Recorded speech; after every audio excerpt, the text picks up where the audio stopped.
Welcome to Draft Utopia. Chris Ransom, Joseph Potter joining me. Today we got a lot of news to break down, a lot of topics to discuss, and I'm gonna dive into the trade that happened last night. I promise you we will get to the conference title games afterwards, but I was watching the Dallas Stars Vegas Golden Knights game on ESPN, and I just thought it was kind of weird that we hadn't had any trades break. And then Kevin Weeks, one of their top NHL insiders, broke the news of the Mikko Rantanen trade. Mikko Rantanen, 10th overall pick in the 2015 NHL draft. He's been the first line right winger on the Avalanche for feels like forever, 4 or 5 years now with Nate McKinnon and Gabriel Landeskog. You had those 3 first-round picks, the 2013 number 1 pick, McKinnon, number 2 pick, Landeskog from 2011, and then you had the 10th pick in the 2015 draft, Rantanen.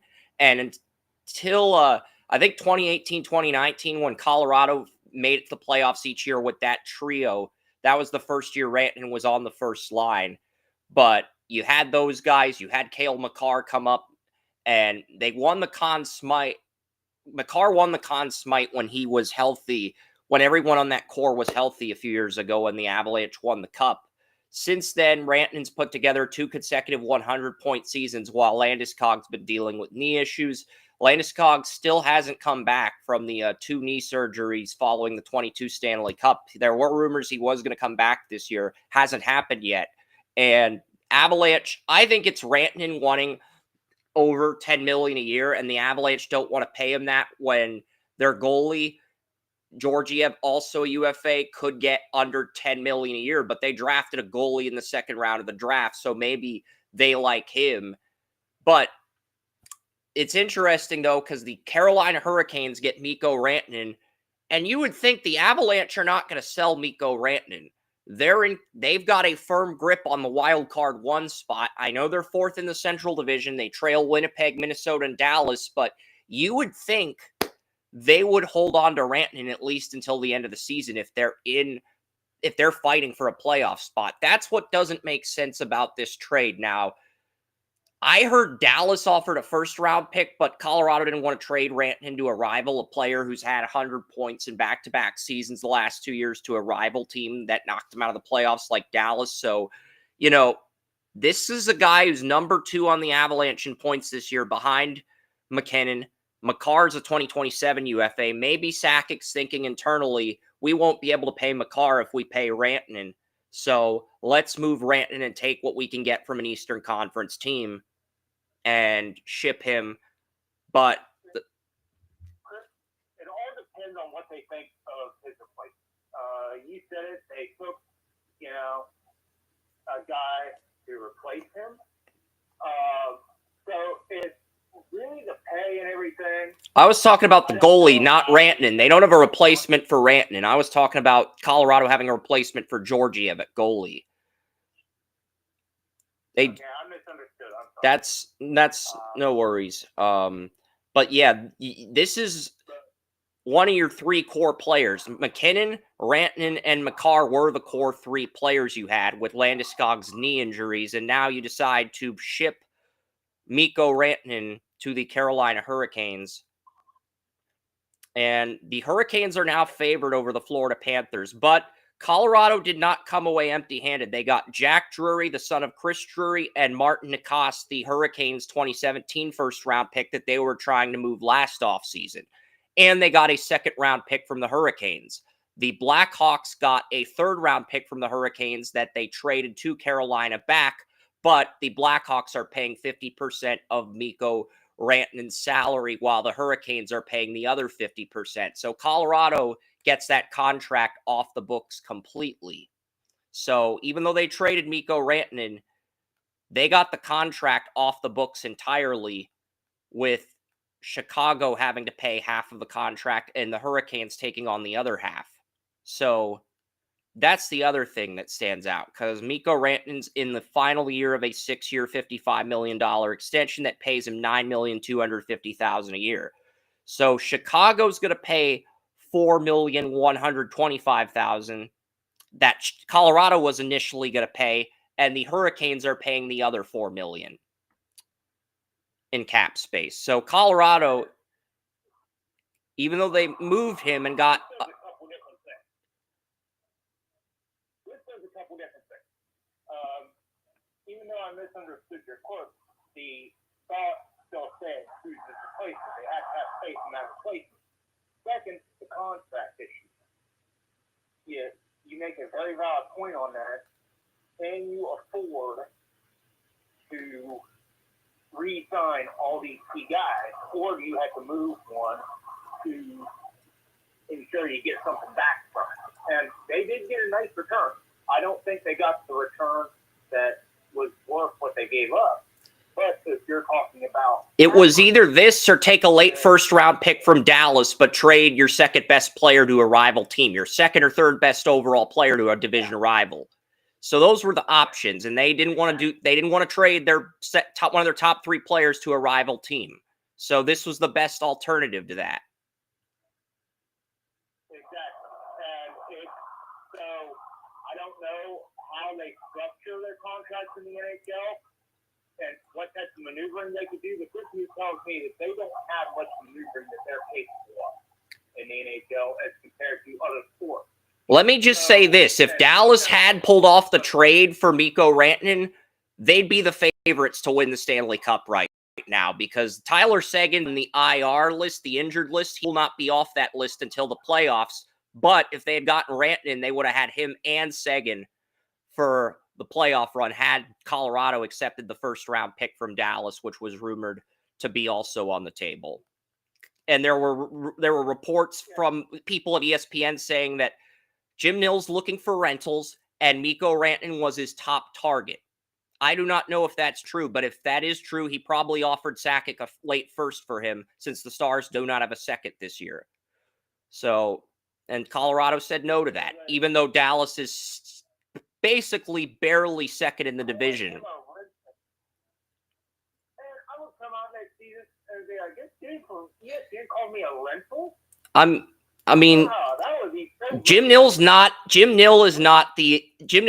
work at ESPN. He is the Dallas Stars general manager, 2-time GM of the year, by the way. He won it GM of the year back-to-back years, and he basically said he's only looking for rentals. Yeah,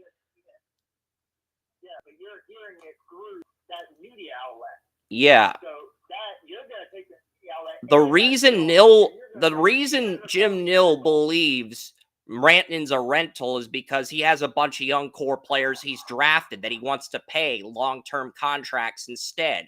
That's why.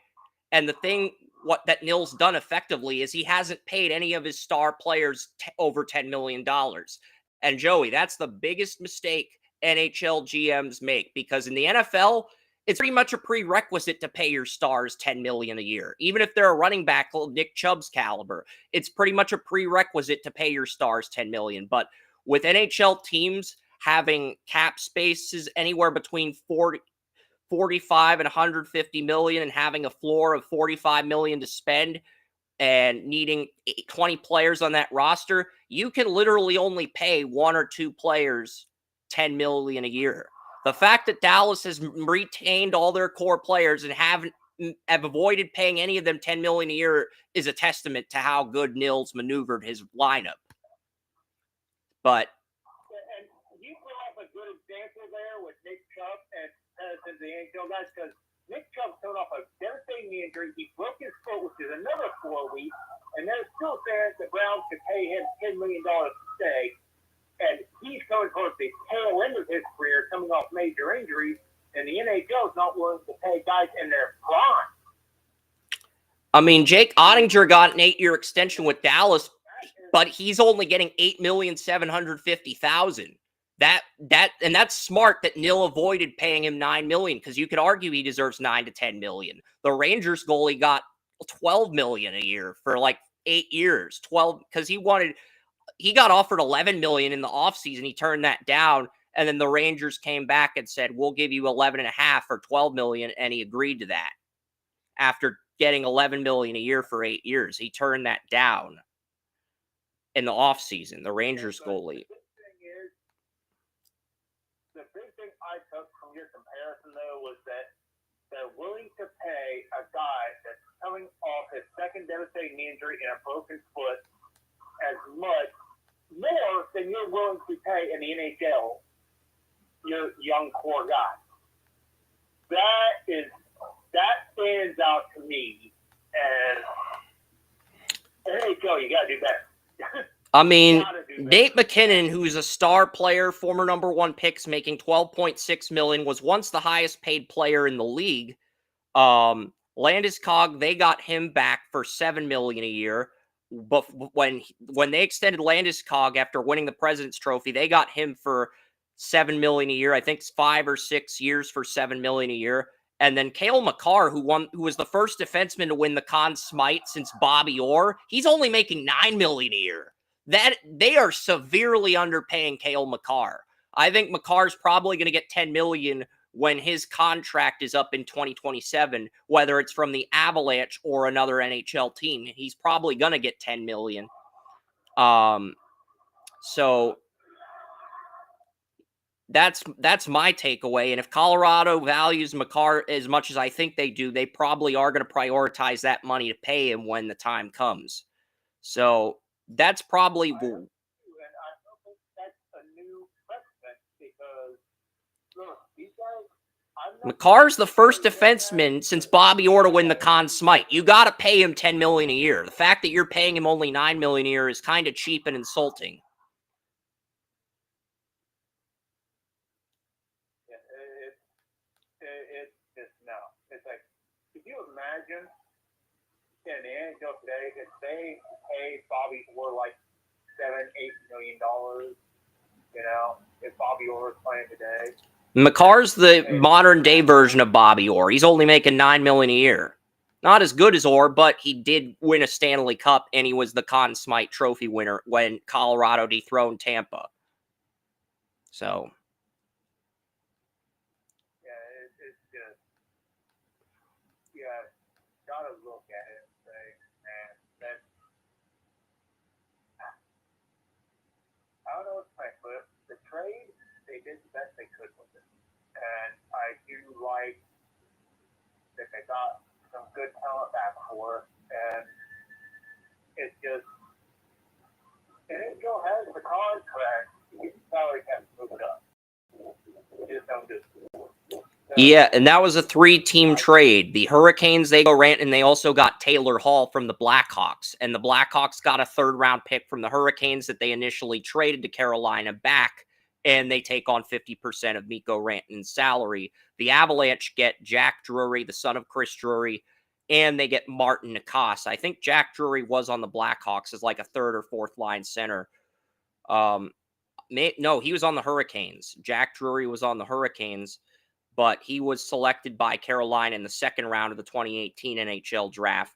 And he had 27 points last year, 8 goals, 19 assists. He's only had 9 points this year. So, but he was on the 4th line for the Hurricanes this year. He's now on the Avalanche's 4th line, and Martin Necas is expected to be the 1st line right winger, the player they got in the according to Daily Faceoff. Martin Necas is expected to be the 1st line right winger, replacing Mikko Rantanen in the trade. Right now, Martin Necas has 16 goals, 39 assists, 55 points. I do believe that's a career high for Martin Necas. It is. Martin Necas, nope, never mind. Martin Necas had 71 points in 22-23, and then he had 53 points. I just thought of something. As far as the salary cap goes, I just remember the NFL salary cap grows about 8% every year. Why can't the NHL adopt a growth pattern that is only interrupted by global cut downs such as the pandemic or something? Why can't the NHL do that? They have the infrastructure to do it. Martin Necas has 11 fewer points than Mikko Rantanen, but he's making $6.5 million versus the $9.25 million that Rantanen would be making. So better value, in my opinion, because he still has a respectable 53 points.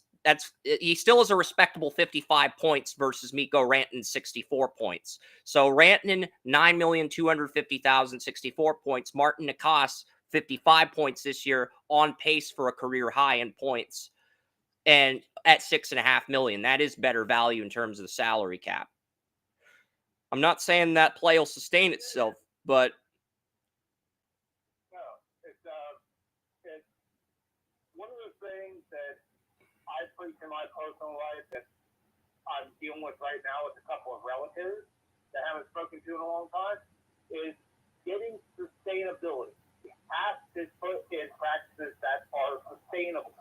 If you're going to do something, especially make a big move, you have to make sure it's sustainable before you do it.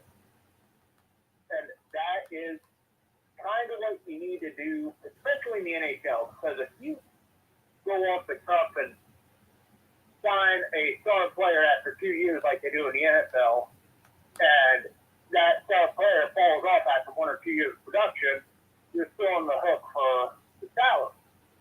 You know, you got him for as long as the contract has the guarantee. And there's nothing you can do about it. So you have, when it comes to the NHL specifically, you have to look at sustainability with your players and such. You don't really extend them after 1 or 2 years. You want to put up because who knows what's going to happen? You know, and that is the problem with the NHL's cap structure and how everything's set up is that you have to be sustainable. Well, there's a good chance you falter. And the best teams are the ones that look at sustainable success with the players rather than going with the guy that does it for 1 or 2 years. yeah, and the Hurricanes, they had 4-star players: Sebastian Aho, Jordan Staal, Seth Jarvis, Andrei Svechnikov, and they had 10 good they had 10 good forwards out of 12 before the trade. Now they only have 7 or 8 good forwards, but they have 6 to 7 star players on their first they have star players everywhere on the first 2 lines, and then they have Taylor Hall on the third line, and he could be an impact player on the third line, a star on the third line. So that's all the Hurricanes have, but they have less depth, less quality bodies in the third and fourth line. And I said last year, the Hurricanes, the reason they didn't win the Stanley Cup is because their blue line got worse. And I feel like they should have traded for a defenseman rather than another forward, but they're banking on their forwards and their goaltending to win them the cup, just like Winnipeg. Winnipeg's blue line's not very good, but they have the Vezina Trophy goalie, Connor Hellebuyck, and they have a really good combination of forwards, and they're banking on that to be good enough to win the cup. Top 5 goalie and loading up at forward. And I don't think that's ideal. You need good defensemen to complement your goalies and centers. That's been the traditional way of building a Stanley Cup team. That's been the traditional way. And all these people are saying Carolina is now the favorite to win the Stanley Cup over the Florida Panthers. I picked Toronto to win the East this year because I felt like they got Tanev from Dallas in free agency. They got the right combination of forwards and defensemen, and I like the fact that they brought in Craig Berube, the Blues head coach, that won a cup.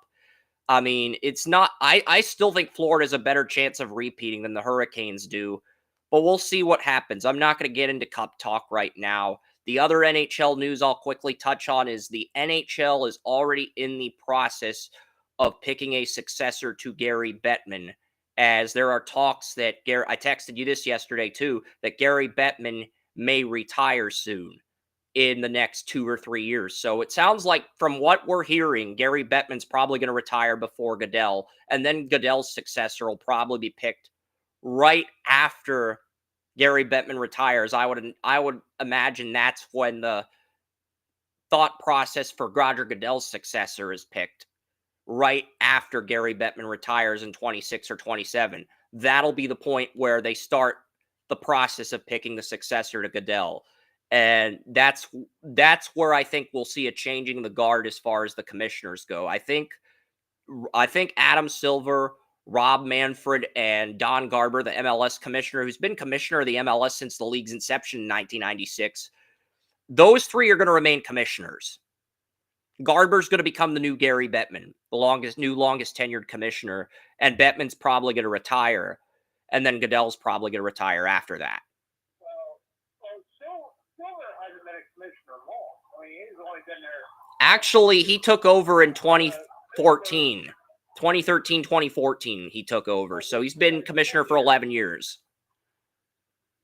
11 years. And, you know, I think nobody and the commissioner, I think Silver has done a good job for what he was left with because nobody had bigger shoes to fill than Silver did. Because David Stern took over and he had nothing except Larry Bird and Magic Johnson. He said, let's build this shit. And Silver had to fill those shoes for what Stern built. So I give Silver all the credit in the world, Buckley, under the pressure to fill the shoes of probably the greatest sports commissioner of our time. Adam Silver was like the deputy commissioner for 5 years. So that probably built up his confidence to where he was in position to take over after Silver. And the same thing with Goodell. Goodell was like the deputy commissioner from 2000 until 2006. So it worked out perfectly, the transition. I think Bill Daley's been the deputy commissioner for 11 years now. Bill Daley, maybe longer than that. But he's been Gary Bettman's deputy commissioner for 11 years now. So he's probably going to be the commissioner when Bettman retires. And Mark Tatum's done a good job as the deputy commissioner in the NBA. So that's another reason why the NBA was able to reload in terms of the commissioners.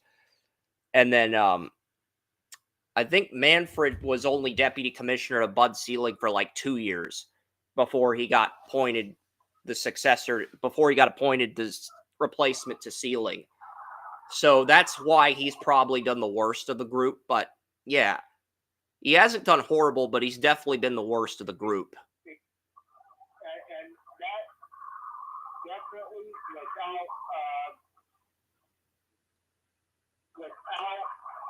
without argument is why a lot of these leagues and teams put people in position. Assistant head coach, assistant general manager, assistant vice president, assistant commissioner.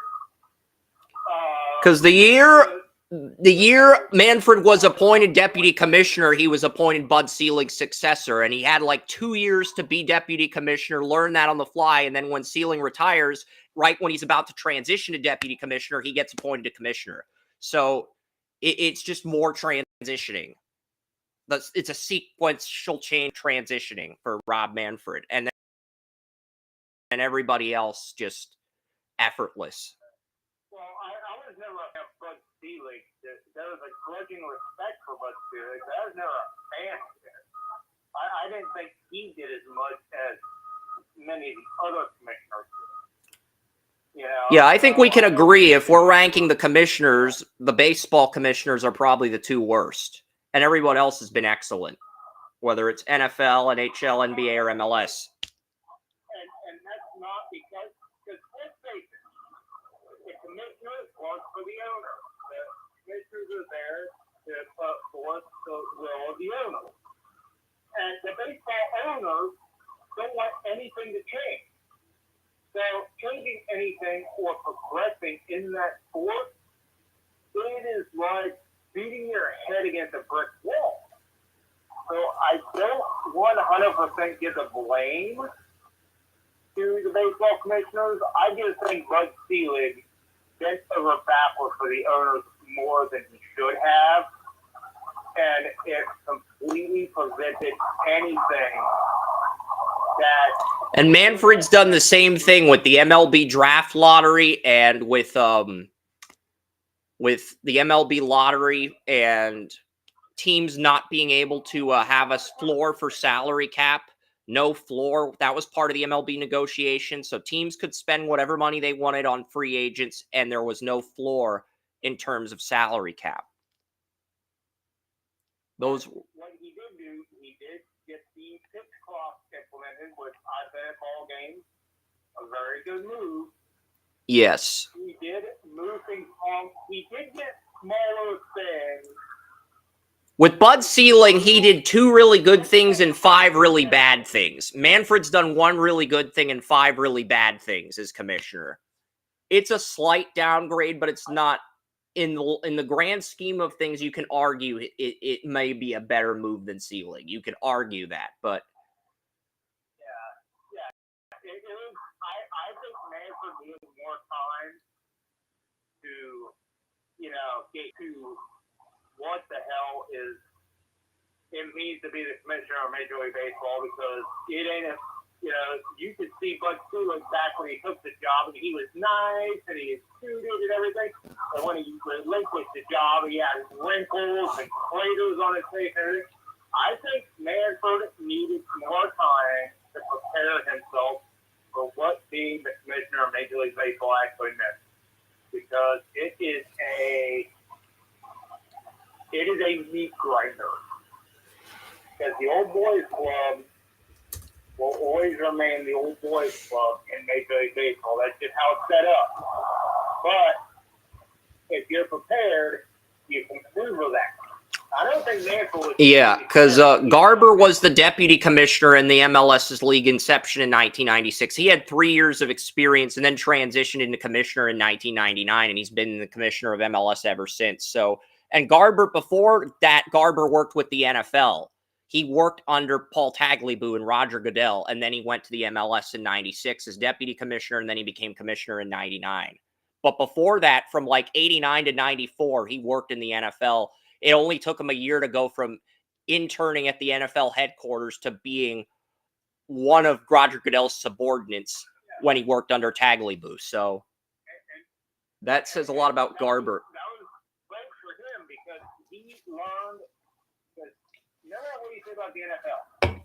The NFL, pre-merger, remember, pre-merger and post-merger, the NFL has had Al Davis, they had an Air Force commando, they had commissioners that knew organization and built that up in a way that is highly functional, okay?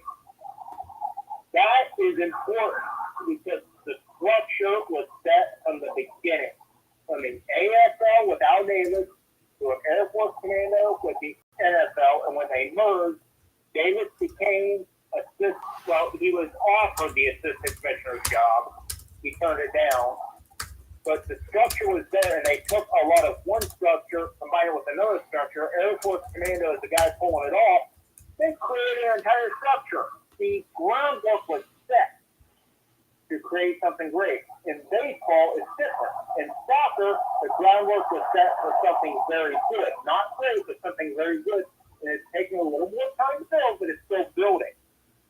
In the NHL, in Major League Baseball, it's good. It's getting there, but it's a slower process. So, look at what it is. Good things happening. I think William's here. Not exactly the fast one. All right, we'll transition into the NFL now because William's here. William is here on Restream. What up, man? Okay. You want me to knock out and call you back on the other one? It's up to you, Joey. You can stay on TalkShoe or you can stay on Restream. Can you hear Joey, William? Or would be easier to hear him via phone? It sounds like I can hear him now. I can't hear William at all. So. All right. William can hear you. I guess you can't hear him unless I call on phone, but I'll leave that up to you. I think I can't hear him, so I'll go ahead and I'll transition over and I'll call you and we'll get ready to get our tomahawks ready. And we'll be back. All right. Sounds good. Yeah, we spent the first 30 minutes going over the NHL trade and the news about Gary Bettman potentially retiring to give you time to regroup. I hope you appreciate that. It's like you came right in time and you didn't miss any NFL content. So we kind of figured if we were going to talk about non-NFL content, we should just get it out before William's ready. If he needs more time to prepare, let's give him more time so that when he's here, he's ready to rock and roll.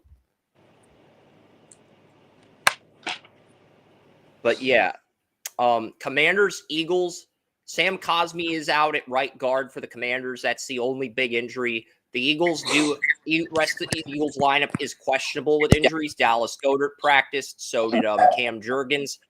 I think this is going to be, I like the Commanders in this game, 28-27. The Eagles are the healthier team. Don't get me wrong. And odds say to pick the Eagles. Both teams are undefeated under Sean Hockley this year. I think both teams are 3-0 under Sean Hockley dating back to 2022. So, nice. And Yeah.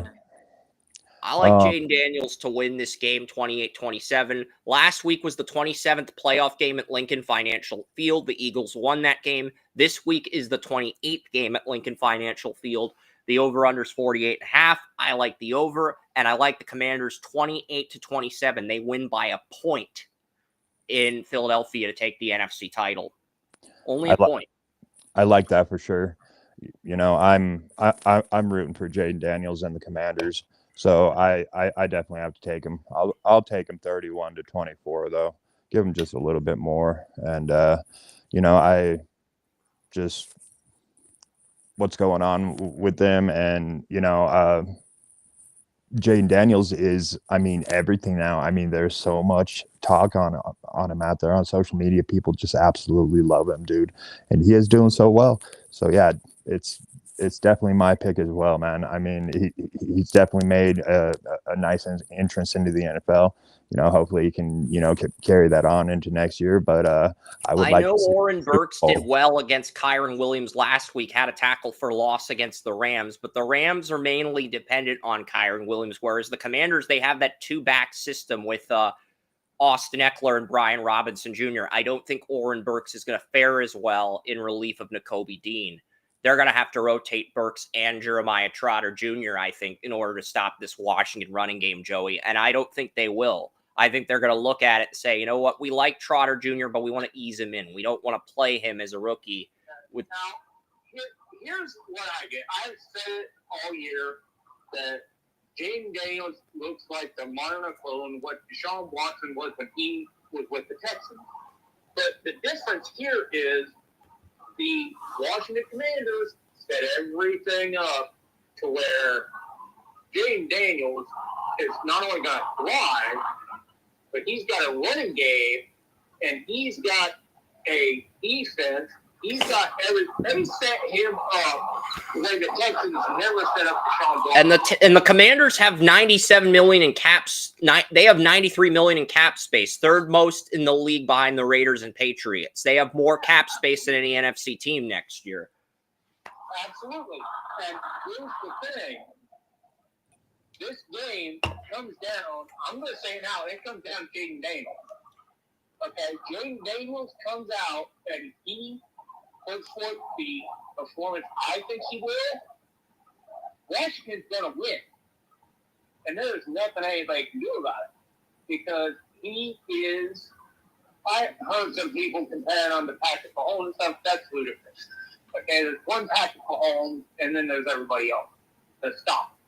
But there's no saying, and he can't be what I said he was, and that is a modern equivalent to Deshaun Watson. When Deshaun Watson was with Houston, which is a top 3 or 5 quarterback in the NFL. And if he plays like that, and he gets his team to the Super Bowl, something I heard, a random stat I heard from Jay Crawford, that he said he found out was that Jaden Daniels has more, let me get this right. I want to try to get it right here. 0 interceptions and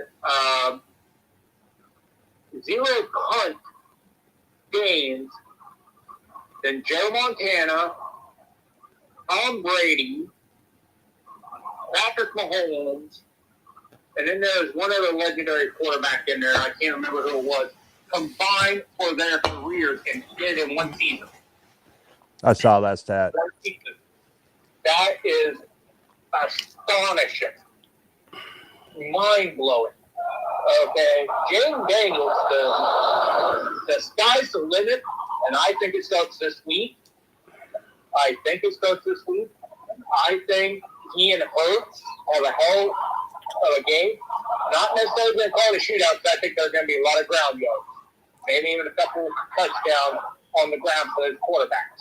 But I'm looking at it, and I'm saying this is going to be a great game. And I'm looking at Jaden Daniels to walk out of here as the first rookie quarterback in history. Actually, From what I understand. that's not true. Dan Marino made the Super Bowl his rookie year, I believe. I thought it was the second year. Dan Marino made the. I'm going to look it up right now just to double check, because I thought it was his rookie year, and then his second year, because his rookie year was 83-84. I think the Dolphins made the 84 Super Bowl, and then 84-85, they lost the AFC title to the Patriots, who lost the Super Bowl to the Bears, the Monsters in the Midway, who only lost one regular season game to the Dolphins on Monday night that year. Yeah. Yeah, look that up, because that was. So if that happens, that'll be either way. It's going to be extraordinary. No, because it says his second year 84-85, and then 85. No, because the Bears won the Super Bowl against the Patriots in 86 in the 85-86 season. That's what I got wrong. I thought the Bears won it in 84-85. 85-86 No. Super Bowl. 84-85 was the Niners Super Bowl against the Dolphins in 83-84.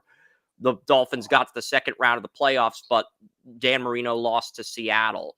The 9-7 Seahawks his rookie year. That's how long I've been watching football. The only thing you're doing right now, Chris, is make me feel old. So it's all right. If that's your only mistake, there's nothing wrong with that. Chris is such a young pup here, though. I mean, what do you do? Just turn 35, man? I'm 34. I do not turn 35 for another year. No, yeah. I don't want to age myself, but this is when I started watching football. What you were just talking about. Such a youngster, though. I mean, look at the clean face, the black lines in his forehead. The full head of hair. He is such a youngster. I didn't even grow this hair. I didn't even get the afro until 7th grade. I had straight hair and glasses from 2nd grade to 5th grade.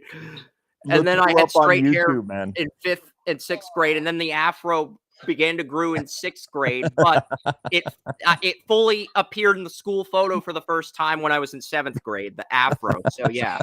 Come on, man.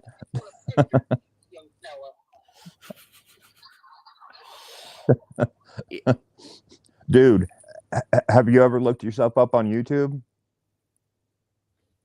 Yes, I have. There's some young looking videos of you on there. Yeah, for sure. For real, dude. I looked that up and I'm like, oh wow, that's been a while, man. You were just a baby. Myself on YouTube or anything else. Because I look old as fuck. So Not me, man. Not me, man. I might be the oldest guy here, and I don't look. You look young. There's a difference. But I remember the 1984 and the 1985 Super Bowl. That was like I was 3 years old. I still have memories from when I was 3 and 4, and that's when I started watching football, man. And Joe Montana was on there, man. Joe Montana was on there, and let me tell you. Older than I am. So, I mean, we're in the same boat of,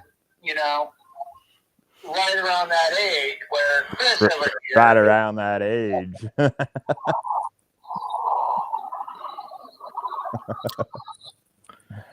Anyway, so we were talking about football now?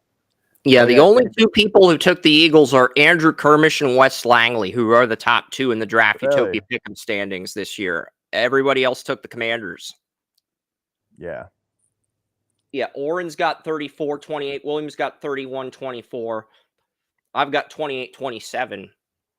But I think this is a game that's going to go back and forth, and this is going to be the more competitive of the two games. I also think this is going to be the more entertaining. I hate giving scores I will every now and then, but I actually really don't believe in it because there are so many nuances to the game. Good, man. I don't either. It's just, yeah. The only reason I give score is I look at the point spread on dimers. I look at the percentage of who's betting the over, who's betting the under when it comes to the over-under. Majority of the public is betting the under in this game and the under in the AFC title, but I do think the under occurs in that. We'll get to that in a second, but 60% of the public does have the Commanders winning as underdogs, and I like the Commanders as well by a point, 28-27. I think they win, and they get to the Super Bowl. They're the NFC representative. Well, that's really good perspective because there are so many people out there, in this internet age of betting and stuff. And Chris has the best information here, guys. And just in case this guy up here, well, he's up here for me. I don't know. I remember a few weeks ago before the playoffs started, Donald Trump said Jaden Daniels deserved to win MVP as a rookie. So if the Eagles win but in blowout fashion, are you going to blame the loss on Donald Trump, Joey, for making that comment about Jaden Daniels? We've had some. Make a sports prediction. Something blows up. The most interesting political views here.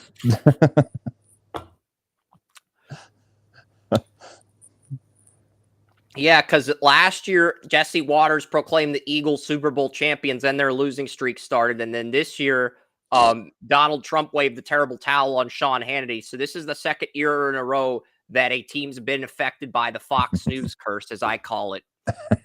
I'm not gonna say anything disrespectful about those anchors, but the Fox News curse is real. It's just as real as the Madden curse. It claimed the Eagles last year and the Steelers this year. Oh, damn. There's some people that just should not make professional sports. Right? Oh my God, dude. I saw something. I can't remember what it was. Oh shit. Never mind. Don't mind me, but yeah. I saw something. It was just ridiculous on, I don't know what was on TV. Yeah. We'll get to the Chiefs. I'm not going to get that. We'll get to the Chiefs-Bills game here. I think Emmy is at 203. She's in first. Kerm is now at 201. He's tied with Matt Bowen for second. Matt Bowen has the Eagles winning just like Kerm, but Matt Bowen has the Chiefs in the Super Bowl. Kerm has the Bills. So if Kerm is right, he moves into sole possession of second place. So even if Emmy Bannell bests our staff, we could still beat everyone in the mainstream media at ESPN and CBS for 5 years in a row, but we wouldn't be number one in the country. We'd be number two. I can live with that. Because it's like, okay, we didn't have the best panelists in the country this year, but we still beat everybody at ESPN and CBS for 5 years in a row, which is still pretty amazing.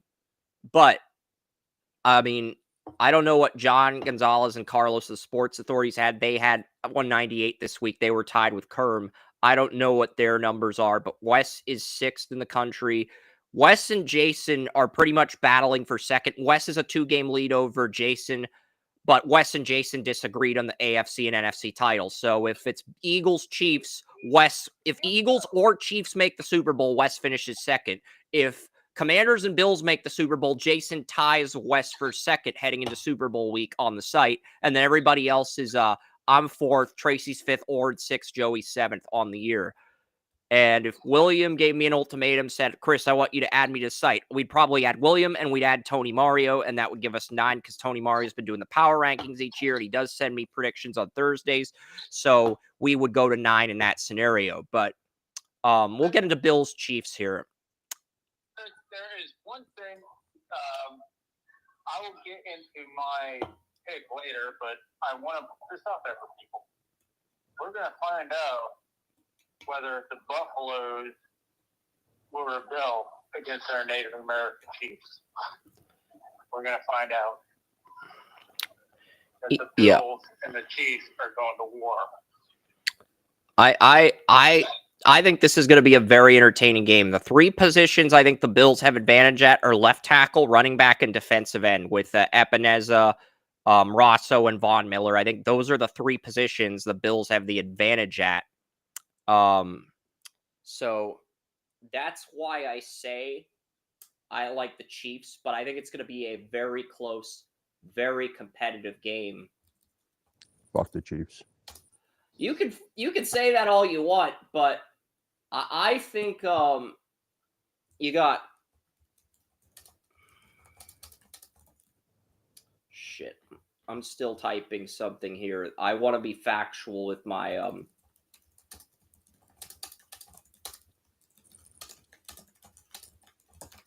Oh man, that sounds like a lot of words a minute. How many yeah. words a minute can you type, man? Trying to get as much factual data as humanly possible, but yeah, Taylor Rapp is out for the Bills. Chiefs are going to be fully healthy, unlike last time when both teams had a ton of injuries. The only thing I heard was that Chris said he had a lot of shit. So, I mean, constipation, Pringles, I mean, let's go with it.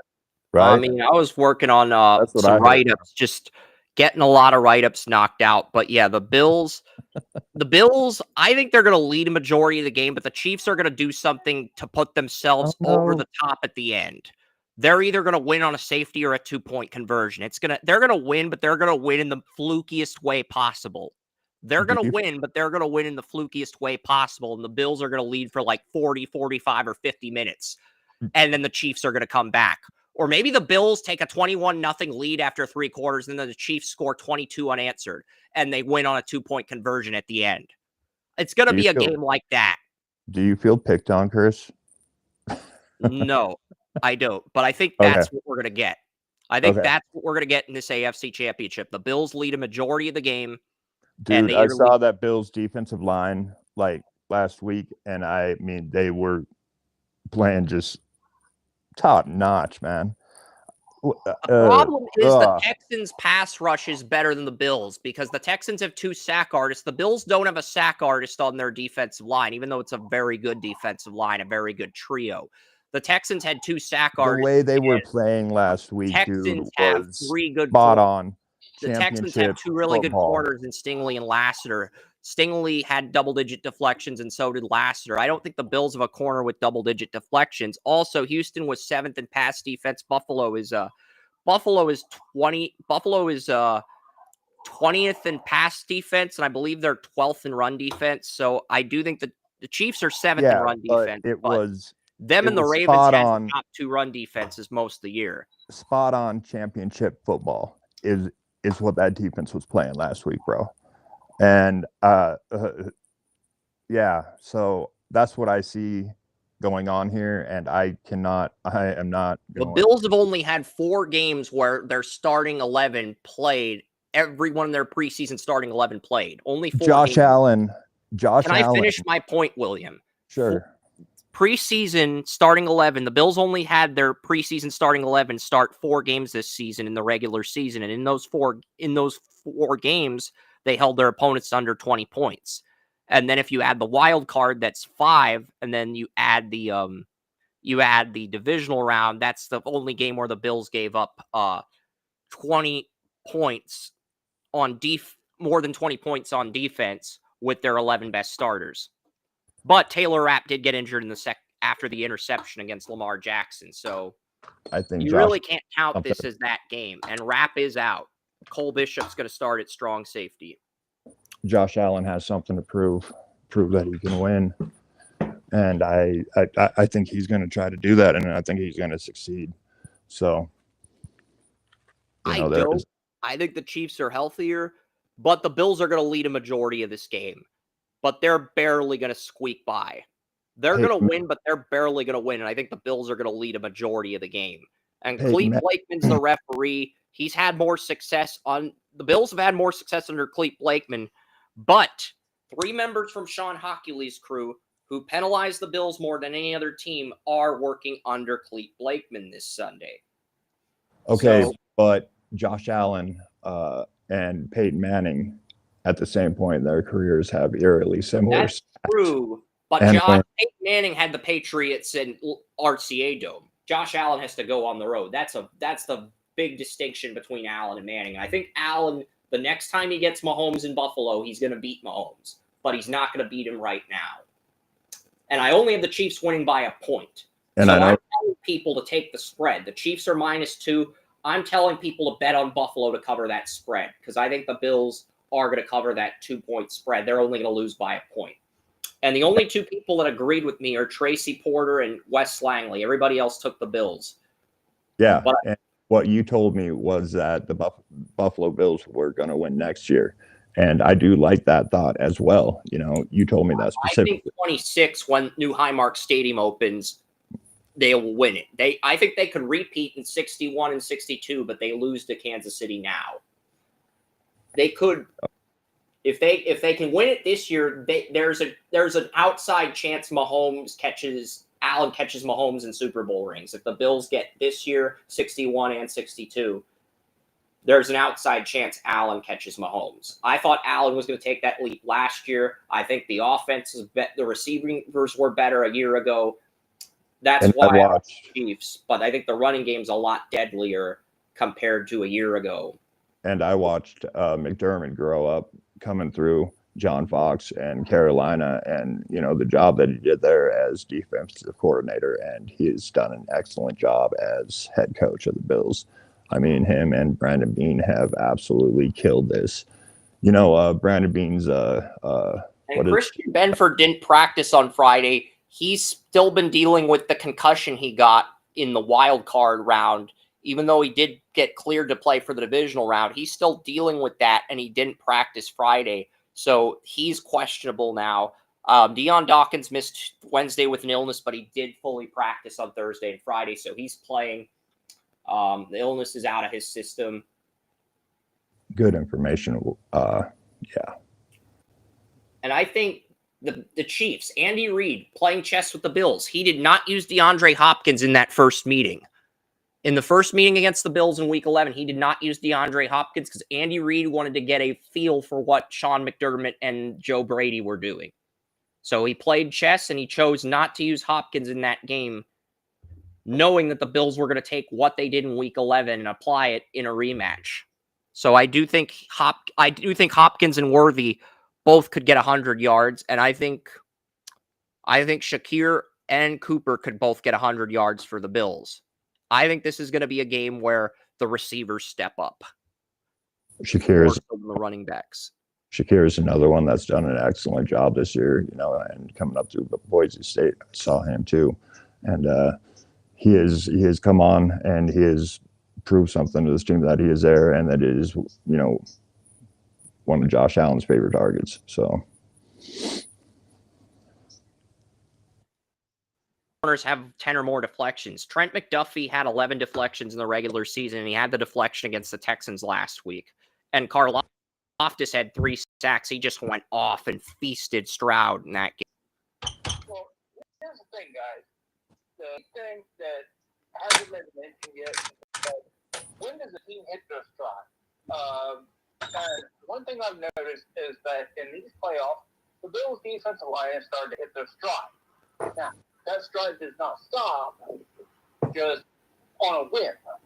Okay, now it may stop from Super Bowl week because there's a week in between. But as of right now, the stride is still going. So you have to look at that. I disagree. I don't even think the Bills are the second best AFC team. They only got here because the Ravens turned over the ball 3 times. That doesn't matter. It does.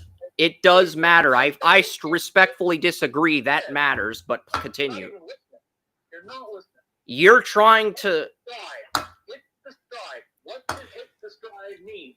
When you're playing your best football, when you're playing your best basketball, when you're playing your best baseball, when you hit your stride, that's what I'm saying.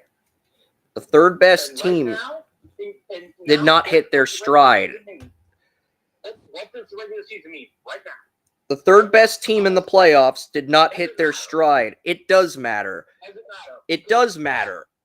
You know why it doesn't matter, Chris? It does matter.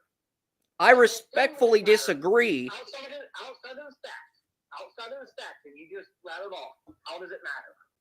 It matters because the stats impact the game. If the stats have a direct impact or direct correlation on the game, it matters. You can't tell me something doesn't matter just because you dislike the portion of the argument I'm making.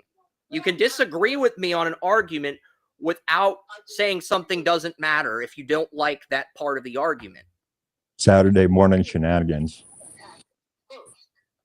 So I'm going to hit back at you. I didn't attack with the intention of picking apart your argument. I attacked because it's a very important point. The turnovers. You didn't even finish listening to it. And that is the thing you don't like people do to you. You do that to me. So you didn't even finish listening. So if you don't finish listening, I'm going to come back at you. I don't agree with your argument, though. I'm. You come at everybody else, and they don't agree with your argument and cut you off. That's true, but I have a valid reason. I'm pointing out facts, and you're saying those facts don't matter when they do. The postseason. I'm not pointing out statistics. I'm pointing out turnovers. Turnovers can be facts and statistics, Joey. How about this, Chris? My opinion doesn't matter. Your opinion does matter. No, it doesn't, because you just said it doesn't. I never said your opinion doesn't matter. You said the facts don't Hey, matter. no one wants to hear us argue, guys. I'm not looking at stats from the regular season, Joey. I pointed out that's not from the regular season. I'm not going to argue with you on it. My opinion doesn't matter. Your opinion does matter. I just wanted to bring up the turnovers. Jesus. I never said his opinion doesn't matter. I said, I wish you would say this doesn't matter. I wish you would say you disagree with me without saying your opinion doesn't matter. Yeah, Chris. That's what I said, William. You heard me. Yeah, I know. All right, let's get on with this. So we should probably cut that end clip off the YouTube video. Okay. Joey, you're back. What else? We can move on from this topic if you think it's too controversial to continue.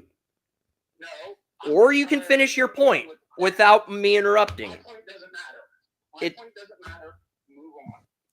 Because my point is just as valid, if not more valid. Yeah, I never said that, Joey. You're saying something that isn't. You know what? We're just gonna move on into the off-season previews. Does that sound good? The off-season. Do you want to talk about the coaching hires before we jump into 17 through 24? I will let you do that without interruptions. Go ahead. That will set us up. That'll put the move back in place, so we won't have to worry about anything else. So let's get into the coaching hires. Chris, what you got for us? All right. So as far as this goes, the coaching hires happened yesterday. And the Cowboys hired Brian Schottenheimer. That's one of the Cowboys hired Brian Schottenheimer as head coach. It happened at like 9:30 after the podcast with Orrin. Jerry Jones decided to hire him right after we recorded Utopia Football Insider because we mentioned Orrin said the Cowboys had the only opening. Then the Saints, and then I mentioned the Saints haven't hired their head coach either. And it's almost like Jerry Jones waits for our show to end and then he decides to announce the hire to make us look like idiots. This is where we're at in 2025. Jerry.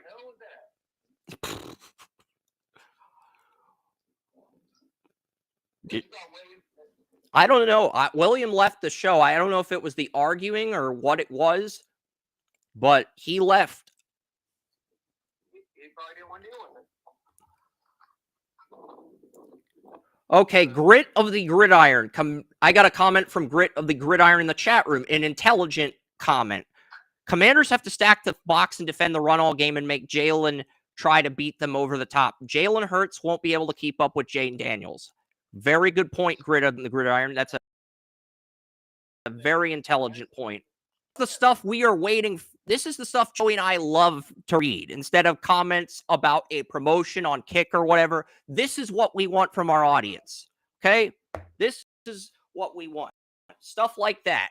I'm sorry for making you wait 30 minutes to read your comment grid on the gridiron. You are absolutely right.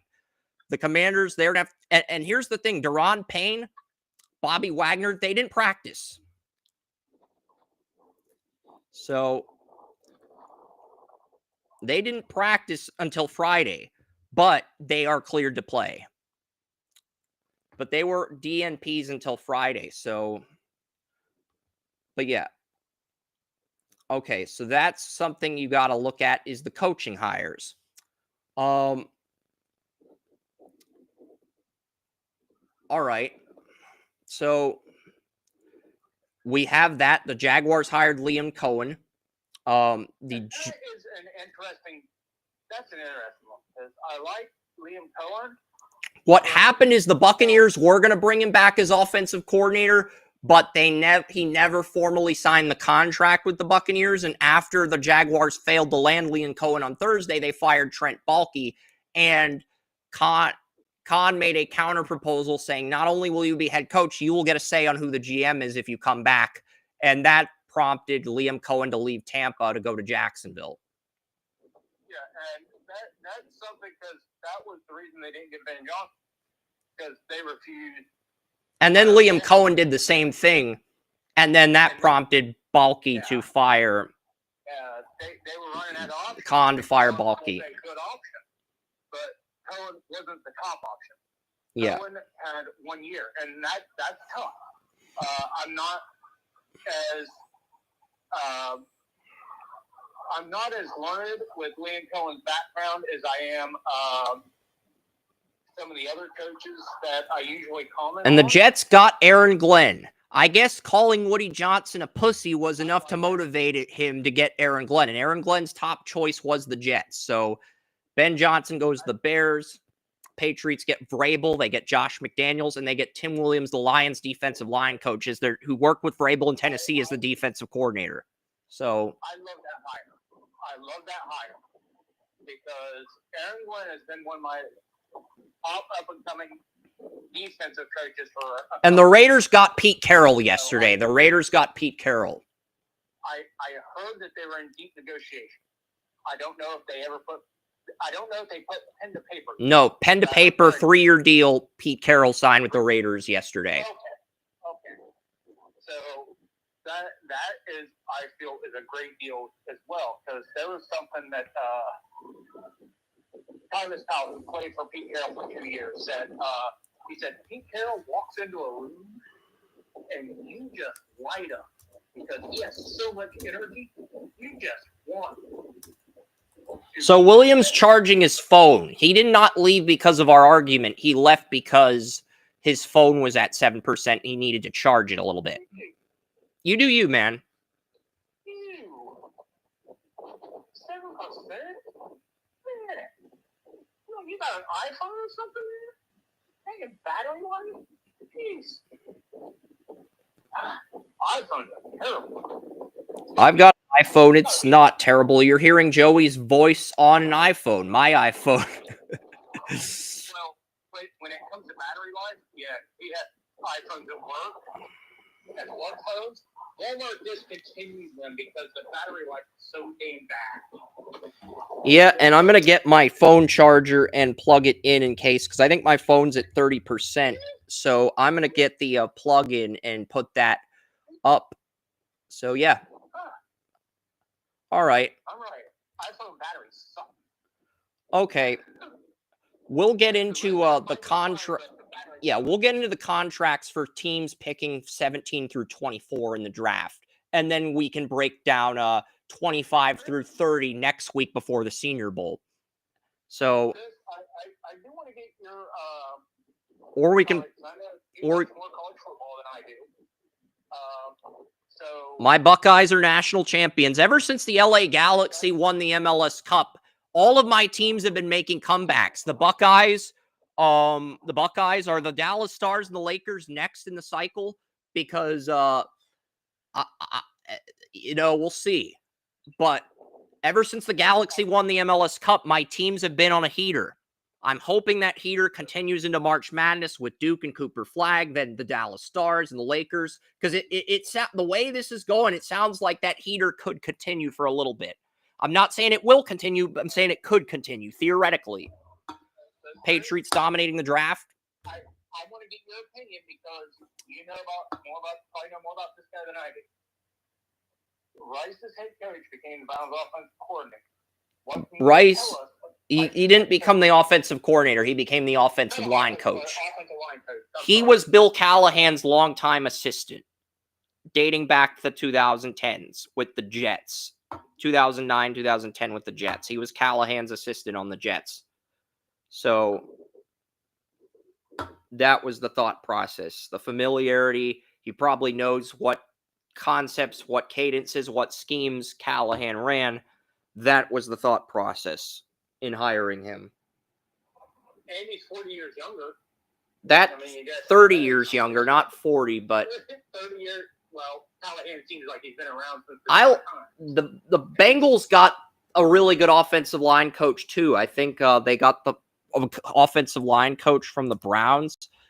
Yeah, they got the assistant offensive line, or did they get the actual Scott Peters? Scott Peters, former Bengals hired Scott Peters. We'll get to the Bengals in a second here, but I believe Bengals are, number 17 is the Bengals. That's the team we are starting off with. But yeah, okay, so that goes perfect segue. that's the team we're going to start off with for contract negotiations. But Scott Peters, he's the new offensive line coach and for the Bengals. And he was the Patriots offensive line coach last year. And before that, he was the assistant offensive line coach to Bill Callahan for 4 years from 2020 to 2023. And then he became the Patriots O-line coach last year. And now he's the Bengals offensive line coach. So he's great. He's great with the interior, but he's not very good with the tackles. But they don't need him to be good with the tackles because their two best linemen, Orlando Brown Jr. and Marius Mims, are both tackles. So so they hire somebody who fits what they need. Yeah, and that is and it's still Bill Callahan disciple. And Marcus Golden's the Bengals defensive coordinator, the Notre Dame defensive coordinator that was absent from the championship. He is the Bengals' new defensive coordinator, Marcus Golden. So, yeah. Nice. Not nice for Notre Dame because you could actually tell that Notre Dame was kind of faltering there. But nice for the Bengals. Yeah. Because he has been able to develop some really nice defensive players, especially their defensive backs at Notre Dame. So that should help the Bengals quite a bit. Because their players on the defensive line, so developing those defensive backs are greatly important. So, that was a great hire to go from probably the worst defense I have seen in several years, to try to improve that disaster of a mix that they have it. Because let's face it, Cincinnati probably could have won the division if their defense wasn't the worst thing since sliced bread. And they had the league leader in passing yards, receiving yards, and sacks. They had Trey Hendrickson led the NFL in sacks. So they had the league leader in passing yards, the triple crown receiver in Chase, and the leader in sacks in Hendrickson. So they have all of that, and they still missed the playoffs. First NFL team in history to do that, to have a leader in sacks, passing yards, receiving yards, and miss the playoffs. It was ridiculous. The Steelers should not have made the playoffs. They should have been the Bengals. But that defense was so bad, it needed a complete overhaul in the coaching staff. But here's the thing. The Bengals will get the weakest strength, the third hardest strength of schedule. The Browns will get the easiest strength of schedule. Then the Bengals will get the second easiest. The Ravens and Steelers will get hell next year. And I think the Bengals will probably win the division as a result. Because we'll see. The Steelers deserve hell. The Ravens' older brother, I like to punch him in the face, but their older brother only I can punch him in the face. Steelers deserve hell. Steelers, I will, burn their flag, burn their terrible cows in it, If any other players come up, I'll give them a backed off into the fire. All right. I'm going to pull up the Bengals contracts. The Bengals have $41 million in cap space, according to Over the Cap. But Joe Burrow, he got paid. Chase Brown's on a rookie deal for 2 more years. Zach Moss, $4.8 million. I'm wondering if they buy him out, though. They have Gary Brightwell and Kendall Milton. They might just keep Zach Moss, though, and have him as a change of pace back to try to. But I do think they can buy him out. 4.3 cap hit and 1.5 in dead cap. So 2.8. They'd save 2.8 if they bought out Zach Moss and got another running back in the draft. You're right. And they have Kendall Milton. They have Kendall Milton in ERFA next year, and they have Gary Brightwell. If you're not confident in those two, you can keep Moss, Brown, and draft another running back to compete with those two for RB3, which is probably what they'll do. If they buy out Moss, they are going to draft a running back early, though, in the 3rd or 4th. Speculation over the last couple weeks that this may be the best/deepest running back class in history. It is. So if you're going to make that move, this is the year to make that move. Agreed. The Bengals, Jamar Chase is making $1.6 million on the 5th-year tender, but he's probably going to get extended, which will affect the Bengals cap space in 2026 rather than this year. I do think T. Higgins gets extended. They're going to try to extend him if they can't, and it'll probably be like a 3-year deal rather than a. I think Chase is going to get like a 5-year extension. Higgins will probably get a 2 or 3-year extension because they do have the option to franchise tag him again. Yes, there was a capologist in Europe that said that the salary, if the owner's willing to spend the salary cap, doesn't matter that much because they can always kick the can down the road. But there's where the problem comes in for the. Everybody knows that their owners don't spend money. So he said there's only people within like 120% of the cap. You can kick it down the road as long as you want. The Bengals can pay Chase and Higgins, but they have to buy out the following players: Alex Kappa, right guard; Sheldon Rankins, defensive tackle, and I think they would have to buy out one of the defensive backs as well. So, but they would have to they have to buy out Hubbard. They have to buy out Hubbard at left end, Sheldon Rankins at defensive tackle, and they would have to buy out Alex Kopp at right guard. If they buy out those 3 players, they have enough to pay Higgins and Chase. And that doesn't seem like something that ownership would do. So it's really, if you're the general manager of the Bengals, you're hamstrung. Where if you're the general manager, well, you're not the general manager of the Cowboys, because Jerry Jones is the general manager of the Cowboys. But Chris, give me another. They do have a de facto GM, the Cowboys. I think Clay Martin or somebody's the de facto GM of the Cowboys, but we all know Jerry Jones has the final say on decisions. We know what's going on there. Like Jerry Jones hires a GM because he's getting old, but he still basically hired a GM to do the paperwork for him. Yeah. He's still making the decision. Hendrickson, Rankins, Hubbard are under contract. I do think Rankins gets bought out. Bengals save 9.6 by buying out Sam Hubbard. They do have Miles Murphy, their 2023 first-round pick. Osai is a free agent. Cedric Johnson, they still have on a rookie deal for 3 more years. Rankins is still, even though he's older, he is still just as good as he was. I'm not saying buy out Rankins. I'm saying buy out Hubbard, because Hubbard, you save $9.6 million, and you have Miles Murphy, a 23 first-round pick who's learned for 2 years. It's time to find out what Murphy's got next year. I'm saying you buy out Hubbard, though. I'm not saying buy out Rankins. I'm saying buy out Hubbard. Wes. Okay. I could see that, and I would agree with that sentiment, because you put the resources into that draft pick. I mean, you got to figure out what he's capable of or something. Yeah. You have DJ Turner. You have Cam Taylor-Britt. I think I think the Bengals have Josh Newton. I think Josh Newton was lined up against Pickens against the Steelers as the number 1 corner, and Cam Taylor-Britt was the number 2 corner. Bengals can save $6.475 million if they buy out Geno Stone, the safety. Okay, that I think you have to buy out Stone instead of Rankins.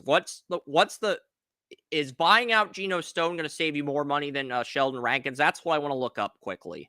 Maybe, but you also have to take into consideration that the Bengals pretty much gutted their safety 2 years ago. So it's like no, they 9.617 million if you buy out Rankins. So buying out Rankins saves you more cap space than buying out Hubbard. So. But it's only 17,000, not a lot. But in theory, at that point, it wouldn't matter much. I mean, the Bengals drafted Chris Jenkins and McKinley Jackson, the 2 defensive tackles from Michigan and Texas, and I like those 2. But if you buy out Rankins, you're basically saying those 2 are going to be the starters next year. Because I think the other defensive tackle they added, BJ Hill's a UFA, so. If you buy out Rankins, you're basically turning things over to Jenkins and McKinley Jackson on rookie deals. And I was high on both guys too, Joey. I was high on both Jenkins and Jackson too. Whether you like him or not, he may not get the favor. He's one of the best defensive tackles in the NFL. I mean, you just have to. I agree. He has a higher ceiling than BJ Hill, but BJ Hill's a UFA. BJ Hill was more durable than Rankins this year. But I agree Rankins' ceiling is higher than Hill's. We both agree on that. Yeah, so the Bengals are in a tough spot. I'll 100% agree with that. The Bengals are in a really tough spot when it comes to not only the contracts, but the thought process behind who they're going to get rid of and who they're going to keep. Because on one hand, you got a safety. Well, they gutted their safety position. If you get rid of him, you got nobody. The contract Von Bell signed was a 1-year deal, so he's gone. Von Bell and Geno Stone were the starting safeties for the Bengals. Von Bell, the strong safety, Geno Stone, the free safety, but Stone will be back. But you can buy him out. Jordan Battle, Tyson Anderson, the backups will be back. But is there a legit starter on this group? Do you move Daxton Hill back to safety after playing nickel corner before his injury? There's a lot that you got to decide if you're the Bengals. Yes, there is. I could argue that the Bengals have more to decide than any team in the NFL. Like, the Browns had 20 free agents. The Raiders, they're a mess. You know what they've got going. The Jags, they've got several free agents. And then you get the Bengals. It's not that the Bengals don't have an identity. It's what are the Bengals going to do to sustain their identity? And it's a clusterfuck. It is. Like Atlanta, it's a clusterfuck. Atlanta's another good example, yeah. You have to, it's like all these other teams that I mentioned know what they're doing. The Bengals and the Falcons, they're like, how do we sustain it? They don't know. Where the other teams at least have a freaking clue. Whether it's because of the coaching hires or whether they know they got free agents. The Bengals save $8 million if they cut Alex Kappa at right guard. They save $8 million in cap space. This is a good guard draft. I would probably move Kappa because if you get one of the guards in round 2 on a rookie deal, they are only going to be making a fraction of what Kappa is going to make. They're probably only making $1 or $2 million this year versus the $10 million you're paying Kappa, and you save $8 million in the process. I agree with you. I just thought Kappa played pretty well. I agree Kappa did play at a high level, but at the same token, would you rather have one of the guards from Georgia, Alabama, or even a Clay Webb in round 2 for $2 million, or would you rather have Kappa for $10,250,000 if he doesn't restructure? If you would have asked me before the offensive line hire for offensive line Bengals, I would have said no. But after the hire, I gotta say yes. Yeah, because he is so good at developing. And he is from the Bill Callahan school. Yeah. And that is, I'll look at the buyout for Ted Karras, but we're going to get to Seattle pretty soon here. Because there's a lot of buyout candidates. Alex Coppa, Ted Karras, Sheldon Rankins, Geno Stone. $4.8 million is what the Bengals would save by cutting Karras at center. $4.8 million. I don't. And Seattle is interesting because I've been hearing a lot of rumors about Seattle. I think Seattle's into a major rebuild. I agree. They might just try. I've heard rumors that they are going to trade Geno Stone and they are going to try a tank to get Arch Manning. That's what I've heard. So those are the exact same rumors I've heard, and that was what I was going to say. Here's the thing. Here's the thing I've heard with the I've heard the Raiders are going to get Russell Wilson to reunite with Pete Carroll. But if the Steelers bring back Russell Wilson, I think their plan B is going to be to trade for Geno Smith, who knows Pete Carroll's offense. And logistically, the Raiders have the money to take on that contract. With $92 million in cap space, they have the money to take on Geno Smith's contract for 1 year. And I've heard a lot about Justin Fields. And I'm guessing with Geno Stone making $44 million, with Geno Smith making $44 million in Seattle, I'm guessing if he's traded from the Seahawks to the Raiders will only have to pay 50% of that, meaning they'd still have $70 million to spend after taking on that contract. Probably, or it may be a post-June 1st cut. I don't know what the salary is. It may be something like Cousins situation where you only have to pay the minimum. Or it may be 50%. I don't think the Seahawks are going to cut Geno Smith because he got them 10 wins. And his value's at an all-time high right now. I think they're either going to roll with Geno Smith or they're going to trade him. Yeah, Geno Smith is a very good quarterback. But Geno Smith also, he is in the Rich Gannon era of he peaked late in his career. I agree, he peaked. And that's always a dangerous line to cross. You're going to get some amazing years out of a player like that. But you're also going to be wary of when his downturn's going to start coming. And Geno is as steady as they come in the NFL. I was looking at the Seahawks are going to have a ton of cap space in 26. Yeah, the Seahawks have $169 million in 2026, so they can bring back a core of these players. They can re-sign whoever they want, from Geno Smith, who's in the final year of his contract, Kenneth Walker III's in the final year of his rookie deal, DK Metcalf and Tyler Lockett, who are both making $30 million, are in the final years of their deals. As Metcalf did have a contract that ran through 28 or 29, but the last 3 years of that deal are voided. So Metcalf and Lockett both in the final years of their contracts. Jackson Smith-Njigba will enter the third year of his rookie deal next year. A.J. Barner will enter year 2 of his 4-year rookie deal. Noah Fant entering the final year of his deal. Charles Cross will get a 5th-year tender, most likely. George Fant, final year of his deal. Abraham Lucas, final year of his rookie deal. So the Seahawks, they are losing a lot of big names. Oluwatimi, Bradford, Haynes, Satao Lometa. The 2 guards, Haynes and Lometa, are going to be probably with Lake and Tomlinson gone, I'm thinking Haynes and Laumeta are going to be the starting guards, and Bradford and Laumeta probably the starting guards, and then Haynes would be the swing guard.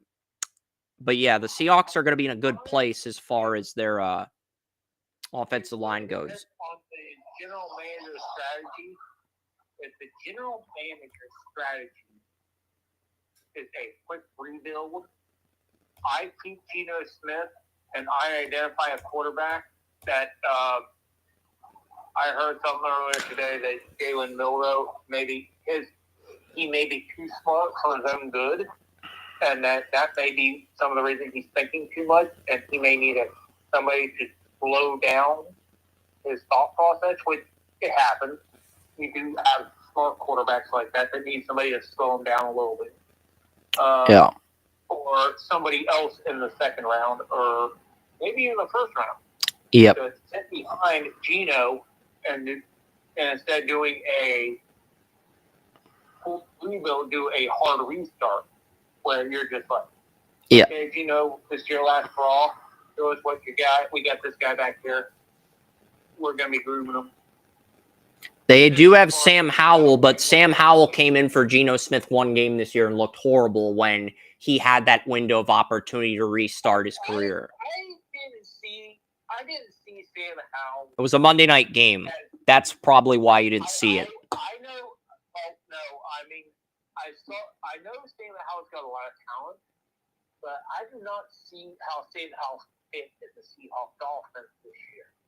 And he only played one game in relief of Geno when Geno was in concussion protocol. Yeah. There was something about this trade that just didn't make sense. And it was really, I thought it was a good trade from a talent standpoint, but from a schematic standpoint, I just didn't understand it for either the Seahawks or how. So I'm not really. I think that just proved that it is a really bad fit. The offense doesn't fit with the quarterback, and because the Seahawks are going to go one of two routes. They're going to blow up the team and just do a full-on rebuild after they trade Geno Smith, or they're going to keep Geno Smith and try to go all in with all these core players in contract years. Leonard Williams under contract till 27, and potentially draft quarterback to replace. Yeah. Geno Smith. And that's where I was going. It's like you don't know which one they're going, but we're going to find out via the draft. Yeah, Leonard Williams, Draymond Jones are back. The other nose tackle they had is not, but Byron Murphy, their first-round pick, will probably start. Derek Hall, the Auburn outside linebacker that the Seahawks had a first-round grade on, finally got to start next to Uchenna Nwosu, took the Usher 2 job from Boy Mafe, who enters the final year of his rookie deal. I think Boy Mafe is probably going to get traded because good enough to start somewhere else, but Seattle's got Derek Hall a rookie deal for 2 more years. They had a first-round grade on Hall, and they also have Uchenna Nwosu under contract for 2 more years. So I think Boy Mafe will get traded. He is a very good prospect. He is a very good player. I think he was a second-round pick. I think you could still get a third-round pick for Boy Mafe if you traded him. On Mafe than I was, but at the same time, we both thought he'd be a pretty good player. Yeah. At this point. So it's not like, he is a bad player. I had a second-round grade on Boy Mafe, but he went 40th overall. I think I had him in the top 50, but not the first round. So I think you had him in the third round, I think. Yeah, that's what I was thinking. I thought I had him in the early. I still think you can get a third-round pick for Boy Mafe, even though you took him in the top 40 if you trade him this offseason. Yeah. But if you wait another year, you risk getting a day 3 pick back. If you wait. Or he tests the market and you get him for nothing. Makes everything better. You ever notice that, Chris? Yeah. Whenever we have disagreements, how talking the draft and all season just makes us all poke up, and it's like, oh, we're all happy. Yep. Everything's wonderful again. One of the Bills linebackers signed with Seattle. Then he lost the linebacker job to Tyrese Knight, the rookie out of UTEP, 4th-round pick. Gets cut and then gets signed by the Dolphins. But yeah, Tyrese Knight's the middle linebacker. Uchenna Nwosu is the right outside linebacker. They need to get another middle linebacker next to Tyrese Knight, who did win Player of the Game too. Snipe, I'm not as big a fan of Snipe as Wilson. I'm talking about Knight.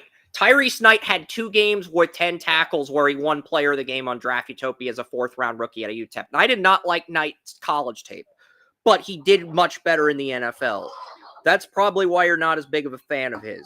I want to see it a little more because he's shown enough bad tape. He's shown some great tape in the NFL, but he's also shown a lot of bad tape because you don't get rid of all those bad college habits. Because we had a 6th, 7th round grade on him in college, and then he ends up going to Seattle in round 4. And to Seattle's credit, he did start as a rookie. I thought he was going to ride the bench all year as a reserve. He did end up starting as a rookie, and he made an impact when he started. So he did, and I think you could make an argument that Tyrese Knight had a greater impact on Seattle's defense than first-round pick Byron Murphy. I think you could make that argument. That argument has a little merit, not a lot, a little merit. It does have a little bit of merit. It does. It's like I just want to see him do it for a second year, improve and continue to clean up a lot of the bad habits that he ended up with, from college that made us all sit there and like, dude's an athlete, but is he actually going to can he actually make a difference? I want to see him continue to clean that up, and that is a great compliment to the linebacker coach in Seattle because he has done a great job of picking him up and, showing, hey, guys, guess what? This guy can actually be a quality starter in the NFL. I just want to see him continue on that path for one more year. Yep. The Seahawks have then we'll make Seahawks have two really good corners in Witherspoon and Woolen, but their third corner next to those two sucks. They got to get another third corner in free agency or the draft. Julian Love's a good free safety. Kobe Bryant moved from corner to strong safety when Rayshawn Jenkins was injured, and when Jenkins came back, he lost the starting strong safety job to Kobe Bryant, the Cincinnati corner. So Jenkins lost the starting strong safety job. He's making $7.9 million. I would think Jenkins is a buyout candidate since he lost that starting strong safety job. You don't want to pay a backup safety $7.9 million. 5.4. So the Seahawks save 5.4 if they cut Rayshawn Jenkins. Yeah, he's a buyout. He's probably going to be one of the buyouts. I agree because we both kind of made fun a little bit of Kobe Bryant because of his name, but we both acknowledge he had some power going there. And the big thing that hit me this year with him was his versatility.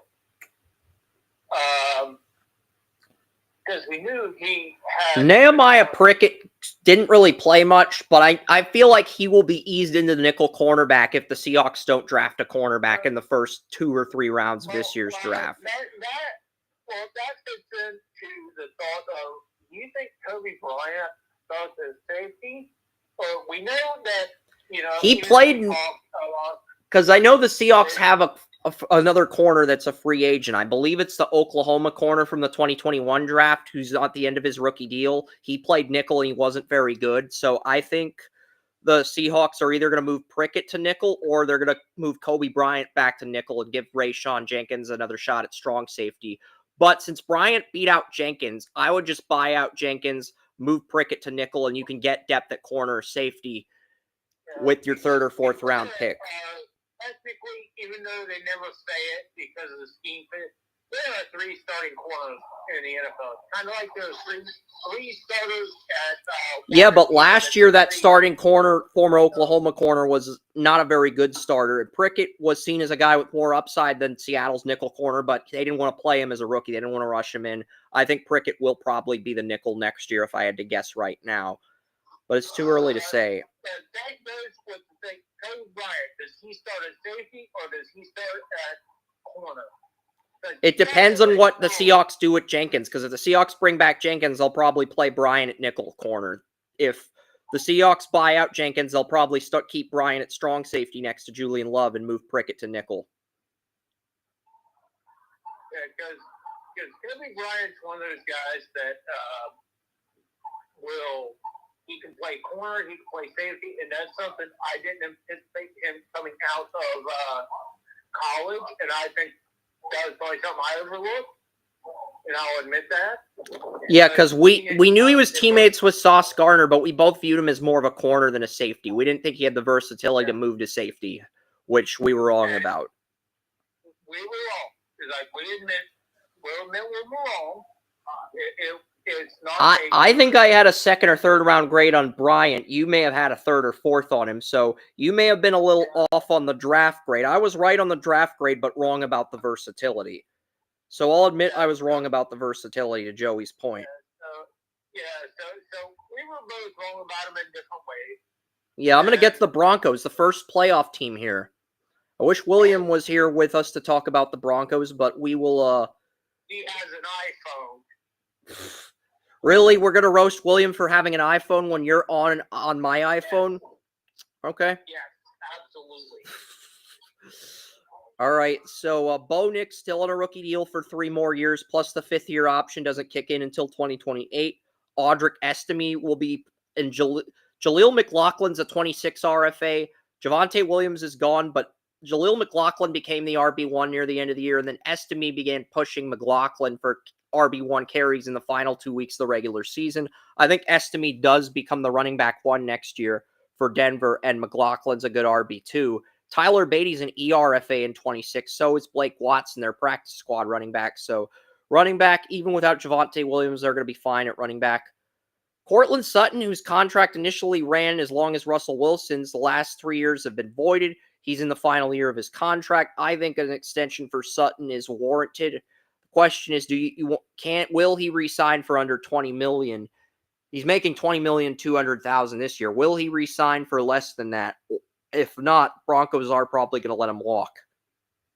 Right now their wide receiver 2 is Marvin Mims, but they have Troy Franklin, Devon Vele, and A.T. Perry, who they picked up from the Saints practice squad, competing for that slot job if Mims moves from the outside of the number 2 job. That's what's got to get sorted out. Do you draft a receiver for Bo Nix so that you don't have to pay Sutton? Because if Sutton wants more than $20.2 million and he's 30, I think the Broncos are probably going to let him walk.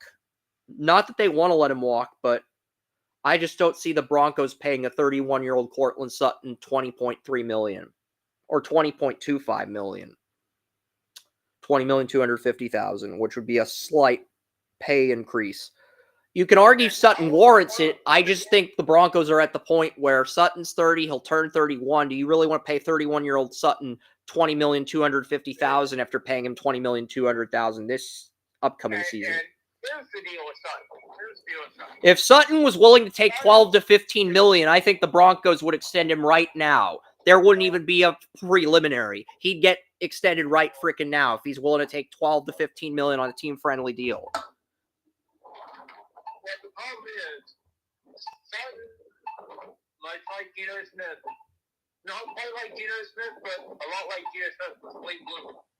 Because I remember 5-6 years ago, we were talking about Geno Smith, we were talking about Sutton. He's like, he's a possession receiver. He's not that great. And then he blows up. And now he's got this great rapport with Bo Nix. So this is a complicated situation in Denver. Because he blows up. Here's the thing. They get Bo Nix, and then he has such a great rapport with Bo Nix. Broncos have $135 million in cap space for 2026 when Cortland Sutton becomes a free agent. So this contract's the extension's very workable in the sense where all the dead cap from releasing Russell Wilson is out of Denver's system in 2026 when they got to extend Sutton, when the re-signing would officially take part of Denver's salary cap. And let's also, I'm going to take it into nutrition and how he takes care of his body. He takes care of his body very well. There's a good chance he could play till he's 35, 36 years old and play at a high level.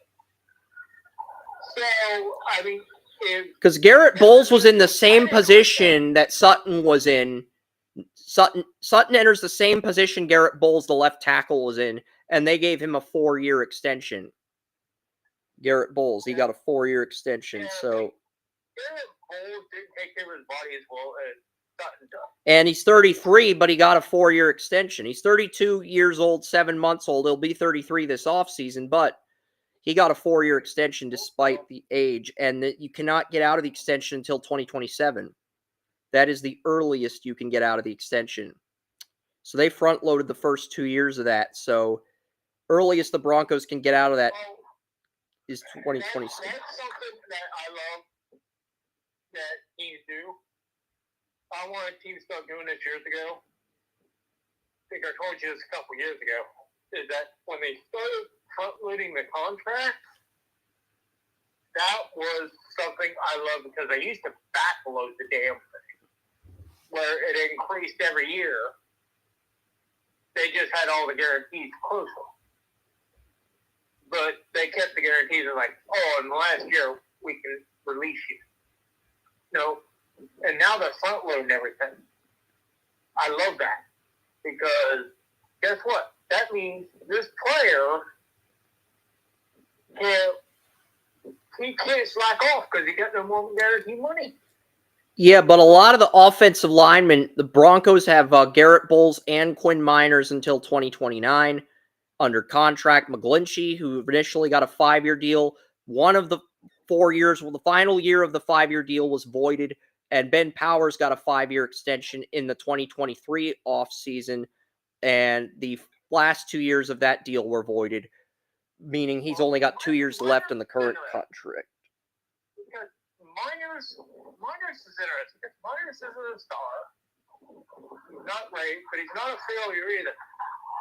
Then you have, at least with Ben Powers, you have a little bit of potential left to get out of him. Broncos fans would argue Miners is a star, and to their point, he's a top 15 guard, but he's not a superstar. You could argue he's a star, but he's not a superstar. Okay, you can make that argument. You know, he is what he is, and he's a good player. Yeah. He's a good player. And the Broncos and Lions are the only, there's only 2 teams from the 2021 draft to extend 3 or more of their rookies from the 2021 draft class. One of those teams is the Lions with Brad Holmes. The other team is the Broncos. The Broncos, Jonathan Cooper, Patrick Surtain II, Quinn Miners, 3 players from the 2021 draft. If Javonte Williams re-signs on a team-friendly deal, the Broncos would have 4 rookies from this draft, from the 21 draft class extended. But yeah, that's the big takeaway with the Broncos is that they've already extended 3 of the rookies from that 21 draft. Miners, Surtain, and Jonathan Cooper, their 34 right outside linebacker. Those 3 players, all from the 21 draft, all extended. So yeah. Yeah, I admire the Broncos for sticking to their guns. Always have, always will. Because that's one of the things where you like them or you don't like them. There are teams that will stick to their guns, and you know, especially with the draft picks. They had to void 2 years in Zach Allen's contract, which initially ran through 29. They had to void 3 years in Zach Allen's contract just to pay Surtain and Jonathan Cooper, their 2 best defensive players, but they pulled it off. Well, that's the thing. They put fail-safe in there. And, you know, so they can get rid of it. They will front load, they'll put fail-safes in, termination clauses, so on and so forth. I will always admire general managers that think ahead. They think of the potential. The potential doesn't work out. They always put in the ability to get the fuck out. And I always love that. And I think Denver does that as well, if not better than anybody. The only other team I'd say, even though they do it in a different way, with extending contracts beyond their years, is Cleveland. But Denver does it in such a way that is more ruthless. Yeah. I think you could put it. Because we got the defensive players for Denver. I know the Denver. Is there any ruthless contracts that Zach Allen and John Franklin Myers both enter the final year of their contract at 34 defensive end. DJ Jones, the 34 nose tackle, is a UFA. So the Broncos do need a nose tackle. They haven't re-signed Jones? No, they didn't. They had to sacrifice Jones to pay Cooper and Surtain. Oh, wow. That's going to be felt next year. They better sign themselves a nose tackle. If Mason Graham goes in the top 5 and Walter Nolan goes in the top half of the draft, there's a chance Deion Walker, the Kentucky nose tackle, falls their lap at 20. That is a player who's a perfect fit for that defense if DJ Jones leaves. It is, but at the same time, that is a hell of a gamble because Jones is a hell of a player. Yep. That's, you know. I do think Walker has more upside, but at the same time, he is way more inconsistent than Jones. So you're banking on him to overcome that inconsistency if you take him at 20. Deion Walker. Yeah, that's why I was surprised that they were going to let him walk because it's like, you got one of the most consistent interior offensive linemen.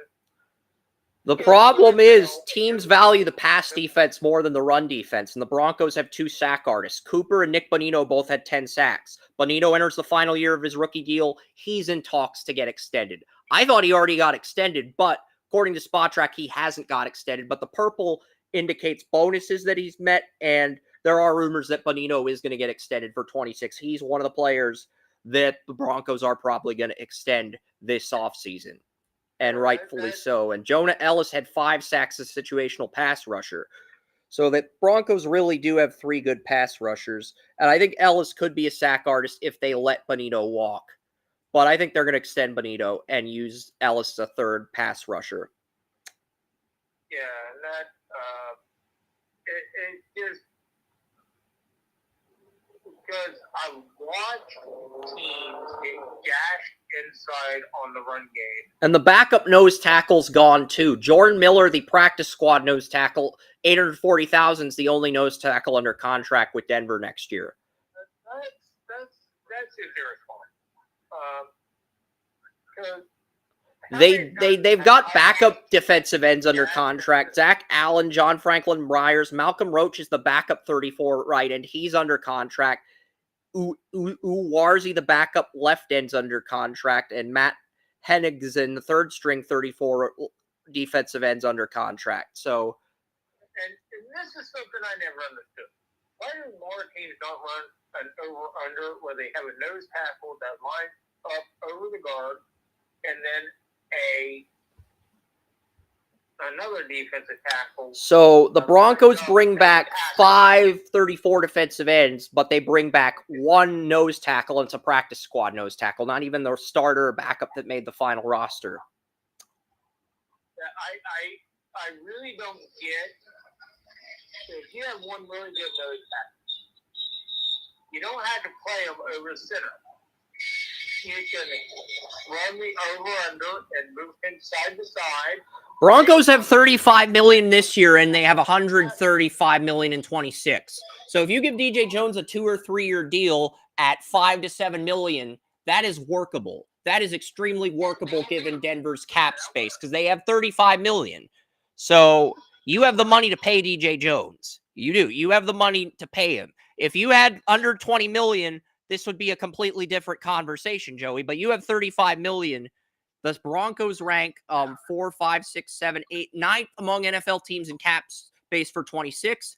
And the Broncos rank 4, 5, 6, 7, 8, 9, 10, 11, 12, 13, 14, 16th among teams in cap space for this season in 25. So it doesn't, team regardless, if you have the money to do it, you got one of the best, most consistent run stopping and potentially a guy that can disrupt the pocket with his push in the NFL. He's consistent. He's not a star. He's not a superstar. He's not going to flash with, he's not going to flash at you.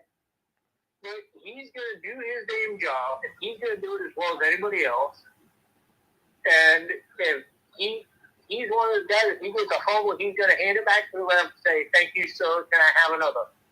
And then go off to the sideline. And you're just like, willing to let him walk.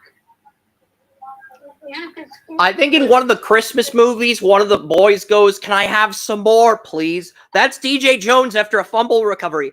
"Can I have some more fumble recoveries, please?" That's DJ Jones. We're not trying to be disrespectful to Jones. That's just who he is. That's who he is by nature. He is very respectful. He is very efficient. He is going to get you what you need, whether you like it or not. And you're going to like it. I can guarantee you that. So that is why I'm so surprised they're letting him go. It's like, you name me 16 defensive tackles better than Joe. And I can guarantee you can't do it.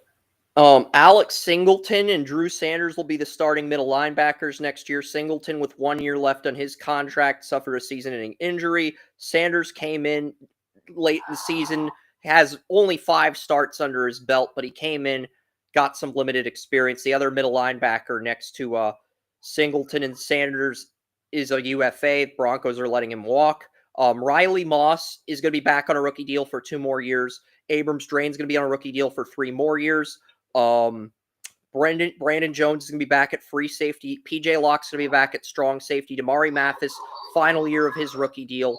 Jaquan McMillan is a UFA, the nickel corner, Jaquan McMillan. The Broncos are going to let him walk with all their cornerback depth, most likely. It's like a normal team, I would say McMillan would be a number 2 on. The Broncos just have so much depth. They have so much talent at corner. I mean, this is one of the rare exceptions where I would say, it makes sense to let him walk, even though I think he is a number 2 corner. I feel he's a number 3 corner because when he lost the job to Damari Mathis, I figured, okay, Mathis was the number 2 corner when Surtain was injured against the Saints, and Moss and Mathis showed they could be a 1-2 punch. So then I'm thinking McMillan's a nickel corner at best, but he had the pick 6 against the Browns. I could see why you think he's a number 2 corner. Well, that goes to my point is they have so much depth. It's like people are battling for positions, and there's a lot of movement.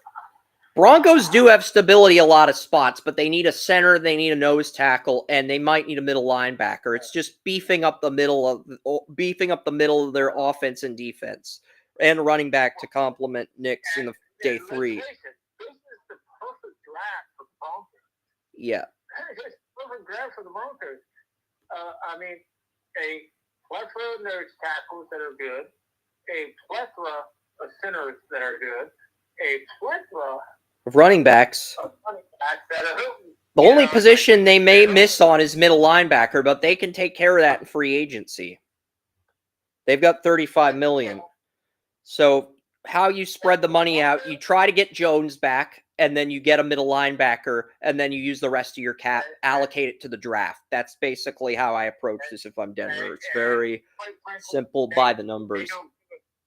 They're one of the few teams that don't even give a crap about corner because they're letting go potential number 2 corners because other corners are so great. That's the thing. Moss and Surtain, man, were both in the top 6 in PFF. Both of them were in the top 6. So they can do whatever they want at nickel corner with It is the best corner in football right now. Nobody's going to convince me otherwise. Yeah. And is best in the game. Agreed. And if you don't keep him happy, You already paid him $24 million for 4 years. Next up, we skipped Tampa. Denver was 20. We skipped Tampa. Woe is me. we skip Tampa. Tampa picks 19th in the draft. Denver picks 20th. Denver initially picked 19th. In my defense, Denver initially had the 19th pick, but we skipped Tampa, who picks at 19. Sorry about that. Denver initially had the 19th pick, and they were the 7 seed. So in my defense, even though it's a screw up, it's one of those where I looked at what initially was instead of what is. So that's. Well, guess what? Our fans in Denver are dancing right now because we covered them first. And our fans in Tampa are still on the beach listening to us because it's Tampa. Yeah, but here's the thing. Baker Mayfield, Michael Pratt are back under contract. Pratt on the practice squad, probably going to take over as backup for Trask. Rashad White in the final year of his rookie deal. Bucky Irving, Sean Tucker, all under contract. Mike Evans. What? Mike Evans got a 3 or 4 year extension, but they voided every year except for 25. That cannot be correct. That just trumps what I was going to say. Chris, can you look further into that? I swear Evans got like a 3 or 4 year extension last offseason, and they voided every year except next season in 25. I thought he got a 3 year extension last year. Yeah, I did too, but they voided the 3rd year of the extension, making him a 26 UFA.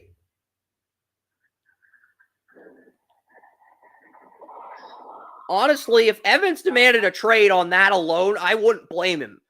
He's extremely loyal to Tampa Bay, but it's at the point where Evans is so consistent. If he demands a trade because they voided the third year in his contract, he earned the benefit of the doubt. That's how consistent. The only player in NFL history to have 10 straight years. Well, actually 11. Jerry Rice and Mike Evans are the only players in NFL history with 11 straight 1,000-yard seasons. Yeah, it's like, how do you not re-signing him and making him part of your Ring of Honor? And then you void the third year in his 3-year extension. He's a first-ballot Hall of Famer. We've been saying it for years. He's a first-ballot Hall of Famer. How does this make any sense? But this is one of those that just kills my thought process. How does this make any sense? How? No, the Buccaneers gave Mike Evans a 5-year deal, but they voided the final 3 years of the deal. So, and here's the thing, Chris. Mike Evans, which pisses me off because it's like, honestly, Evans should demand a trade on that alone, but he's loyal to the Buccaneers. Yeah, and here's the thing. Baker Mayfield and Mike Evans have a relationship. They know where each other are going to be instinctively. So, isn't that... And Tony Mario told me that Chris Godwin's going to get franchise tagged if he doesn't re-sign with Tampa. So, but it's like, honestly, they should re-sign Evans before they franchise tag Godwin. I know they're going to franchise tag Godwin, but they're probably going to re-sign Evans with him having 1 year left in his contract. I want to fire their general manager right now. I want to hire me. Their assistant general manager, Spire, is on the Raiders as GM. He worked with Brady. And Jason Licht was a finalist for GM of the year this year, the Buccaneers GM, even though he voided Evans' contract. Well, he's going to fucking fail. And it's going to fucking hurt. So Tampa Bay needs to hire me as general manager because this shit ain't happening. Jason Licht is considered the glue of Tampa Bay's front office because their head coach, Vance Joseph, isn't very good. Licht is considered the glue, and his assistant GM is gone. Another offensive coordinator is gone. Palmer and Jalen McMillan will be on rookie deals. You'll have Evans and Godwin. There's a lot of heat going on in there, and the glue is starting to come apart. If you can't keep my feelings when he and Baker Mayfield have almost a telepathic connection, and your franchise quarterback. Are you saying Jason Licht is like the kid who misfires the glue gun in tech ed class, and they fire the glue gun in a wrong direction, and something else gets glued instead of what's supposed to get glued? Is that what you're saying, Joey? Yes. I love Godwin, but I'm not going to take Godwin and Lemon. Well, you can franchise tag Godwin for 25. He's a 26 UFA, and then you can extend Godwin, and that would count against the cap space in 26 versus 25. It's stupid. It sucks. It should not matter. Yeah, here we go. But part of the reason the Buccaneers voided those years is because some of their 22 draft picks have been really good, whether it's Rashad White or Cade Otton. But none of those guys have done enough to warrant an extension over Evans. Godecki's been really good the last 2 years at right tackle. He's the only guy who may have a case, but he has a poor case over Evans. He doesn't have a good case or a great case over Evans. He has a very poor case over Evans if you go for youth. John Dorsey's still winning all for drafting Denzel Ward and Nick Chubb in the same draft. I mean, general managers can live off 1 or 2 draft picks for years. I mean, John Dorsey's a great scout, but let's face it, as a general manager. And Jason Licht's got Wirfs, Godecki in the final year of his rookie deal, Graham Barton and Cody Mock at center and right guard on rookie deals for 3 and 2 years. So a lot of guys outside of Wirfs on rookie deals on this offensive line. That helps. Payne Durham on a rookie deal. So a lot of playmakers, offensive linemen. It's Baker and Evans. Those are the only two getting paid. And then you're going to have big decisions on who to pay. It just irritates me. One of the things that irritates me about general manager, it's like Tampa's general manager is great at drafting and will risk contract. Andrew Barry is horrific at drafting, great with contract. But can't we just get? Okay, I'm not going to say that because Harry Roseman does not deserve that praise. Maybe he does. I just don't want to do it. Can we get a general manager in there outside of Howie Roseman? No, Howie Roseman's the second best GM in the league. Brett Veach is the best GM in the league for me. The Chiefs GM. Not give Howie Roseman any credit. Brett Veach is the number one GM in the league. He's stoic, doesn't brag about his roster in the Super Bowl like a car salesman, which Roseman does. He did that against the Chiefs, and they lost that game. So I'm ranking him at 2 behind Veach. And then I'd probably put Brandon Beane, the Bills GM, at 3. But you can make a case for Adam Peters at 4. What he's done as a rookie GM with Jaden Daniels, you can honestly make an argument for Adam Peters in the top 5, even though he's a first-year GM. Because he got the Commanders the NFC title, you can honestly make an argument for him at 4 over Brad Holmes, and I would put Holmes at 5. But that's the top 5 right now for GMs. Against anything that the Commanders have done. Adam Peters is a first-year GM. As John Lynch is a GM, I would argue he's number 4 now, and then Brad Holmes is number 5. If we're ranking GMs, that would be my top 5. Brett Veach at 1, Howie Roseman at 2, Brandon Beane, the Bills GM, at 3, Adam Peters, the Commanders GM, at 4, and then number 5 for me would be Brad Holmes, the Lions. That would be my top 5 for GMs. You probably have the same top 5 except Roseman at 1 and Veach at 2, to be fair. There is no real difference in our GM rankings. Except for the order. Both the same 5 guys as our top 5 GMs right now. I think that something with the Commanders really got me though, is that they had a couple basketball guys walk in there to a football situation. And we had expected the environment to change, but I don't think we expected them to have the foresight to hire one of the brightest young minds as a general manager. We didn't expect them to have the foresight to look at the coach the way they did. I don't think we expected them to be as football savvy as they were. I mean, that's all fault. That's the media's fault. That's everybody's fault. And you know. And now we're getting to a point where if the Niners have another bad year or two, could the departure of Adam Peters lead to the departure of John Lynch, Kyle Shanahan? That could be a talking point in 2 years. It's not there yet. The 49ers need another bad season just for it to become a talking point down the road. It's not there yet because the Niners were so consistent under Lynch and Peters that Lynch and Shanahan have that extra security coming off a Super Bowl appearance.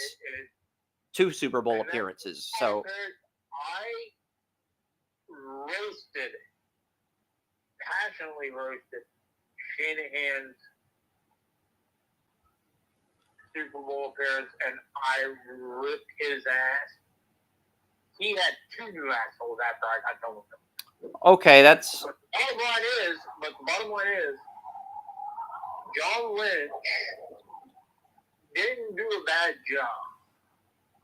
And I don't think Shanahan did a bad job this year. John Lynch has been superb at drafting. The only screw-up he made was taking Garoppolo in a trade versus drafting Mahomes. But you can't really fault him for that because many... Nobody saw, Mahomes. I did. The Chiefs did. The Chiefs had... Veach had Mahomes on his radar a year before I did. What does that say about Veach when he was working under Dorsey? That's why he's the best GM in the league. But let's get back to the Buccaneers defense, because we're going to be on a rant forever if we don't get to the Buccaneers defense. Yeah. So Vita Vea, nose tackle, under contract for 2 more years. Kalijah Kancey at 34, left end, under contract 2 more years. Showed he could play a little bit of 34 right end when Logan Hall's not in the lineup. Logan Hall, final year of his rookie deal at 34 right end. Greg Gaines, he had a contract that ran through 26, but they voided the 25 years. So Greg Gaines, the backup nose tackle, who actually did a good job complimenting Vita Vea at nose tackle, is a UFA. I think Gaines is good enough to start at nose tackle somewhere else. Yaya Diaby's the 34 right outside linebacker. He's under contract for 2 more years. Anthony Nelson took the starting. I expect Gaines to get a pretty nice payday. Anthony Nelson did take the starting left outside linebacker job from Joe Tryon, but they voided his contract. So he will be a free agent along with Joe Tryon, which means Chris Braswell, their second-round pick, who was the number 4 edge rusher, will be the number 2 edge rusher after learning as a rookie. I like Braswell, so I'm gonna... So Diaby and Braswell, we'll see what they do. Yeah, I don't necessarily like how they did it, but... I can't. I mean, Tryon was a 2021 first-round pick in the final year of his rookie deal, and Nelson had limited experience as a starter. So easing Braswell in and starting those two while Braswell learns the playbook is a way to go about this. If you think Braswell has this high ceiling, but he's raw, so that's a way to go about it. I would have thought they would have kept one of those guys in front of him for a little while longer, and then maybe put him in there as a starter midway through the season. So I think he's almost there, but I'm not quite sure. The Buccaneers only have $2 million in cap space, so if they want to franchise tag Godwin, they are going to have to cut somebody to save cap space. And Levante David took $1 million. There's talks that Levante David might be willing to come back for $900K. Bucs need him to come back for $900K because if they only have $2 million in cap space. David is a fucking unicorn. I mean, he is a royal unicorn. He is so good. He is one of the best in football. He has been one of the best in football. But he's probably going to get $1.05 million because Deion Jones is making $1.30 million as the backup. And he's willing to pay less than $1 million to stay with his team, which is the loyalty. You might have to pay him $1.40 million because Deion Jones, the backup to Levante David's making $1.30 million. So either you buy out Jones and you get David at a pay cut, or you have to pay him a little bit more than Jones, but not $2 million, but a little bit more, just a slight bump more than Jones. If Jones is making $1.30 million, you're probably going to go $1.35 million or $1.40 million. But you still get him at premium value because he's easily worth over $2 million. Okay, he's easily worth that. We're not arguing that. Absolutely. We're just praising Levante David for being, one of the best in the business and accepting and being as loyal as anybody. Yeah, and Zion McCollum was a 22 fifth-round pick, I believe. I believe Zion McCollum didn't. Zion McCollum was a 22 fifth-round pick. Sat out his first year, played nickel corner in year 2. This year in year 3, he became the number 1 corner. And, he's in the final year of his rookie deal. So there's a lot of big decisions to be made. I think McCollum and Godecki are the 2 most likely to get paid from the 22 draft. Jordan Whitehead back for 1 more year, along with Winfield. Jamel Dean's going to be back. They got Dallas Flowers, who began the year as the Colts' number 2 corner. Dallas Flowers was once the Colts' number 2 corner before injuries. Tampa Bay picked him up after the Colts cut Dallas Flowers. He's a backup for depth. That's not a bad addition. You have Tyke Smith as a number 3 safety next year. So McCollum and Dean are your 1 and 2 corners. The Buccaneers did not have a good nickel corner, but they do have Dallas Flowers, who they picked up from the Colts. Colts cut Dallas Flowers. I didn't even know that was in play. Chase McLaughlin, 2 years. So the Buccaneers are in a good spot. They're not in a great spot. They only have $2 million. They are going to have to cut somebody to free up some cap space. I'm not sure who they can buy out. or if they want to buy out anyone, but I think they are going to have to cut somebody, though, to save cap space, or they're going to have to get Baker or Evans to restructure, especially if they want to franchise tag Godwin. So, and that's going to be the challenge, is who agrees to that restructure. But the thing is, if Baker restructures, Evans and Wirfs will probably restructure too. It'll be like a domino effect. Because Baker's getting $35.7 million for this year and $45.7 million. So do you have him restructure to $30, $25 million, and then roll over the money into 26 to where he's making over $50 million? And Baker got a 3-year extension. None of those years have been voided. I thought. Yeah, no. So none of those years. All right. We already went through the Broncos. Let's go through the Steelers. We'll get to the Senior Bowl and Senior Bowl and Shrine Bowl lineups after this. All right. So the Steelers, Fields and Wilson are both free agents. Skylar Thompson, who they did add off a practice squad, is the third string. Is the Skylar Thompson, the practice squad quarterback, did get extended to 25. So if the Steelers choose not to draft a quarterback or to let Wilson and Fields walk, Skylar Thompson would be the starter. If you want to create the worst starting quarterback room in the league, Mike Tomlin, here's what you do. You bring in Tim Boyle, and you have Skylar Thompson and Tim Boyle compete for the starting job. That is how you create the worst running quarterback room in the NFL. If you put it that way, it makes me feel like, the Browns having no quarterback in their room feels really good. And then Mike Tomlin goes, "We can get 9 wins with Skylar Thompson and Tim Boyle, fools." Like, yeah. Okay, good luck with that, Coach Tomlin. As good as your defense is, I don't think you can win 9 games with Skylar Thompson and Tim Boyle. As good as your defense is. Yeah, I think DTR is technically under contract, but I've heard he's not coming back. It is a full zero in the Browns quarterback room, and you know what? I think they're better than the Steelers. Watson's under contract, but he's not. Watson's under contract, but he's not going to be on the team. He's technically still getting paid, but he's not going to be on the team. You're choosing not to count him. I'm choosing to count him because he's technically part of the payroll. If you're technically part of the payroll, you're part of the roster, even if you don't play. You're choosing not to count him. I'm choosing to count him. You're going to be part of the roster, but are you going to be part of the active roster? And that is a no. Still part of the roster, still part of the payroll. Now, Chris, do you count as if he is on all season? Do you count that as part of the roster? I think the Steelers are going to bring back Wilson or Fields. They're gonna use Skylar Thompson as a placeholder to compete with the rookie they draft. That way, if the rookie they draft sucks as a rookie, I think they're going to get a QB in day 2, whether it's a Jalen Milroe, a Quinn Ewers. They're going to get somebody, and if they are super raw and they suck, Skylar Thompson's the insurance policy for that backup job behind Fields or Wilson. My question was actually an honest question. If they are on the season-ending IR, do you consider them part of the Yes, it is a legitimate question. I agree, but I do consider them part of the legitimate roster, even if they're on IR.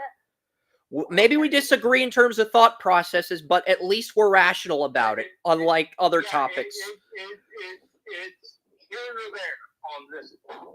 It's here or there. All right. So it's an injury designation, and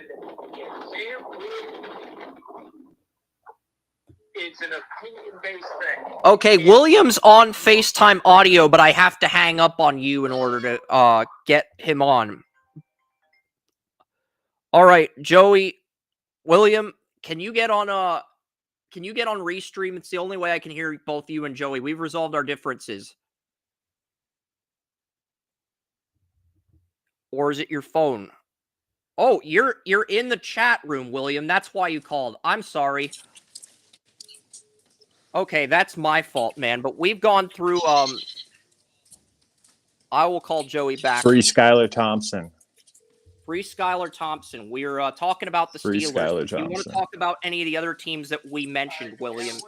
William was in the chat room, and I didn't even realize he was in the chat room. That is my fault, but that is my fault, buddy. I'm sorry. That is on me. I will Free take Skylar 100. Thompson. What do you want to say about Skylar the other Thompson? You teams? can win 9 games with. You can.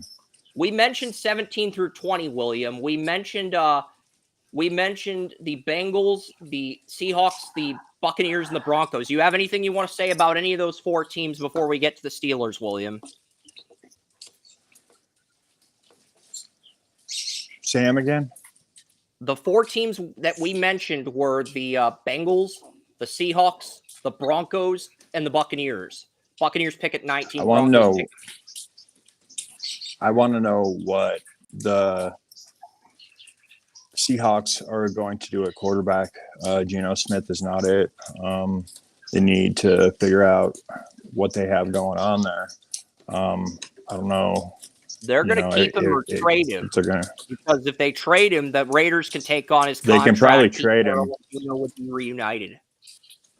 They can probably trade him for what, maybe a 2nd round pick, something like that. I mean, some team is going to need a game manager, to tide over while a rookie develops, because there's so much come up lately about developing rookies.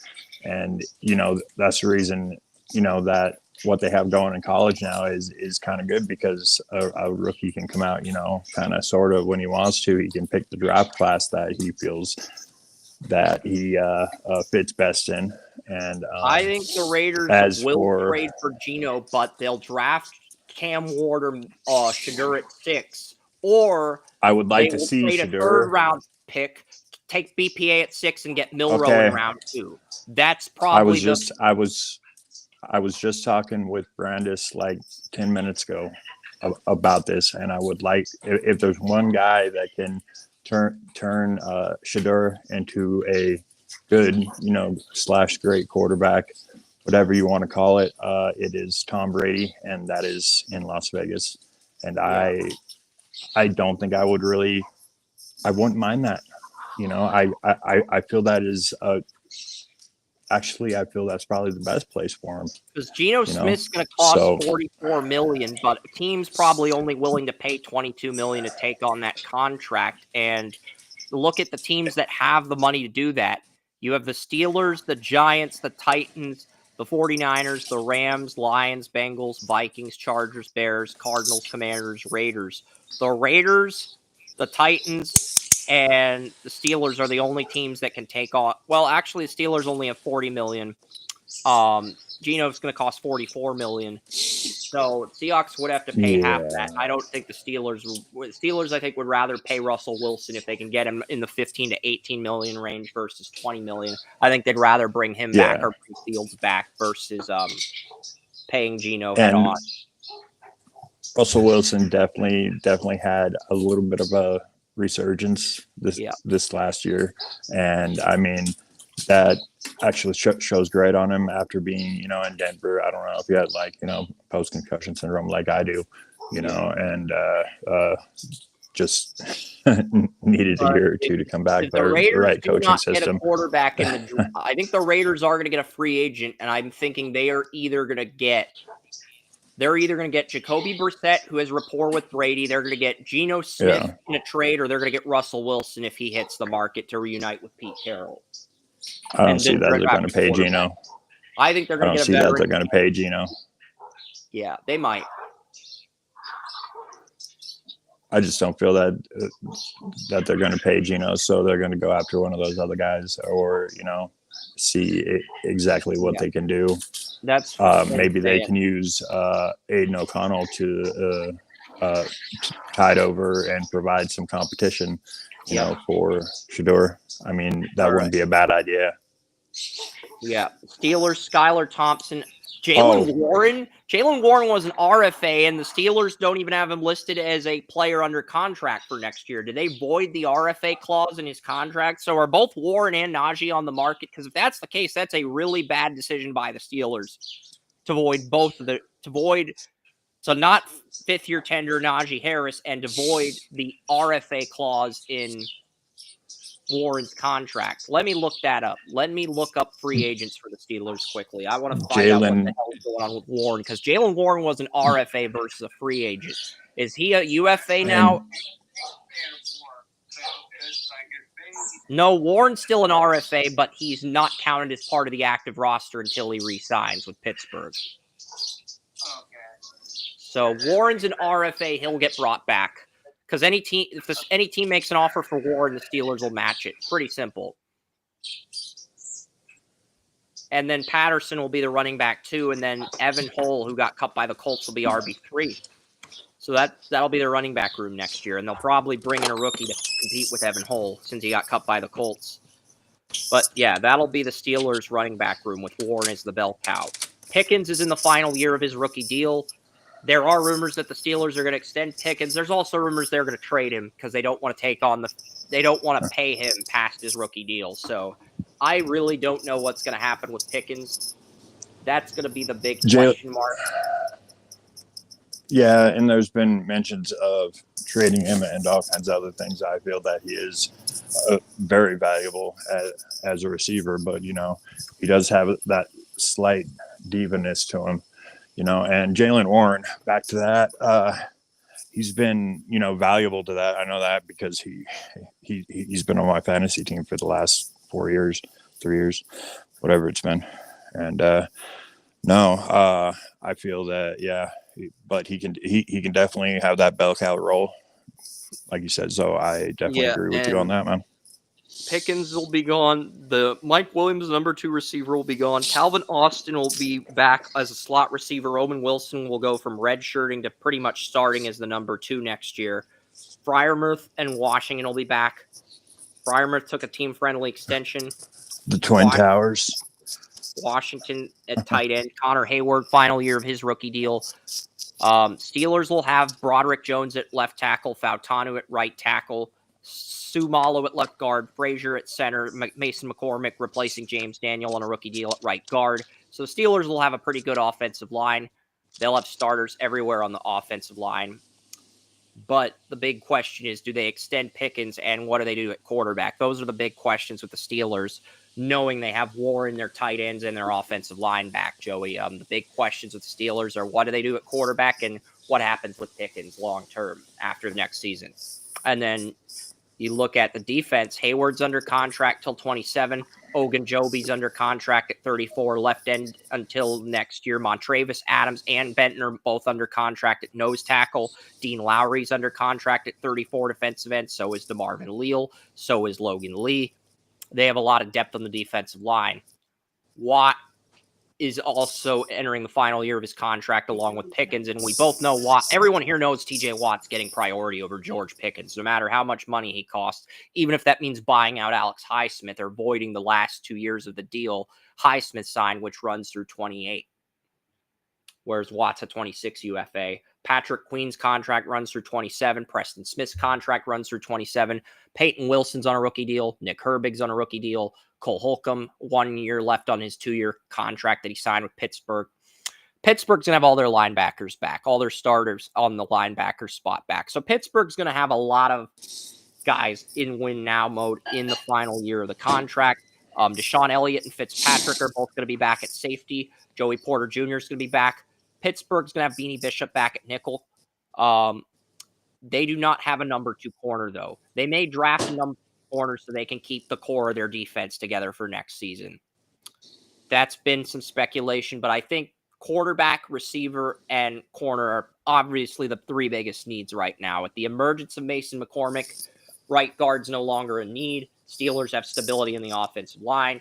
It's pretty simple. The 3 biggest immediate needs are quarterback, receiver next to Pickens. If you keep Pickens, you're going to need multiple receivers if you trade Pickens, and corner. Those are the 3 big areas, Joey, William. I think we're in agreement on that. Boswell and Johnston are back. So is the long snapper. What am I missing with the Steelers? I think it's pretty simple, cut and dry. Quarterback, receiver, and corner. I think what is, you're 100% correct. That is the focus. But if you look at what's been steadily declined over the last 2 years, it has been subtle. if you're not really paying attention, you wouldn't notice. So what is going down? So that makes me think the Steelers need to really focus. Because if I notice it, You're right about Watt declining, even though he's still very good. The problem is Myles Garrett's not going to decline until he's 35, 36, 37 because he's choosing to focus on his career and his conditioning over Father Time. And Father Time's undefeated. We both know that. Watt, he became a dad this fall. That doesn't mean he's going to decline now, but maybe 2 or 3 years, that hunger isn't going to be there as far as ambition. And, you know, it's not just that. It's he didn't play his best once November came around. It looked like he declined in the final 5 games of the season. He began to decline. He may not have declined to -5, but you could argue he declined -1 in terms of his production or overall rating. You can argue he's at -1 in terms of the regression development. And then that could go down to -3 in 2 years from now. Maybe at the end of next year. Chris, what focuses on weightlifting? Garrett focuses on nutrition and then weight. And Garrett is a physical freak of nature. You know, what is going to decline more quickly and more rapid than Garrett because Garrett has a different approach. Yeah, I felt like once Watt turned 30, 31, 32, we'd start to see the beginning of his decline because he got drafted when he was 23, whereas Garrett got drafted when he was 21. And not only is Garrett focusing on nutrition and weightlifting, like you said, I think when you're a bachelor, you're hungrier by nature, whether it's career, goals, ambition. And I'm not telling Myles Garrett what to do with his friendships, personal life, relationships. That's his decision and his decision alone. So I think he's hungrier by nature in that respect, not just as a football player, but as a human being and an individual. Well, you're not wrong in that his attention is going to be 100% focused on football. Or, okay, 90% focused on football because he is a minority or cat, so he does have to focus on some that. edge rushers decline when they're 30, like Clay Matthews. Others decline when they're 31 or 32. And then some guys, the guys that have the mental focus Garrett has, they don't decline until they're 35. But that's usually the longest an edge rusher can go without declining. And they got to be really exceptional, and they got to be drafted when they're 21 or 20 in order for that to... Well, yeah, but towards the end of their career, towards the end... Vikings, rush linebacker. I got his picture in my head. I can't remember. I don't think you're thinking of Jared Allen. You're thinking of somebody else. No, we're going back further than Jared Allen. I want to say John Randall, but he's a Chad defensive Greenway? tackle, not a... John Randall played both. Okay. I didn't know he played both edge rusher and defensive tackle, but it was Randall. That's who we were thinking of. That was my next guess after. John Randall was Yeah. He played inside. He played anything that he might have been the closest thing he might have been I've ever seen. He played anything. The only difference is The only other edge rusher besides Garrett that played at a high level at 35 is James Harrison, but he's not as good as Garrett was, with all due respect to What Harrison. about Julius Very good Peppers? player in his prime. What about Julius Peppers? Peppers was good until he was 32 or 33. No, Then he began to decline. he played later than that. hey, but They get craftier after that age, man. hey, but They get craftier when they start to decline. at that point, Peppers did have that renaissance where he came in and just rocked the boat for like 3 Yeah. 4 years. So he could do it. He came back with the Panthers, man, and he did well. Your ass, and you're gonna It was like- beautiful to watch. I saw it. Oh yeah, You know, it really was. it was beautiful to watch. amazing. Yeah. Watching him on on like 3rd and 2, and you know that they're going to run it, and just watching them just crunch the left tackle and smash into the take that running back down, dude. It was like, damn. It was beautiful. He knocked the tackle on his ass. It was like, what? All right, we pretty much covered all the Steelers' needs. There's 3 more teams left. We gotta handle Julius Peppers here. Because Julius Peppers, We got the Chargers, the Packers, and the Vikings. See why there's more appeal with Julius Peppers than the Chargers, given the way the Chargers season ended.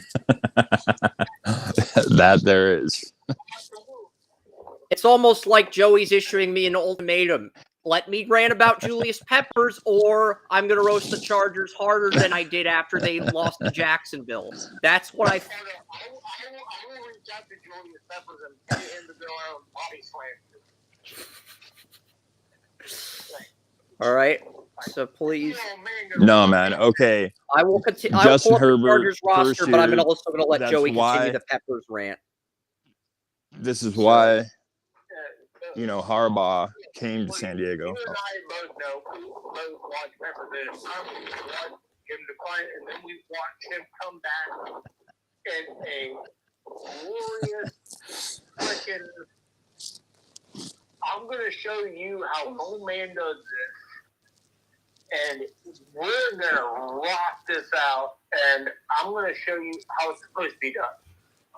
I mean, he destroyed in his last 2 or 3 years. He had 2 or 3 down years, but then he came back and I think if Derek Thomas hadn't died in 2000, he would have gone 15 years without declining. Dude. I think you can put him in the discussion with Peppers, with Peppers, I witnessed. with John Randall as an edge rusher who would have had 15 years without declining. If Thomas hadn't died in that accident, I think he would have had 15 years without declining. I do. I saw Derek Thomas as close as I saw Julius Peppers. That was when I started getting into the technical part of football, into the defenses in football, and watching Derek Thomas. That was another thing of beauty. That guy was just something else. And the Chiefs had that offense. They never really had a quarterback until Joe Montana retired there and everything.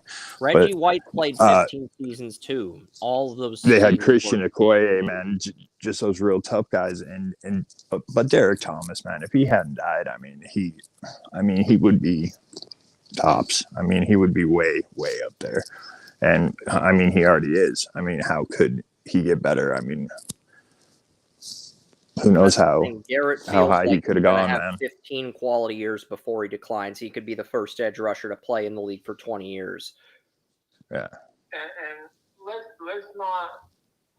If Chris wants going to San Diego, I'm gonna Chargers. I'm gonna give him a perfect segue here. You cannot script a fatter end than Junior Seau. Sitting on his couch watching TV, and his mistress comes out. The greatest player potentially in San Diego history with the saddest ending. And you cannot. Yeah.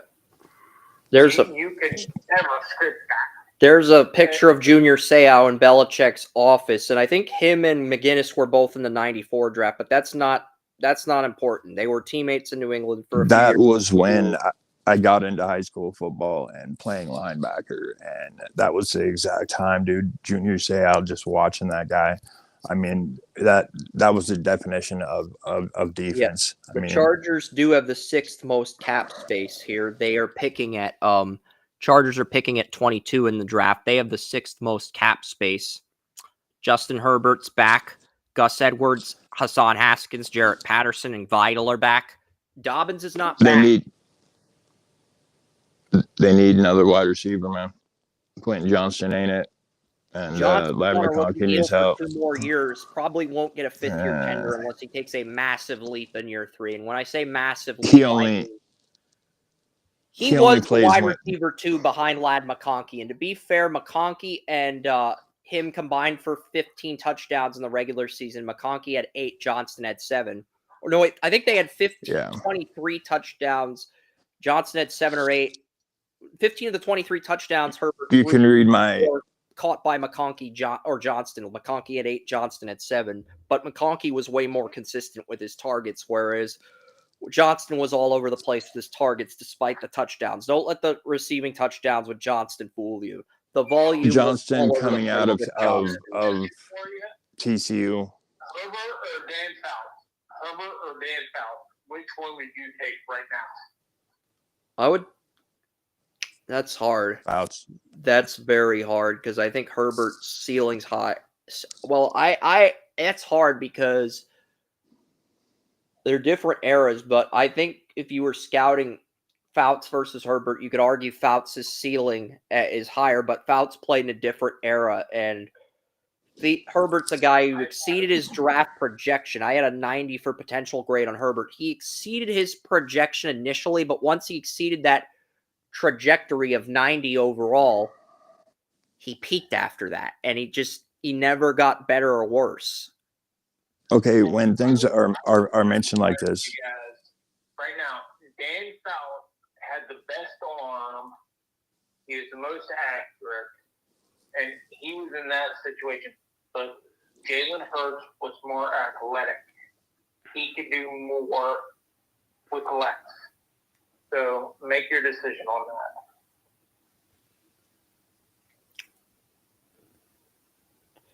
Yeah, but Hurts was seen as a refined passer, and Herbert was, which is why Herbert went 6th, and Hurts fell to the second round with the Eagles. But yeah, Johnston's going to be the number 2 receiver. Even if the Chargers draft somebody, Palmer's a UFA. Josh Palmer's a UFA. Chargers do, and they need to draft someone. Base. They absolutely need to draft someone. Quentin Johnston. Johnston will probably move to slot receiver if the Chargers don't bring back Palmer, because Johnston still had a respectable 7 touchdowns. He looked much better than he did as a rookie, but he still didn't take that leap where you're convinced you can 5th-year tender him after. Quentin Johnston is a player that only goes when he thinks he's getting the ball, but he is an athletic freak, and but he has stone hands too. So there is that. What he can provide is kind of dependent on that, and I feel, Johnston had wide receiver, the importance of wide receiver has come up. But I'm kind of curious what his targets were. I'm kind of curious how many times he was targeted this year versus rookie year. With my evaluation coming out of here on this, because it's like if he knows he's getting the ball, he's going all out. If he knows there is no chance he's getting the ball, he's not. So I kind of agree with William on this. It may come down to you might have a chance to get the ball. Okay, so Johnston only had 38 receptions as a rookie, but he was targeted 67 times. Just a horrible rookie year, 431 yards, 2 touchdowns. But they had Keenan Allen, they had Mike Williams last year. This year, 55 receptions on 91 targets as the number 2 receiver, 711 yards, 8 receiving touchdowns. And I think Ladd McConkey had. I want to see what Ladd McConkey did as a rookie. When he does catch the ball, he is going to get some touchdowns. There's zero. That's what those stats say right there. I felt like Ladd McConkey could be a number 1 receiver, but he wouldn't be a number 1 receiver right out of the gate as a rookie. You felt he was more of a number 2 coming out of college, but I felt like McConkey was going to be a number 1, but it was going to take him a year or 2. He came out and dominated right out of the gate. 82 receptions on 112 targets, 1,000 yards, 7 touchdowns. So Johnston had 8 touchdowns. He led the Chargers in receiving touchdowns. McConkey. I drafted Ladd McConkey at number 7 McConkey led overall. the team in receiving yards. But Johnston did lead the Chargers in receiving touchdowns. So that's the counter argument for keeping Johnston. But I do think you need to bring in competition for him at the very least. For that, I drafted Ladd McConkey at number 7 in my dynasty money league, and I feel that he was going to be number 1 here because of Quentin Johnston and what I saw on film from him and Duggan at TCU. To be fair to Johnston, he led the Chargers with 8 receiving touchdowns. But he's so inconsistent with his targets. I believed it. He's so And with inconsistent Herbert's with arm, his targets that he may end up declining. This might be Johnston's peak year, whereas McConkey, he's going to get better on a year-by-year basis. With Johnston, this might be his peak. those few touchdowns show that sometimes when he gets the ball, he will get into the end zone. That's why But he'll he had get 8 receiving maybe 10 touchdowns, which touchdowns led the at Chargers in most. touchdowns. But is this his peak? Yeah. Is this the Yeah. peak for Quentin Johnson? Is it going to go? Are the touchdowns going to No, go downhill next year? And is he still going to have issues? No. If that's the case, I can easily see him getting 10 touchdowns next year in San Diego. I mean, and there if he are does that, times that he gets it, and there's Herbert's he's going to get a arm, fifth-year tender. If he does that, he's going to get a fifth-year Harbaugh tender. just got there. Yeah. If he doesn't, they won't. He probably That's should. simple. He probably should. I felt that he was a third-round wide receiver coming out, and just who he is a player. I mean, he can and should get that fifth-year But tender. with Josh Palmer It'll gone, be easy with receiver, the Chargers are probably going to draft somebody to push Johnston for wide receiver too, and whoever loses that competition will be the third receiver. But you That's still what have I'm saying Darius right Davis there. for depth. You still have Des Fitzpatrick. You have Brendan Rice for depth. Will Dissly is back. Wide receivers have become so much more important in the last few years. Slater is back. Joe Alt is back. Zion Johnson is back. Bradley Bozeman is gone at center, but Jamari Sallier is back. Honestly, I would buy out Pipkins. Pipkins is the one player on the. I thought the Chargers were better with Jamari Sallier in the lineup versus Trey Pipkins. I think Pipkins was a liability on that offensive line. When he missed games with injuries, I think the interior was better. And there is a buyout, a cap hit of $9,200,000 and dead cap of $2,500,000. So that's $6,750,000 that you save by buying out Pipkins. I think that is a buyout that's going to happen because Pipkins went from being the right tackle to right guard after Joe Alt got drafted. So I do think Pipkins is the only buyout on offense, unless the Chargers want to buy out some defensive players. Interesting. Khalil Mack's 2025 contract's void. He had 1 year left on his contract, but it got voided. So Khalil Mack's a free agent. Bud Dupree has 1 year left. Tuli Tuipulotu did start regularly next to Bosa when Mack was injured. So his workload increased, even though he was a backup to Mack. His workload did increase at a rapid rate in 24. It sounds like the Chargers are going to start Bosa and Tuipulotu next year at edge rusher with Dupree as a situational edge, and they're just going to let Mack walk since he's 34. That's kind of the vibe I'm getting. Tito Ogbonina's back at nose tackle, but they need some 34 defensive ends. Bosa's back, but he's only got 1 year left on his contract. Does he get extended? I think Joey Bosa turning 30, that's something you got to explore. But I also think they want to extend Tuipulotu. Henley got 2 years left on his rookie deal. Denzel Perriman's going to be gone. He had a 1 year deal. Junior Colston will probably start next to Henley next year. Gilman and James will be back at safety. And then Still and Hart will be the number 1 and number 2 corners. They do need another nickel corner next to Still and Hart with Samuel Jr. and Christian Fulton set to be UFAs. They're going to need another corner next to Still and Hart. So slot corner and slot receiver are really the two biggest needs for the Chargers if they keep the roster as is and they don't cut anybody else. Maybe a running back for depth. I think the only buyout on this roster, though, is because the Chargers have the 6th most cap space. Pipkins at right guard's the only buyout I see on the roster. Chargers have $63 million for this year. They have a lot of money to play with. And now that you mentioned the offensive line again, Jim Harbaugh is going to revamp it like none other. But, that's true because Bozeman's a free agent, and I think Pipkins is a guy you can buy out. He'll save you additional $6 million. It'll get you up to $70 million. So that's why I say that's a good buyout. $69,800,000 will get you up to. So that's why I say Chargers are positioned very well to make a run to potentially be better next year with all the stability and long-term contracts they have. Anything you want to add to the Chargers before we get to the final two teams, Packers and Vikings? We will save teams 25 through 30 for next week, because all we'll have next week is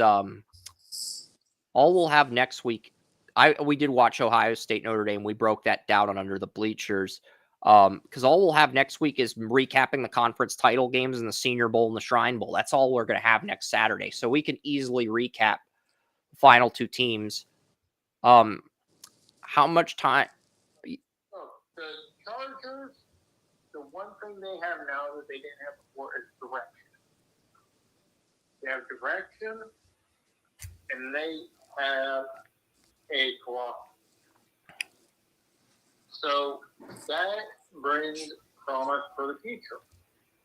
You know what they are. You know what they're trying to be. And they've got the quarterback if they believe they can pull it off. So future-wise, with Harbaugh at the helm, I'm very confident. Yep.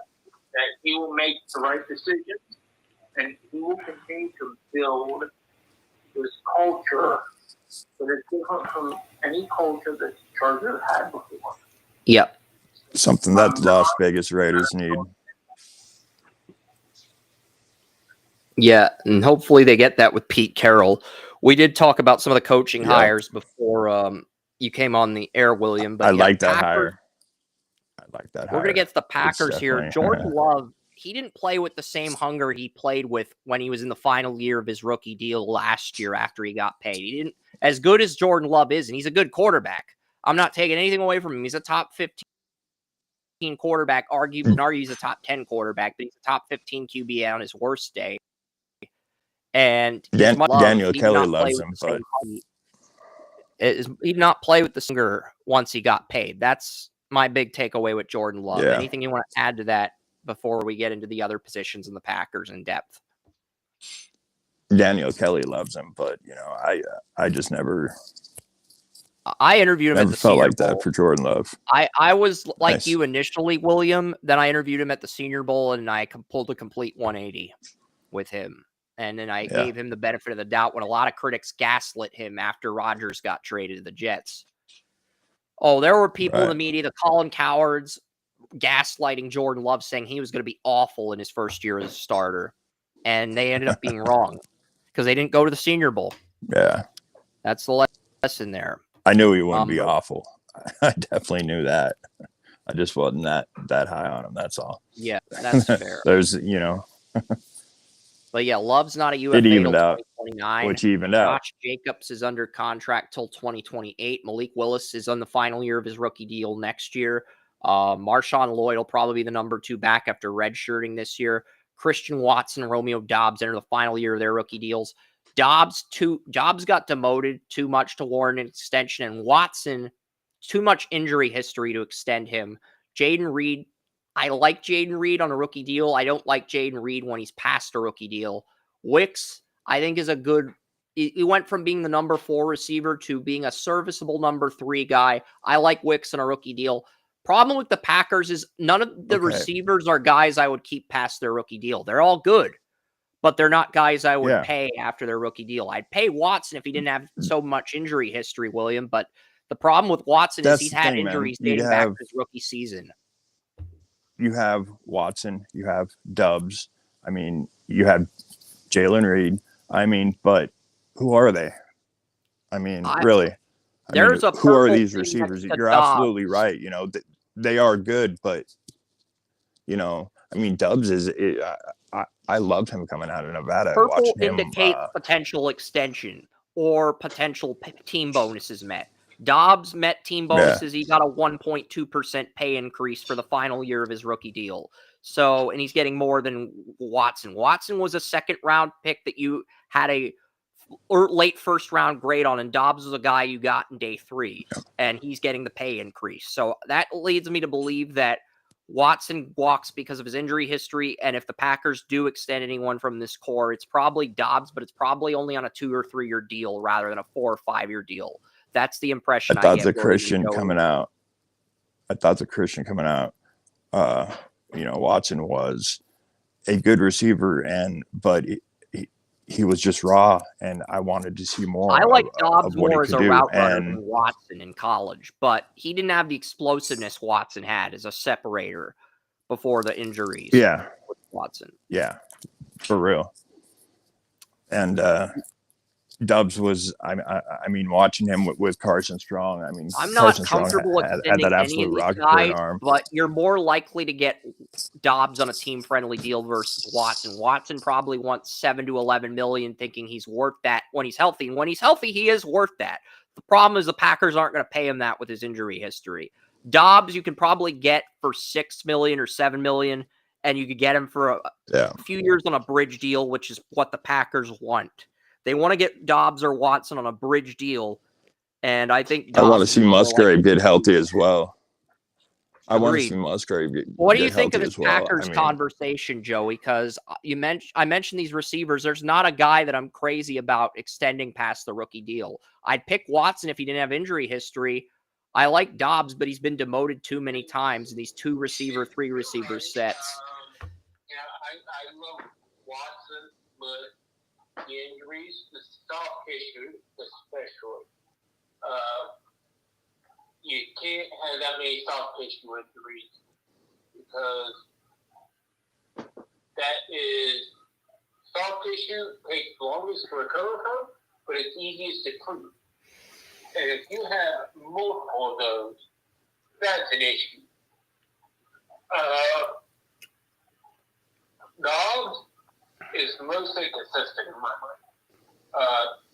Yeah, he has the best route running, like you said, but he's not as consistent as I would like. He'll have games where he pops off, where he's the wide receiver 1, like the wild card game against the Cowboys, but he'll also have games where he disappears and gets benched for Jaden Reed and Wicks in 2 receiver, 3 receiver sets. That's the most frustrating thing about Dobbs.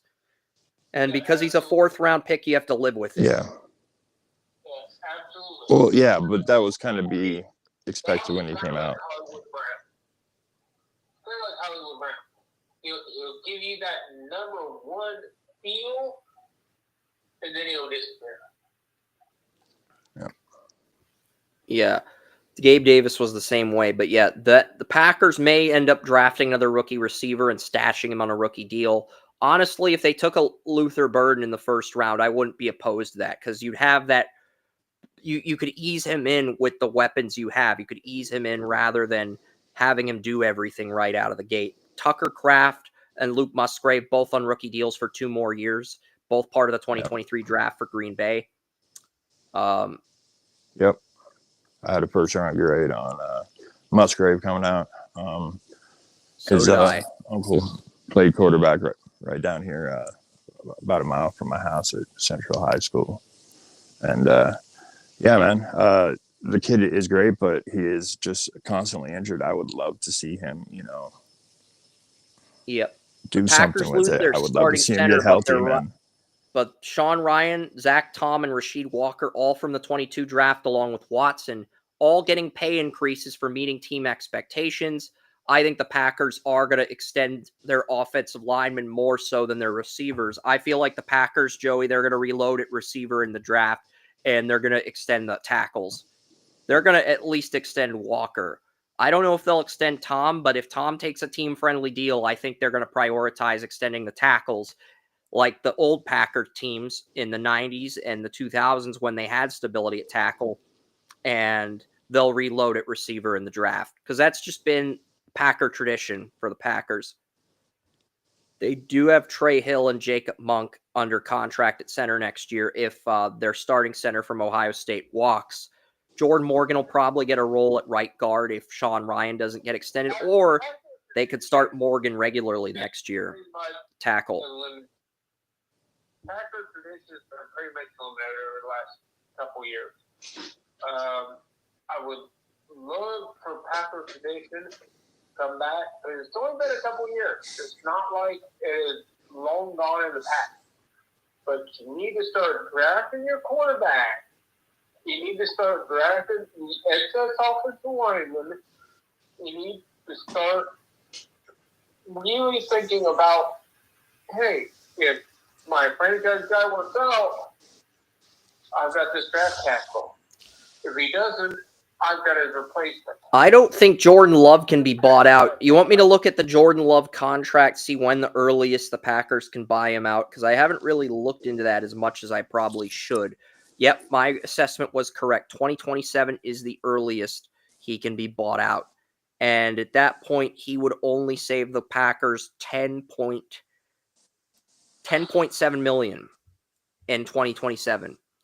And if you wait till 2028, you would save $59.2 million. So the Packers are sort of Jordan Love is basically the NFC's version of Trevor Lawrence as far as contract extensions go. His contract is pretty much formatted identically to Trevor Lawrence's, to where you can't get I out of just that. need to see some fire out of him. Yeah, I need to see some fire out of Jordan I Love. agree, William. He didn't play with the same fire once he got paid. Yeah. But he knew he had all the leverage in And the that- negotiations last That doesn't year. show very well, man. And you have Jordan he Morgan, sure your did. first-round pick on a rookie deal. So Walker will probably get extended. They'll probably Gets let paid Tom and walk sits and down. move Morgan to right guard or right tackle. But yeah, I agree. That's an option. Rashawn Gary will be the 43 right end. Kenny Clark got extended, 2-year extension in the offseason back in November. So he's, instead of being a 25 free agent, he's under contract till 2028 now. Devontae Wyatt enters the third year of his rookie deal at defensive tackle. Colby Wooden, backup defensive end. Right now, Rashawn Gary and Lucas Van Ness are the defensive ends at right end and left end. Quay Walker is the right outside linebacker. Edgerrin Cooper's the middle linebacker. So the linebacker situation, defensive end are handled.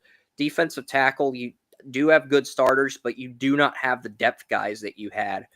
Jair Alexander, there are rumors the Packers are going to buy out. Can the Packers get out of Jair's contract? Because he's making $25.4 million, and the he missed a lot of time with injuries to be making that much. And he kind of hinted at going to another team in the offseason. Okay, so the Packers would gain $6.3 million they would save by cutting him, but they'd be taking on $19 million in dead money. That would be my big objection to cutting him now versus next year. I know he wants out now, but I would rather trade him than take on that dead money. But the Packers have $40 million, so they can take on the $19 million in dead money if they want to. Jair Alexander is one of the best corners in football when he's healthy. But you brought up a great point. When is he ever healthy? That's the question. He is a top 5 corner when he is healthy. Yes, but the thing is, he's making more money over the next years than Surtain. And if you're Sauce Gardner, you're looking at Jair's contract, you're thinking, I deserve more than that. Shit. Well, here's the thing. He's making more than Surtain. And Denzel Ward. That's what I was going to say. Make more than Denzel Ward. And Sauce Gardner is a top 3 to 4 corner in this league, in my opinion. He's looking at this and saying, what the hell, dude? This guy's barely playing. Yeah, he is amazing when he plays, but he's not playing. So what am I for? And the Packers really want to incur $19 million in dead money. They cut him. That's why I think he's going to get traded versus cut. Because he's still 28. He's at the point where he could salvage his career elsewhere, but he wants to move on from the team, and I think the feeling's mutual. The Packers probably want to move on from him too. I think between the health and draft implication, I'm going to put it out there. Sauce Gardner was my number 1 player coming out that year. Travis Hunter, not quite on Sauce Gardner's level. Sauce Gardner fell a little bit. What's that saying, Travis Hunter? Makes you think. I'm just trying to think who could take on Jair's contract. The Cardinals have $71 million. That is a team that needs a number 1 corner in the worst way possible. I could see the Cardinals as a trade partner for Green Bay. I'm seeing health inconsistencies, and I'm seeing just the Chargers gamble on Jair Alexander. Joey, that's another team I'm looking at. The Cardinals are a weird team because The Bengals only have 47 million. As much as I'd like to see Jair on the Bengals, I just don't think they want to risk 24, 25 million of their 47 million on Jair to take on that contract entirely. Well, here's the thing with the Cardinals. They're paying a quarterback who's not quite a franchise quarterback, but he's getting paid like a franchise quarterback. They're paying. I'd suggest the Commanders, but they're stacked at corner and they traded for Lattimore. They're not going to get a corner. So that really leaves the Raiders, the Patriots, if they want to trade for Jair, and the Cardinals as the de facto teams in the running for Jair Alexander. Maybe the Chargers. So there's like 4 teams. Maybe I heard Travis Hunter's name mentioned in there, and he is a elite receiver. He is not a corner. I'm trying to give you a precise answer. On the Cardinals, you're running 6 teams in a row. I'm saying there's legitimately 6 candidates if you look at the cap space. Patriots 120 million, Raiders 92 million, Commanders 87 million, but they have Lattimore and a bunch of corners and rookie deals, so I'm ruling them out. I think the Cardinals are the most desperate of these cap strap teams among the Raiders, Patriots for a number 1 corner in a trade. Chargers have 63 million, but they have 2 good corners. I don't see them taking on Jair's contract, even though they have the luxury of doing so. And you could throw in the Bengals, but I don't think they're going to take on that contract. I think they're the least likely of the teams we mentioned. But go ahead, Joey. I was not trying to confuse you. I just, a lot of teams, a lot of thought processes. Yeah, you just went rapid fire on us there all of a sudden. Yeah. And you went from slow to rocket fire. I went from Space Invaders to firing a nuke like Dr. Eggman in Sonic Adventure. That's the literal definition of rapid fire. Rapid fire. All of this is intriguing, you know. Because they got a franchise quarterback they got a guy who is a mid-level quarterback being paid like a franchise quarterback. They got a center that's being paid like a franchise center that couldn't even crack the Browns' everyday roster. Okay, they have a lot of guys that are decent but not great, and they're being paid a lot of money that they can let go of to hit Jair Alexander's money. But at the same time, do they want to take a chance on Jair Alexander for his injury history? So they have a lot of flexibility. They have a lot of question marks. But at the same time, Cardinals only had one of their top 3 corners in the top 80 on Pro Football Focus. That was Garrett Williams, the nickel corner. Their other 2 corners ranked 80th out of 810 corners, 80th or lower out of 110 corners. So that's a team that actually has to roll the dice on Jair with given their cap space. The Raiders can re-sign Hobbs, and Hobbs has the same injury issues as Jair. He's just not as good as Jair. So the question is, do you want to replace Hobbs with Jair, or do you want to bring back Hobbs if it costs less money than to pay Jair? I think you can get Hobbs on an extension for less money than what you'd have to pay Jair. And I think the Cardinals are the most interesting team. So yeah. That's what interests me about the Cardinals. Yeah. Eric Stokes is a UFA too, but I think the Packers are going to let him walk. They're going to keep Keyshawn Nixon, their nickel corner. They're going to keep Carrington Valentine, who's shown he could start situationally the first 2 years. He'll probably be the nickel. Nixon will be the number 2 or number 1 next year, and then they'll get another corner in the draft. That's probably what they'll end up doing. Because if they let Jair go and they let Eric Stokes go, they're probably drafting a corner in the first round, and it's going to be a number 1 corner right out of the gate. Because I don't see a scenario where they let Jair and Eric Stokes both walk and they don't draft a corner in the first round. As good as Nixon and Valentine are, you can argue both are nickel corners. Or Valentine, I think, is a low-end number 2 corner, and I think Nixon's a serviceable veteran at nickel corner, but nothing more. Well, Good I find floor the only player, time low ceiling. drafting for need is when it lines up with best player available, and that can easily be so. I don't think the Packers are going to go corner in round one unless Jair No, and Stokes both leave.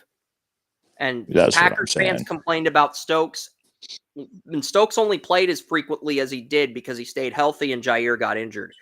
So we never got to see the Packers corners at their best. As much as they like to keep their core of corners, you just know they're going to blow it up and they're going to move on from Jair or Stokes, possibly both.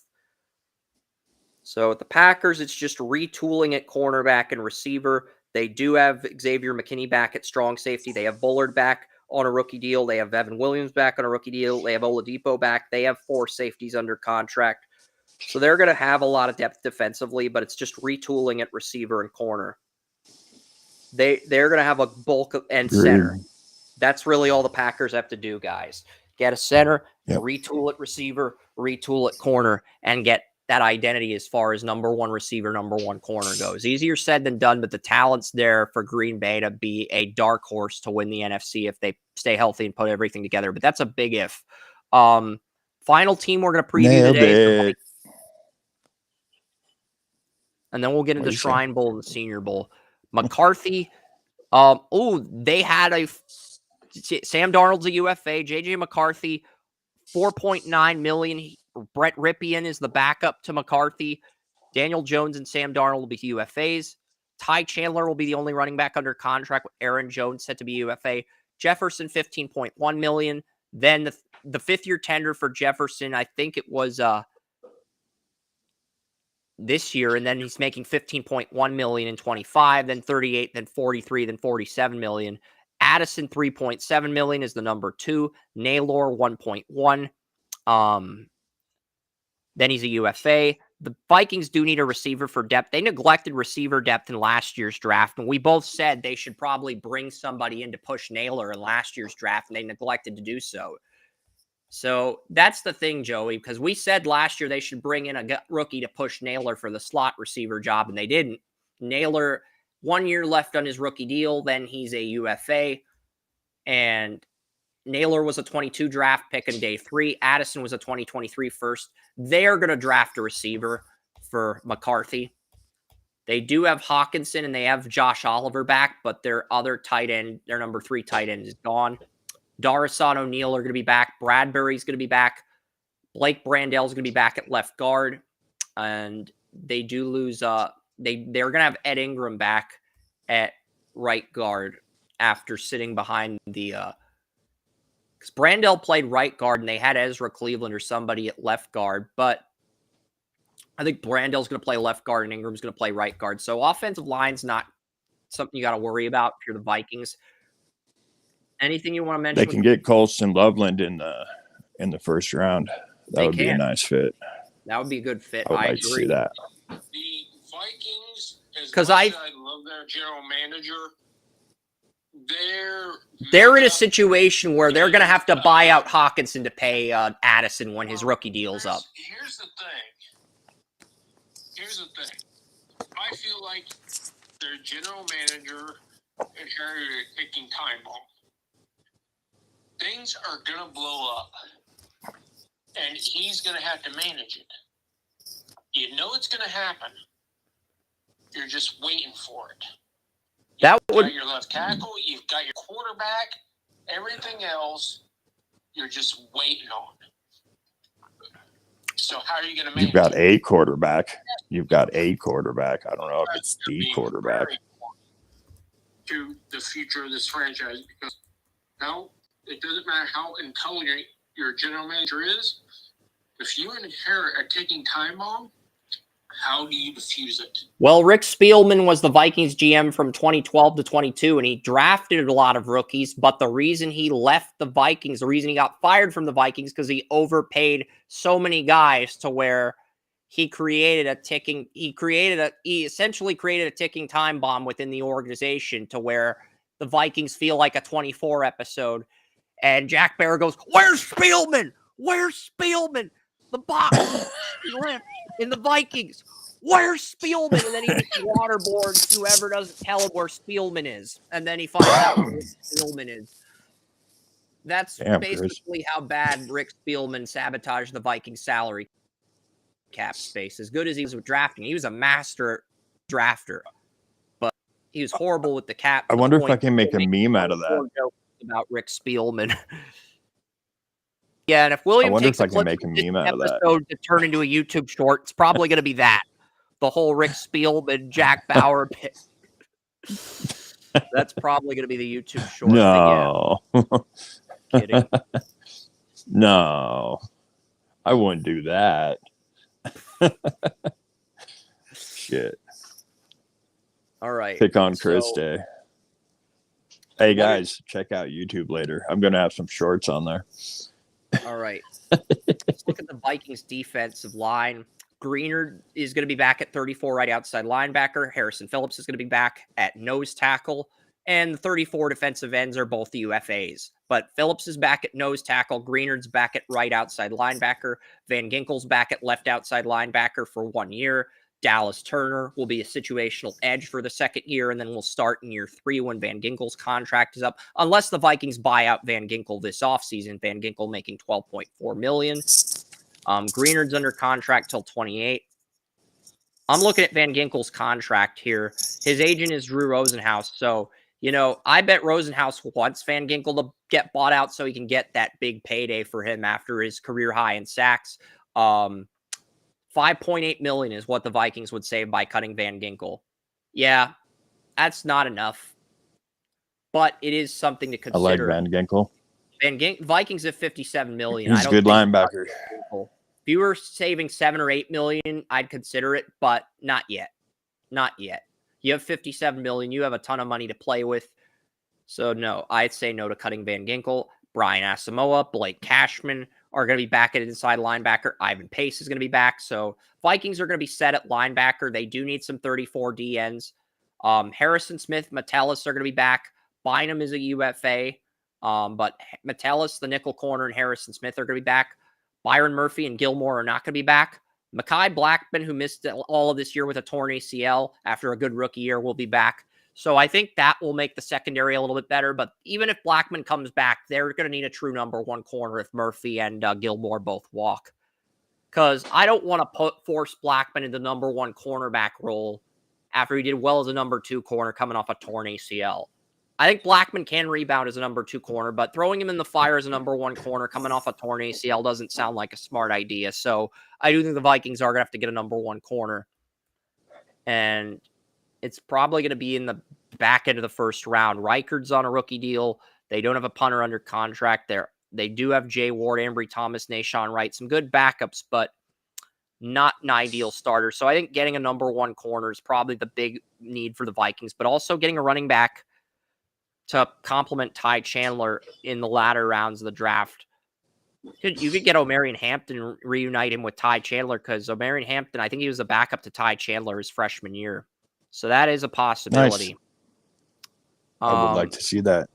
He is a franchise running back in the NFL. Okay, we've gone through every team in 24. We'll go through the Shrine Bowl and Senior Bowl rosters and in the show. I want to save some of these teams for the Senior Bowl next week when the conference title games are over, because we have the Texans, the Rams, the Ravens, the Lions, and then whoever loses the conference title games on Sunday as teams we can preview leading up to the Senior Bowl next week. So, and let's face it, I am really excited about the Senior Bowl.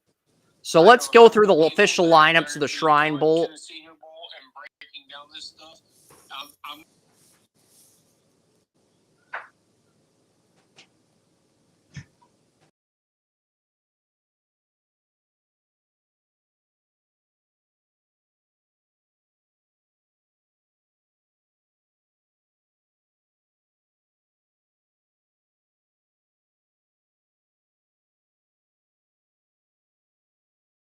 That's the reason.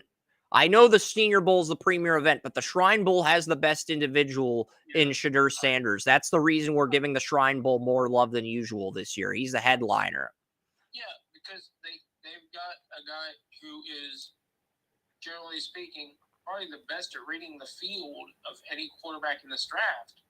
And he's arguably the most accurate of any quarterback. So the Giants.com basically posted a list of guys they're scouting. The Giants.com posted a list of guys that GM Joe Schoen is going to be scouting. Shedeur Sanders is the number one name on that list. The other QB they're looking at is Kyle McCord. So they've narrowed it down to Shedeur and McCord. I've heard a lot about McCord over the last 48 hours. That McCord may be on the rise if he aces the process. And it all starts here. And they're talking a lot about McCord and what he's going to do here. So Kenneth Grant, who I have a late first-round grade on, is one of the guys they're scouting. Trey Harris, the Ole Miss receiver that I had a late first on, he is a guy they're looking at the Shrine Bowl. Gadsden, the Syracuse tight end, they're looking at him.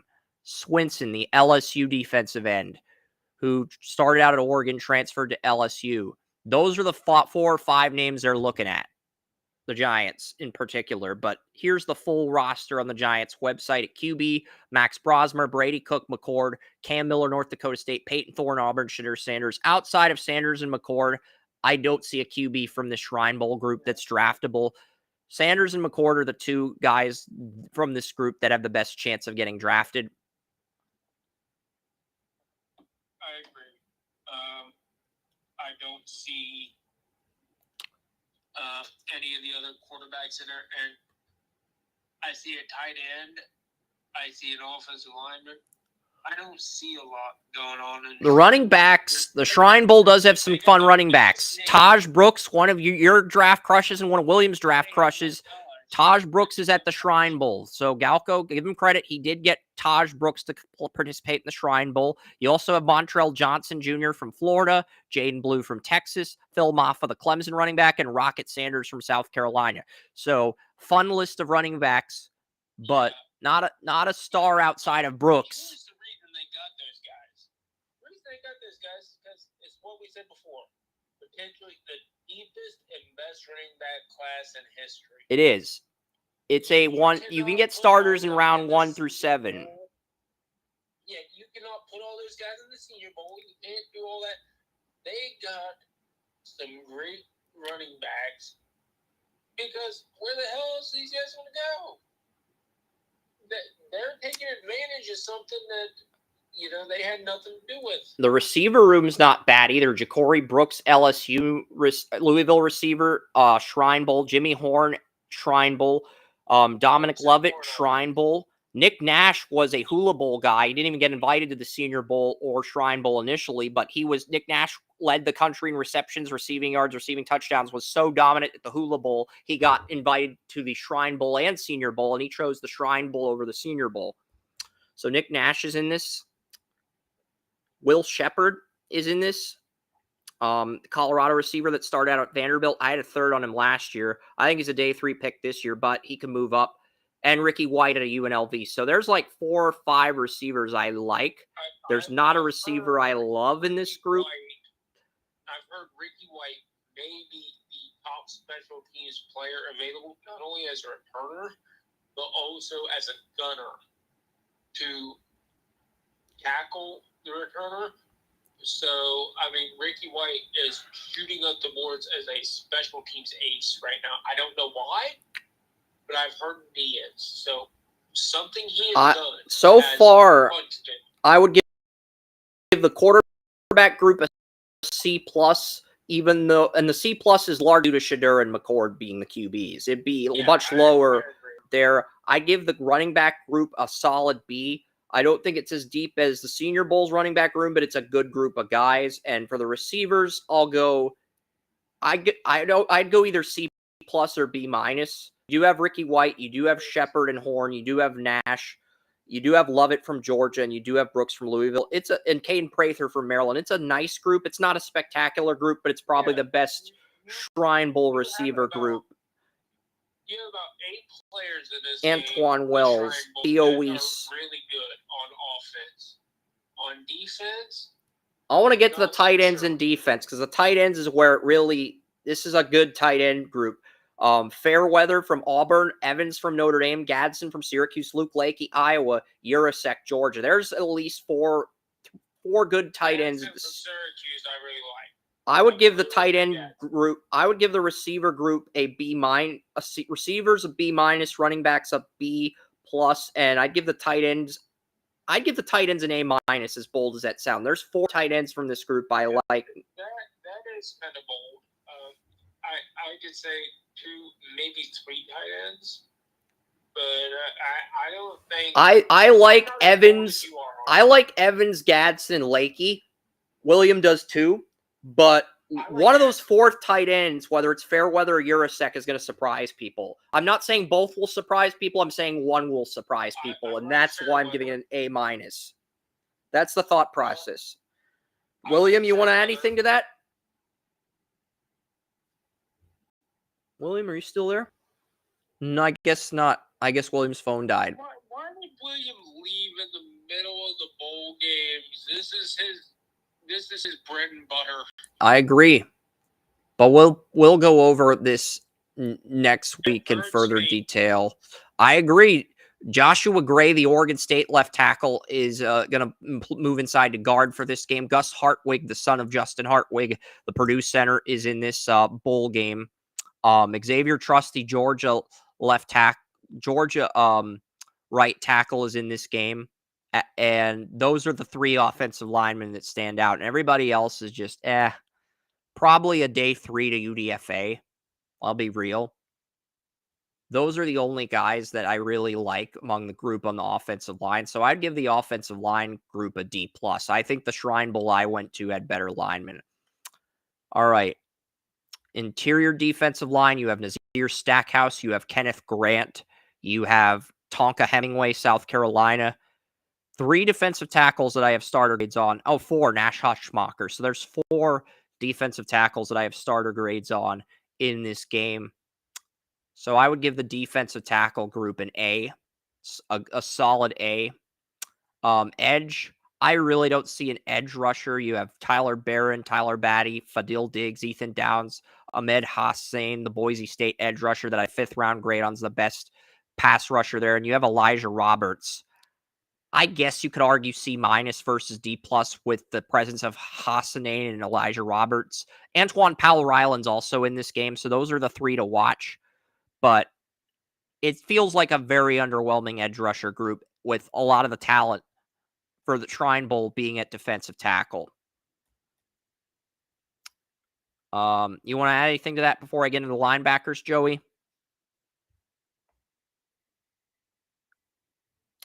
No, it's like I was not as interested in the defensive line, so let's get to the linebackers. I mean, I thought the defensive tackle group was good, but the edge rusher group was very disappointing compared to what the Senior Bowl pulled in.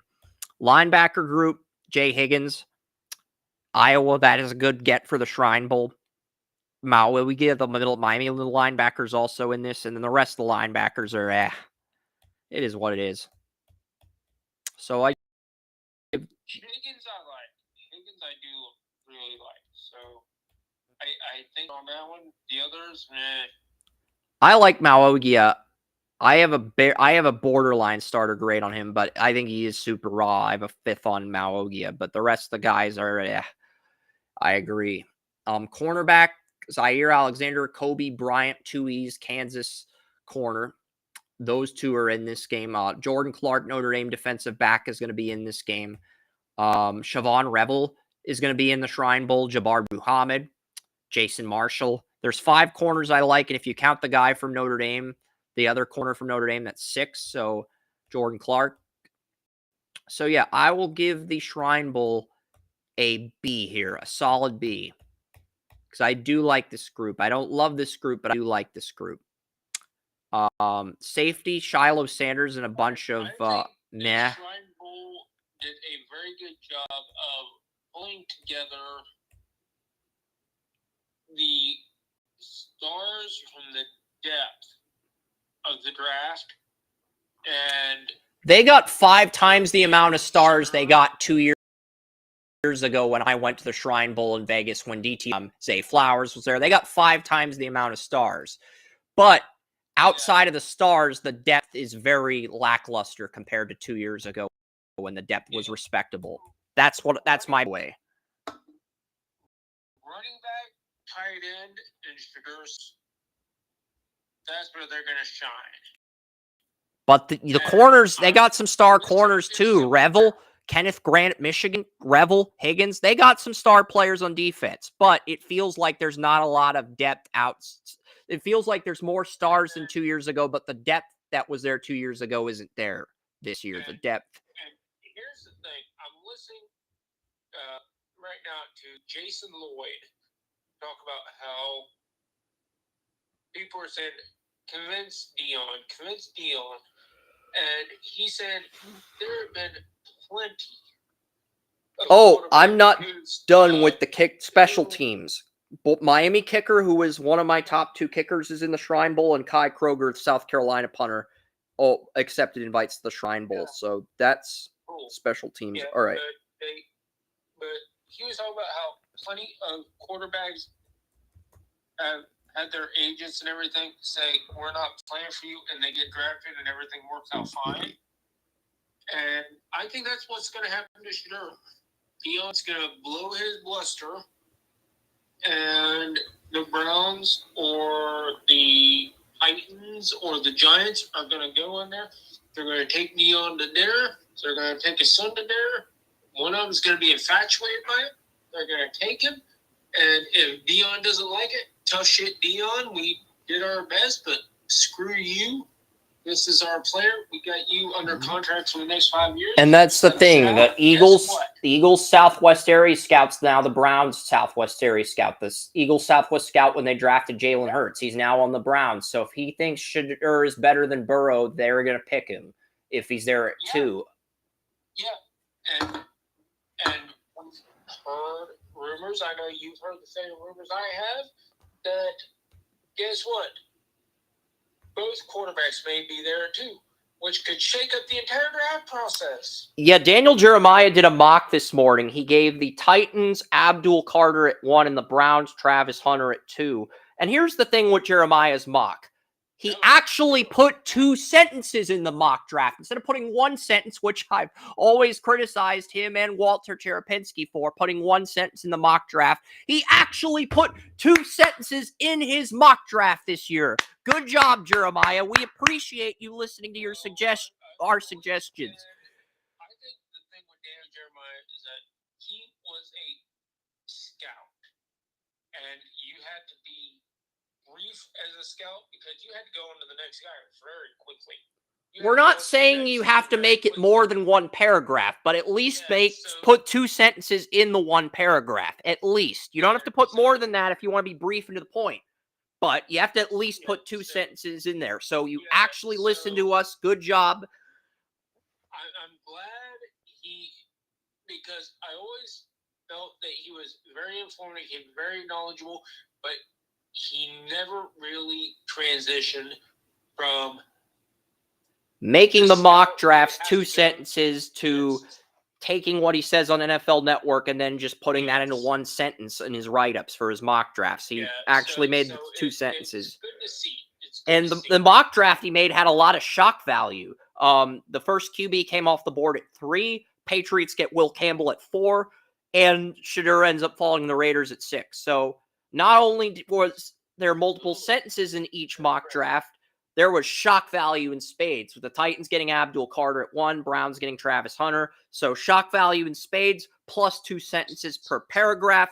Good job, Jeremiah. You get applause and love for actually putting together, I think, his best mock draft since his first year at NFL Network. Yeah, and there is a lot more going on. We're not going to get into it here. I'm not going to go through the entire mock. You can go to NFL.com and check out Jeremiah's mock draft. We got the Senior Bowl list to get through anyway, and then we're going to wrap up shop here. But yeah, we're going to start with Alabama. Malachi Moore, free safety, Tim Smith, James Burnett, the punter, Jalen Milroe, and CJ Dippre are the 5 Alabama invites. We know Milroe and Moore are the 2 big ones, and everybody else is just, okay, it is what it is. You want to say anything about those guys before we get to the rest of the players with A colleges in them? Because Milroe and Moore are the 2 headliners for Bama, but the other guys are decent role players. But Milroe and Malachi Moore are the two headliners of that Alabama group of 5. What do you want to say about that group before we get to the rest of the letter A? We're going in alphabetical order by college, Joey. I know it's kind of confusing. Yeah, so your Senior Bowl by college, is that correct? Yes. And there are 5 Alabama players but the two headliners are Milroe and Malachi Moore. And then the other guys are complimentary. About Milroe, I countered a lot of it earlier. Milroe is basically in the college circles too smart for his own good. He doesn't have, and when he had Tommy Rees and Nick Saban, they were able to reel him in a little bit and slow things down so his mind could slow down. But without that seasoning of a very intelligent mind. When he had a bad game against Texas, Nick Saban benched him, and then benching him sort of allowed him to slow things down, internalize everything so that he could play at a high level once he got the chance to start again. What I heard was that he would read the field, then he would try to read it again. And it's like, no, slow this thing down, read it, read one side, read the other side, read it, but don't overread it. And that was kind of what he was doing. And that's what brought his lower stats this year, is that he was over reading everything. And he didn't have anybody in his corner to say, dude, slow this down. Just slow it down. You don't have to. He looked like Cyclops from the X-Men when Cyclops can't turn his laser beam on. That's what he looked like, literally. Yeah, but you could tell when he was actually reading the field once and not looking 3 different ways or whatever. He was as good as any quarterback in football. Yeah. But the problem is, he may be one of these guys that are too intelligent for his own good and has to go to the right situation where a young kid, slow this down and teach him you don't have to overthink. You can think, you can run on instinct, but don't overthink. Yeah. And I think we're going to learn a lot about that at the Senior Bowl. Yep. I think that's going to be one of the big headliners at the Senior Bowl, is what comes out of there with Jalen Milroe. Because Jalen Milroe, Shadur and Ward both got Senior Bowl invites, but Shadur wanted to play it with Shiloh and the Colorado teammates. Nagy wouldn't budge on that. Galko was willing to adapt. That's why Galko got Shadur. But here's the thing. I think Cam Ward's confident he's QB1. That's why he's not participating in the All-Star games. He'll probably throw at the Combine, though. That's a failure. Because here's the thing about Milroe. If Milroe can show that he can slow things down, if Milroe is the most physically talented quarterback in this draft. Nobody's going to, if you're looking at athletic ability, nobody's going to. But he doesn't read. He's about as bad at reading progressions as Malik Willis right now. No, he's not bad at reading progressions. The problem is he reads progressions 2 or 3 times when he only needs to read them once. It's not a thing about being bad at reading progressions. It's a thing about he is so smart. And this is what I've heard from people at Alabama. This is what I've heard from other people. He is so smart, he will read things 3 or 4 times. And it's like, dude, slow your ass down. Read it once, and then make your decision. Don't read it 3, 4, 5 times after trying to read the freaking field. That's stupid. That's going to lead to interceptions. That's going to lead to indecision. That's going to lead to incompletions. Just read the defense once, make your decision, and go. And that's the thing. Everything I've heard, Jalen Miller is the hardest worker. He's the smartest player, but he's his own damn worst enemy. And the scariest thing with Milroe is he has the floor of Malik Willis, but he has the ceiling of Jalen Hurts. And is he closer to his floor or ceiling? Has the ceiling of Air McNair. I disagree. I think he's a borderline Pro Bowl or high-end starter. I don't think he's on the brink of being a blue chip guy like you do. I think he maxes out at 90. I look at the intelligence and I say this guy has the roof blown off. But the problem is he's going to have a coach. We've got players on Alabama, A&M, Arizona that we got to get to, and we're going to spend all day ranting about Milroe. Yeah, we can go on Milroe for hours. Let's move. It's not that I don't want to continue hearing this rant. I do. It's just we got other players like Jonas Saviana, who Bill's got a first-round grade on. I have a third on him, but Savannah's in the Senior Bowl. Cam Scadaboo. Yes. Landon Jackson of Arkansas is on the board. And then those are the three, though. After Milroe and Malachi Moore, those are the three. Savannah, Scadaboo, Jackson, Landon Jackson. Those are the three that stand out the most. Isaac Tessella, Arkansas receiver. Jacob Bayer, Arkansas State offensive lineman. Eugene Asante, Auburn. Jalen McLeod, Auburn linebacker. Jarquez Hunter, the Auburn running back. Those are the names in the A group that stand out. Anything you want to add among that group?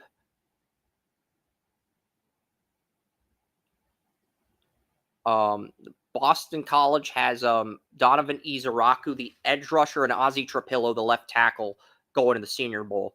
I think one of those guys, maybe both, end up as day 2 picks, Joey, in the third round. I don't think they go before the third round, but I think both have a chance to get picked in the third round.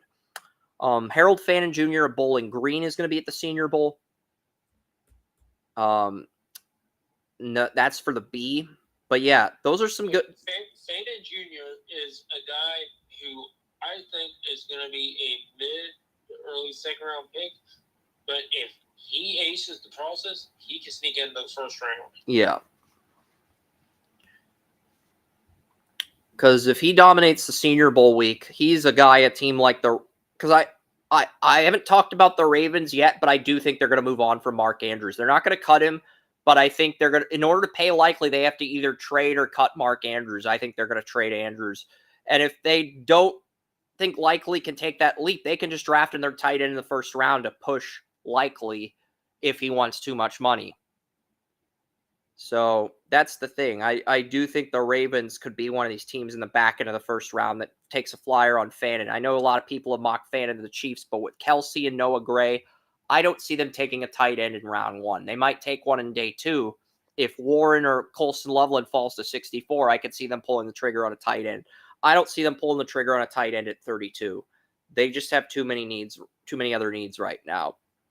But Fannin is a guy I could see the Ravens or the Chiefs gambling on. That's it for the B group outside of the Boston College players and Fannin. Then you get to the letter C. Coney Williams, Cal, David Walker, Central Arkansas, BJ Adams, Mac McWilliams, Central Florida, RJ Harvey, the Central Florida running back. He's the guy that stands out the most among the players in the C group. Chase Lunt, Jake Brenningstool, not an exciting group, but I think Harvey is the best of that group, RJ Harvey. All right, D through F. Marcus Yarns, Delaware running back, had over 1,000 yards. He's in the Senior Bowl. Cam Jackson, Florida defensive tackle. Shamar James, Jeremy Crawshaw, the Florida punter. Shamir Dyke, the Florida receiver. Azaria Thomas, who some have a first on, Florida State corner. Joshua Farmer, Florida State defensive tackle. Ryan Fitzgerald, Florida State kicker.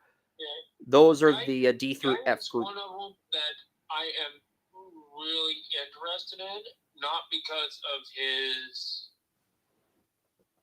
overwhelming prospects, but because he is a raw talent that I think if you take him late, you could have a very good player in 2 or 3 years.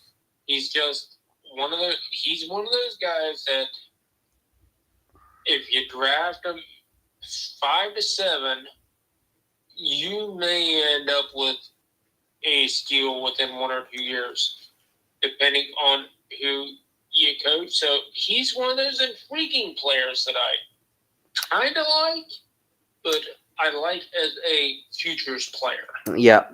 Dan Jackson, the Georgia defensive back, Tyrion Ingram-Dawkins, those two are probably backups at the NFL, but they're on a good Georgia program. Smile Mondon Jr., the middle linebacker, is going to be in the Senior Bowl.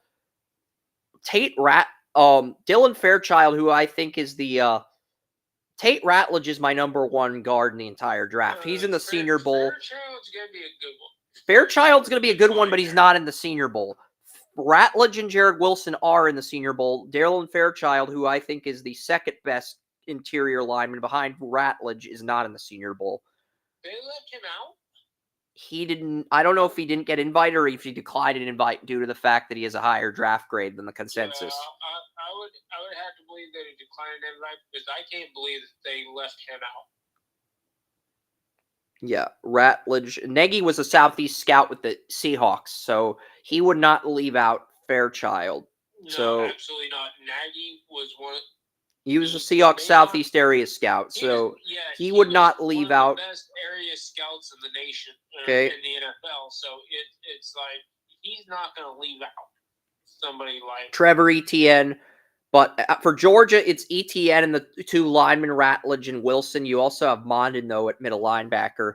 But outside of those four, I don't see a starter. The same problem his brother has. He fumbles way too much. That's the same reason that the Jags are looking to trade his brother. Yeah, Arian Smith. He fumbles way too much. Arian Smith, Jackson Hawes, the Georgia Tech tight end, are in the G group. Then we go from G to I. And, okay. G to I, we start with J.C. Davis at Illinois. The Illinois offensive tackle is in the Senior Bowl. So is Pat Bryant. Keandre Jackson, a safety that Charlie from Twitter found is a riser, dominated the Hula Bowl, got accepted to the Senior Bowl. So Keandre Jackson, good job. Illinois State safety that Charlie found a few weeks ago in the Twitter group, scouting. It used to be scouting boyos, but now it's scouting dogs. Colton Edwards created a Twitter group for draft scouts, and Charlie, a Bears fan in the group, found tape on Keandre Jackson, the Illinois State player, saying he's the top FCS player. He gets a Senior Bowl invite. Sebastian Castro and Yaya Black at free safety and defensive tackle in the Senior Bowl. Iowa State, Darian Porter, Malik Verdon, Jalen Travis, the Iowa State left tackle, Jaden Higgins, and Jalen Noel. So Travis, Higgins, Noel, the two Iowa State receivers, Jalen Travis at left tackle, and Castro are the names that stand out among the I group. What do you have to say about the I group? Illinois, Illinois State, Iowa, Iowa State. What do you have to say about that group? I know it's a lot to process, but what are your thoughts on that part of the group? I think this Senior Bowl group is a very good group. I think it is not quite an amazing group, but I think it's a great group. And I think most years, like the first Senior Bowl I went to, I would say that was a 4 out of 5. And then from 21 to 23, I would say it was 21 was probably a 3 out of 5. 23 was probably a 3 out of 5. 22 was probably a 2.5. And then last year was a 3.5, maybe a 4 out of 5. Like 2020 was a 4 out of 5. This is probably 4.5. I'd say it's 4.5. This group or previous groups like 2020, 2020. This group. It's a 4.5 out of 5. This group is, you have 5 or 6 draftable quarterbacks. You have 2 or 3 draftable tight ends. You have. Let's go through the names and before we give. Let's go through the rest of the list before we go. Okay. Clay Webb's the only player in the J colleges. We both loved Clay Webb at the beginning of the year, so that's not. Clay Webb was a 5.5 to put in the Senior Bowl, so I love that. All right. Kansas, Logan Brown, offensive lineman. Devin Neal at running back. Devin Neal's a good addition. Maxwell Hairston, Deion Walker, Kentucky's 2 best defensive players. 2 players I have in my top 50 good finds by Nagy. Quincy Riley, Louisville corner. Tyler Show, the Louisville quarterback. So those are all awesome finds. Savon Jones, Garrett Dellinger, the LSU left guard that you've been critical of. He's going to be in this game. So is Miles Frazier. So is Emory Jones at right tackle. So is Mason Taylor. And so is Kyron Lacey. Even though there are some reports of Kyron Lacey potentially murdering someone. I don't know if it were rumors or what it was, but scary report with Lacey a few weeks ago. I don't know what the deal is with that. I'm sure he's going to be asked about that by coaches at the Senior Bowl. They're going to. Yeah, that's something I hadn't heard about. It's like that made me. It was a report a few weeks ago on Twitter. It was a report a few weeks ago. I don't know how much truth there is to it, so I'm going to say less about it until more facts come out. Yeah, because that's boy. They're keeping him in the Senior Bowl, so, I mean, I guess there may or may not be anything to it. If they're keeping him in the Senior Bowl, we'll see how it turns out. You know, it'd be weird if if the cops found evidence of the murder during the week of the Senior Bowl and then the cops showed up during practice. That would be so awkward. Oh, that would be horrific. It would. That would not only be horrific for him, but for everybody that was at the facility at the time. Yeah. That would just be a horrific situation. It would feel like a black eye, not just on college football, but on the NFL too, with having to deal with that in a situation like that. But yeah, looking at the M, we're moving on to the letter M. Mike Green, the Marshall edge rusher that some have a first-round grade on, is there. Maryland has Dante Trader Jr., Ty Felton at defensive back and receiver. Memphis has Seth Hennigan at quarterback. Jalen Rivers, the Miami offensive lineman, offensive tackle / guard. Damian Martinez is at the Senior Bowl. Restrepo Arroyo at tight end. A lot of weapons from the U. Josiah Stewart, the Michigan edge, is at the Senior Bowl. So is long snapper William Wagner. So is Donovan Edwards and Michigan fullback Khalil Mullings. And then you have Ja Joyner, the Minnesota defensive end. Cody Lindenberg, and the linebacker, Cody Lindenberg. Ursary, the Minnesota left tackle. Amon Membao, the Missouri right tackle. That's M. Pretty lengthy list, Joey. What do you have to say about that M list?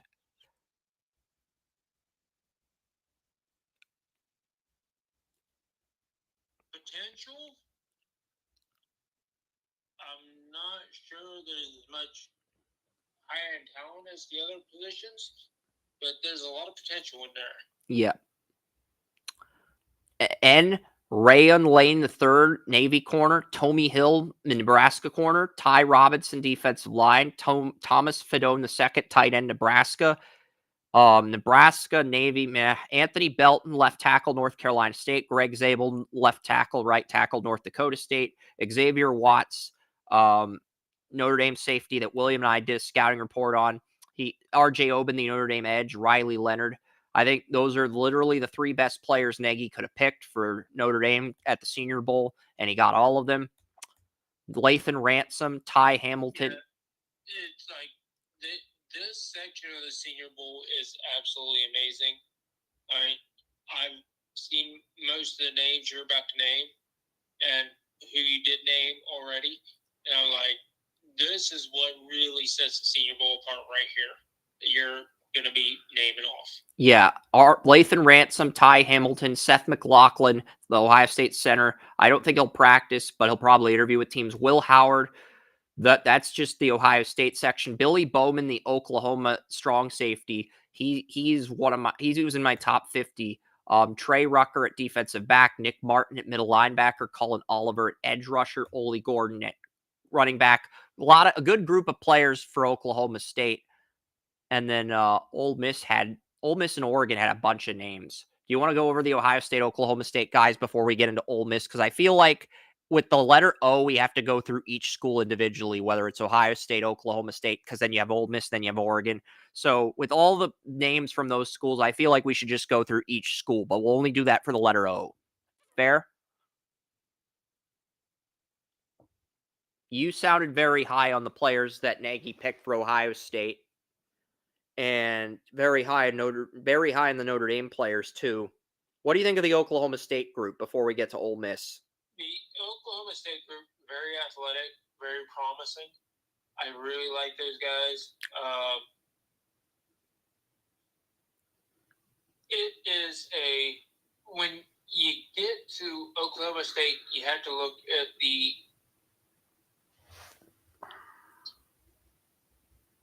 coaching. And that's not the word I want to look at. It's not the word I want to use. I'll just use the word situation. Yeah. That they're in, and highly talented guys, highly athletic guys. And a lot of these guys are going to be angry playing with a chip on their shoulder for the first time in a few months, because the last game Oklahoma State played, they lost 52-0 to Colorado. So a lot of those guys, they haven't played football since that game. They're going to be angry. They're going to have a chip on their shoulder, and I think they're going to come in and try to make a statement, especially Martin and Gordon. Yeah, I agree. And I was going to say scheme. Scheme was the word I was looking for. Because Oklahoma is very Oklahoma State, but yeah. unique with their scheme. Oklahoma State is very unique with their scheme. So that is something that's going to look at. But also, like you said, the determination of these guys, they aren't going to like the way they went out. And they're going to want to come in there. They're going to be looking for blood. So, they got a chip on their shoulder. And I'm excited to see how they answer that chip on their shoulder. Yep. Next up is Ole Miss. Trey Amos, defensive back. Jared Ivey, defensive line. Walter Nolan, defensive tackle. Princely Umanian, edge rusher. Caden Davis, kicker. Jackson Dart, quarterback. I mean, Ole Miss got some great talent. Jackson Dart is a guy I've been hearing about a lot. They got some good offensive linemen. They got a couple good receivers. But it's mainly just defensive players. Their kicker and Jackson Dart at the Senior Bowl. Oh, yeah. They do have other players, though. They do. They're going to get drafted, though, despite... I don't really care about their kicker too much. Our kicker did not make our kicker rankings. Their kicker did not make our kicker rankings, so, yeah. I've made that clear over the years and over the last couple weeks, really.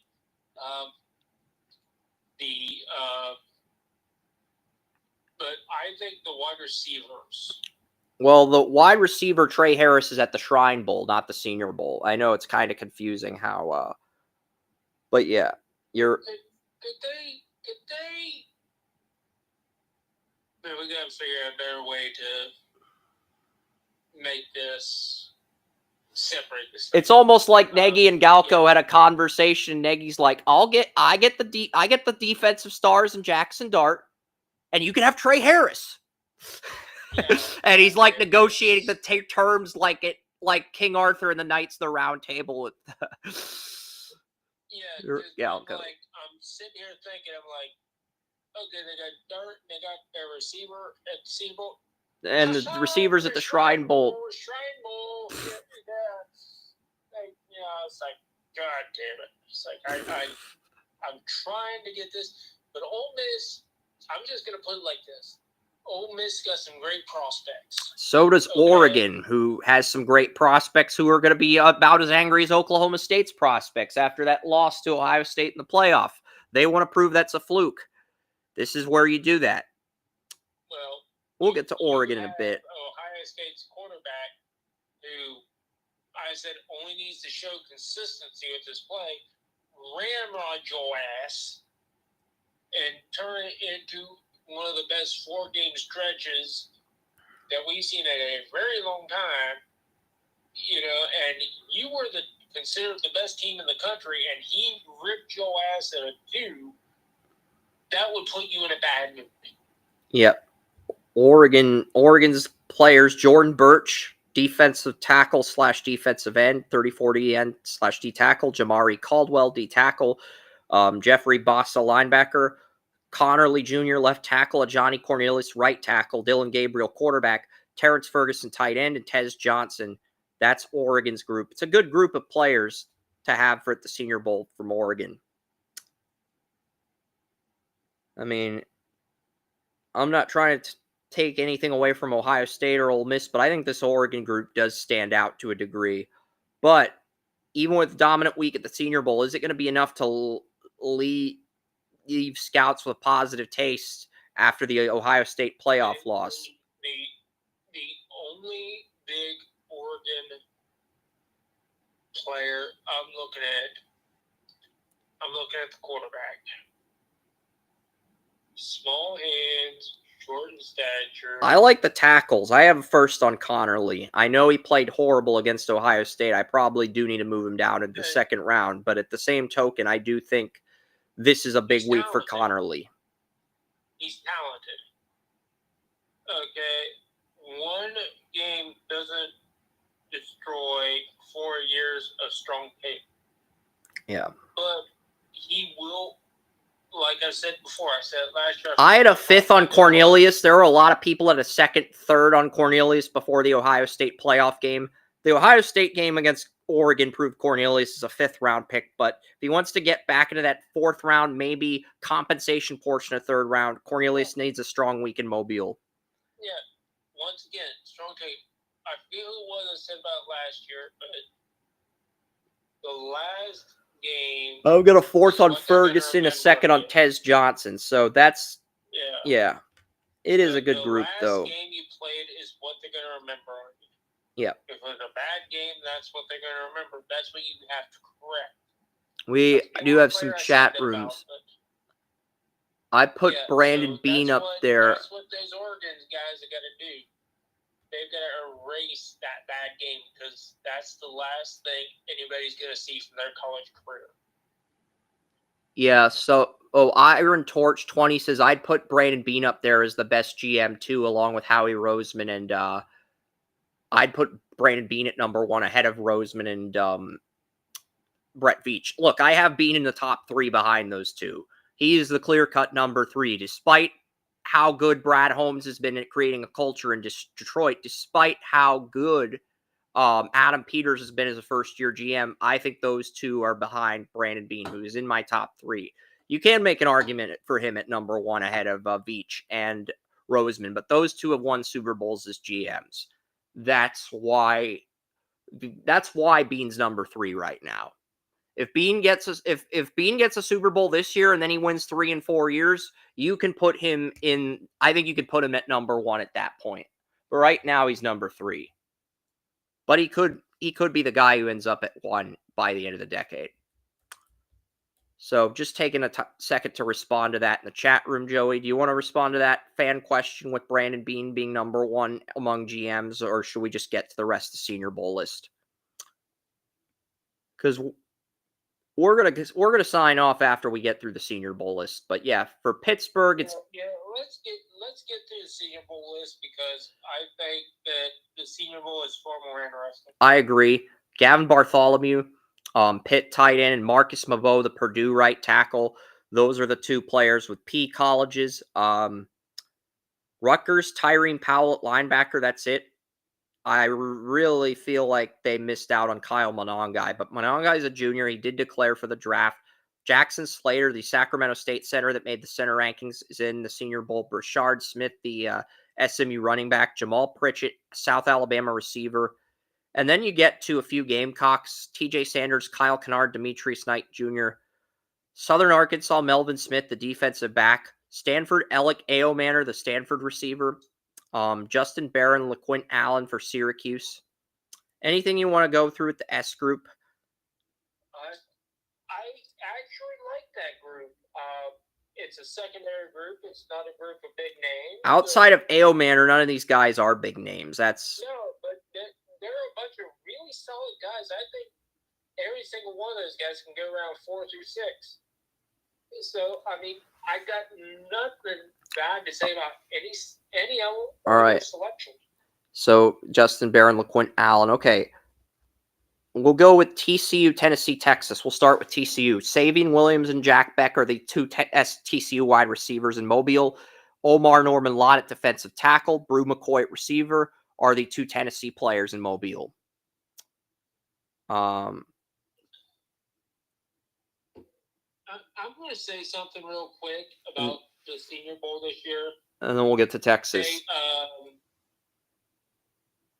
People get a lot of crap for saying that teams are really good at drafting in rounds 3 through 7. But you get a lot of stars in 3 through 7. And I think at the Senior Bowl this year, you've got a lot of guys that are 3 through 7. And I think you got a couple guys that maybe one or first or second round picks. So I really do think that it is going to be a great Senior Bowl. See, here's the thing with this draft that Nagy pointed out a few months ago. There's only 16 consensus first-round players. Then you have, instead of having 24 through 64 for round 2, this year you have 17 through 64, and then you have 65 through 262, or whatever many picks there are in round 7, and that's tier 3. Here's the thing about the Senior Bowl overall. Jalen Milroe's a low second-round pick. If he knocks out the system and aces it, he could be Pittsburgh's pick at 21. I don't think he's early first round. I think Milroe's ceiling is 21 at Pittsburgh. Okay, mid-first round. Because the top 16 picks are pretty much the only first-round grades. And then after that, 17 through 64 is wide open. So you're looking at 21. Pittsburgh at 21. No, 15. He's not getting in the top 15. I'm sorry, Joey. He's not a clear-cut. He's not a top 16 player, so he's not getting in the top half of the draft. No, he's not a top 16 player, but it's the range. It's not the range. We're going to get into an argument about this like we did with the AFC title. I'm aware that it only takes one team. Here's the thing. What if that does happen and the Senior Bowl hasn't? And what if Shedeur falls? How good does that look on the Senior Bowl? It does look good on the Senior Bowl. It does. But at the same token, I don't think Shedeur gets picked in the top half of. I think not Shedeur. Damn it, your brain, you're mind fucking me, Joey. You need to stop mind fucking me. I thought you were going to make a big statement there. No. I'm not making a bold take. Jalen Milroe, okay. I think 21 at Pittsburgh is his ceiling. That is his absolute highest he will be drafted. Okay. I'm not saying that Milroe doesn't deserve to be picked in the top half of the draft like you do, Joey. I'm not critiquing Milroe. I'm not saying that he doesn't deserve to be picked in the top half. I'm saying his ceiling is 21 at Pittsburgh. That is the highest he will get drafted, even with a dominant Senior Bowl. I'm just trying to keep it in perspective of the Senior Bowl and what it would mean to the Senior Bowl. As much as I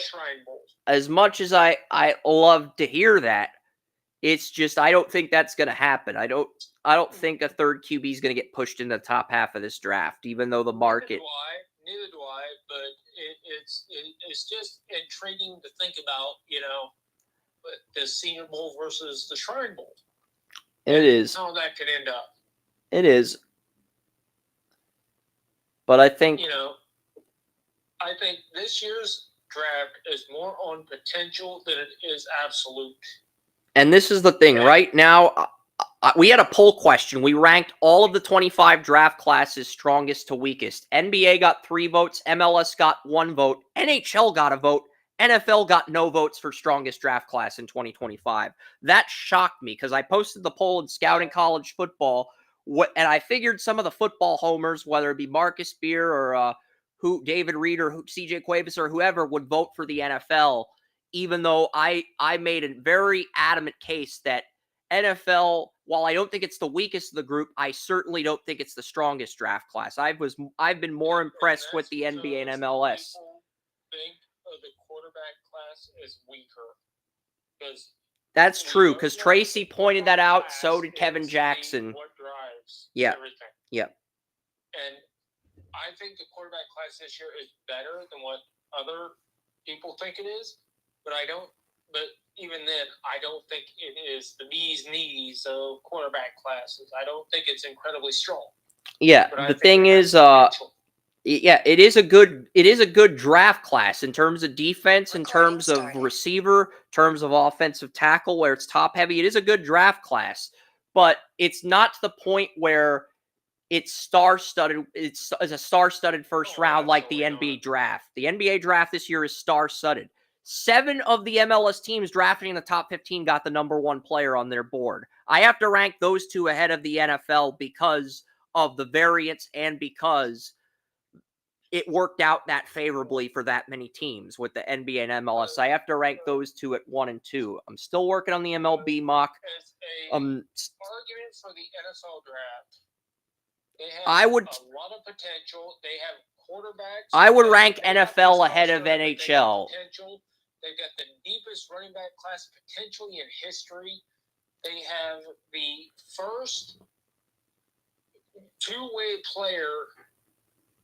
I do like this NHL draft, but it feels like after the top 50 or 40 skaters, there's a drop-off in the talent, and it's basically the 10 goalies in the first 3 rounds. That's what's saving this year's NHL draft from being a weaker draft class. But I don't think this NHL draft is better than the NFL draft. I don't think not much difference. There really isn't. NFL. The only difference is the NFL doesn't have as many of the stars at quarterback as the NHL has the stars at their big time positions.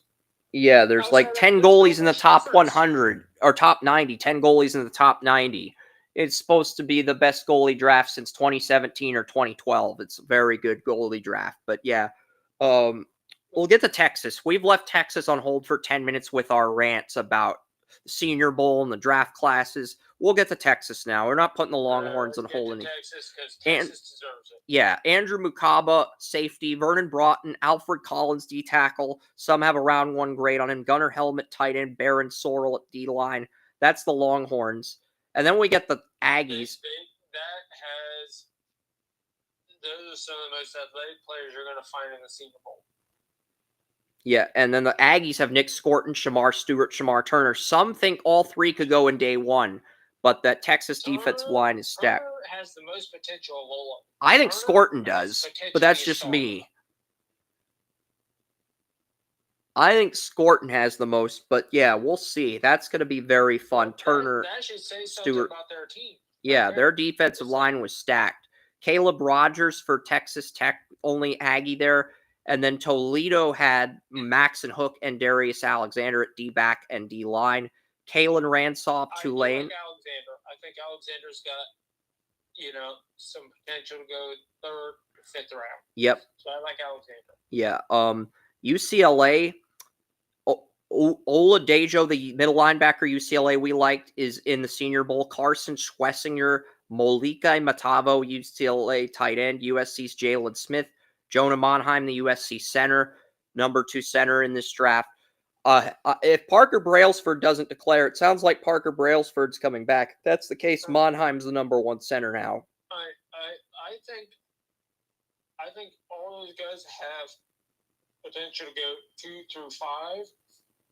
Woody Marks is the USC running back.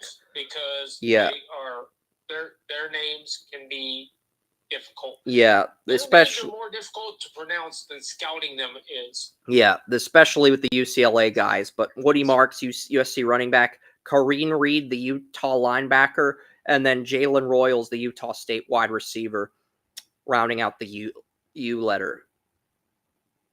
All right, Virginia, Jonas Sanker at strong safety, and then Virginia Tech has Dorian Strong at corner, Peebles at D-line, Tootin at running back, Daquan Felton at receiver, and Jalen Lane at receiver. Washington's... Strong is somebody I really like. I really think Strong has a lot of potential. That's how I feel about Sanker. Sanker and Strong are the two names on that V group that stand out. Kyle Williams, the Washington State receiver, and then West Virginia, their long snapper, and Wyatt Milam, the West Virginia left tackle, is going to be at the Senior Bowl. I have a third on Milam.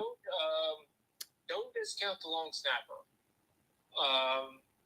The Browns long snapper missed his first games in over 10 years for the franchise.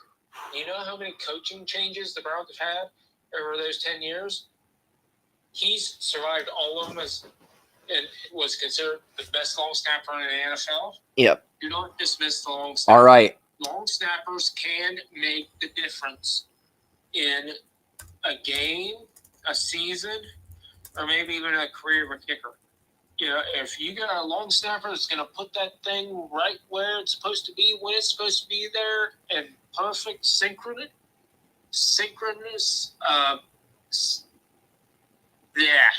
yeah. But if you got that guy, man, the kicker is going to be that much better. So that's something I have learned to appreciate over the years. If nothing else, being a Browns fan has made me all right. appreciative of a long snapper. Okay, all right. Western Kentucky has Upton Stout, and Western Michigan has Bilal Cohn. William and Mary left tackle Charles Grant was the first player to get an invite to Mobile. Then with Wisconsin, you have Hunter Wooler and Jack Wilson. Yeah. Oh, man, Grant's going to dominate that shit. I had Grant rated ahead of Josh Simmons, but Hunter Wooler, the Wisconsin safety, and Jack Nelson, the Wisconsin left tackle, did get invites to Mobile. Grant is going to run over everybody. That's just my opinion. It's like I agree, and that's not a hot take. I'll quickly pull up the underclassmen tracker, which has been updated because the deadline for Ohio State and Notre Dame underclassmen was last night. So Alabama, Tyler Booker, Jahad Campbell, Jalen Milroe, McMillan and Savannah are the Wildcats, Boise State, Genty, Bowling Green, Fannin, Colorado, Travis Hunter, Shamar James, Florida State, Farmer, and Thomas. ETN, Fairchild's a true junior. I did not know he was a true junior. That's probably why he wasn't the Senior Bowl. Starks, Williams, Walker, Caleb Johnson, Giddens and Parrish at Kansas State. Will Campbell is the only underclassman not in the Senior Bowl. Mike Green, Jordan Phillips, Maryland. Arroyo, Mason Graham, Will Johnston, Loveland, Grant, Michigan. Walter Nolan, Stone Blanton, Mississippi State linebacker. Burden and Memembao for Missouri. O'Marion Hampton, North Carolina. Benjamin Morrison, Notre Dame. Judkins and Simmons are the only underclassmen for Ohio State. Gordon and Nick Martin, Buka's a senior. A lot of Ohio State's guys that are in this draft are true seniors. Gordon and Nick Martin, Harmon, Jordan James, Connerly, Abdul Carter, Kobe King, Kevin Winston Jr. for Penn State, Marcus Mabo, Emor Wani, and TJ Sanders, Alec Aomanor. I think that means Parker Brailsford's coming back to Alabama, my number one center. Chris, I'm gonna Dylan Sampson, Pierce for Tennessee, Banks, Blue, Cameron Williams, and then Carson Schwessinger for UCLA. So that's the entire underclassmen list via NFL.com.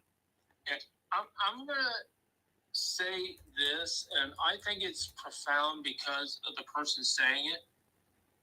And I'm going to say about every quarterback coming in the Shrine Bowl and Senior Bowl. Tommy Rees said, we're looking at guys that have the intelligence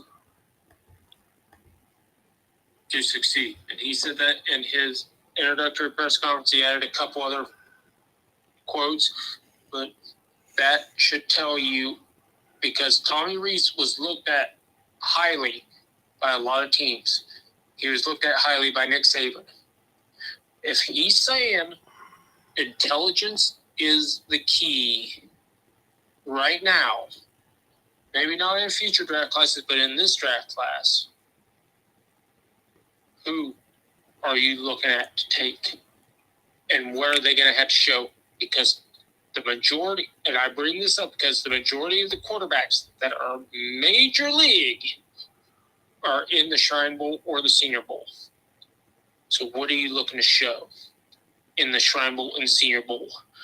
if Tommy Rees, as highly as he was looked at and has been looked at over the last several years, is saying it. Yep. Take that. Agreed. And say what you got. Agreed.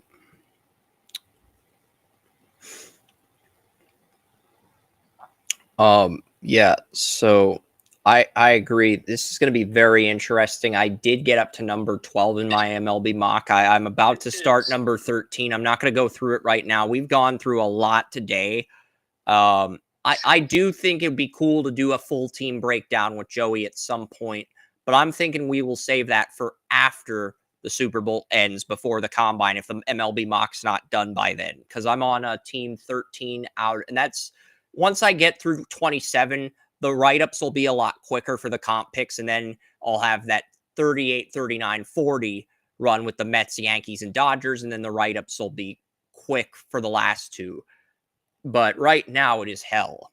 Right now I'm still halfway through. I'm about at the halfway point of the first part, and I was on I think I was on the Texas Rangers, or I was on the Athletics last Saturday. So I only got 3 teams done this week due to how busy my schedule was. I didn't have the NFL predictions out until Friday. But next week I can work on the MLB mock and watch the Senior Bowl practices. So I'll have a little bit of a relaxation period to where I can do some different things. Don't want to get too relaxed, but I'll have a little bit of a relaxation period to try to get more of that done next week. Anything you want to add, Joey, before we sign off on both Restream and TalkShoe?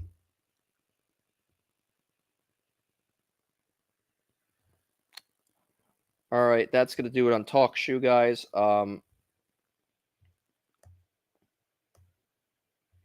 And we're going to sign off on Restream. But yeah, we'll have a Senior Bowl live Saturday. And we'll talk TalkShoe until the Senior Bowl starts.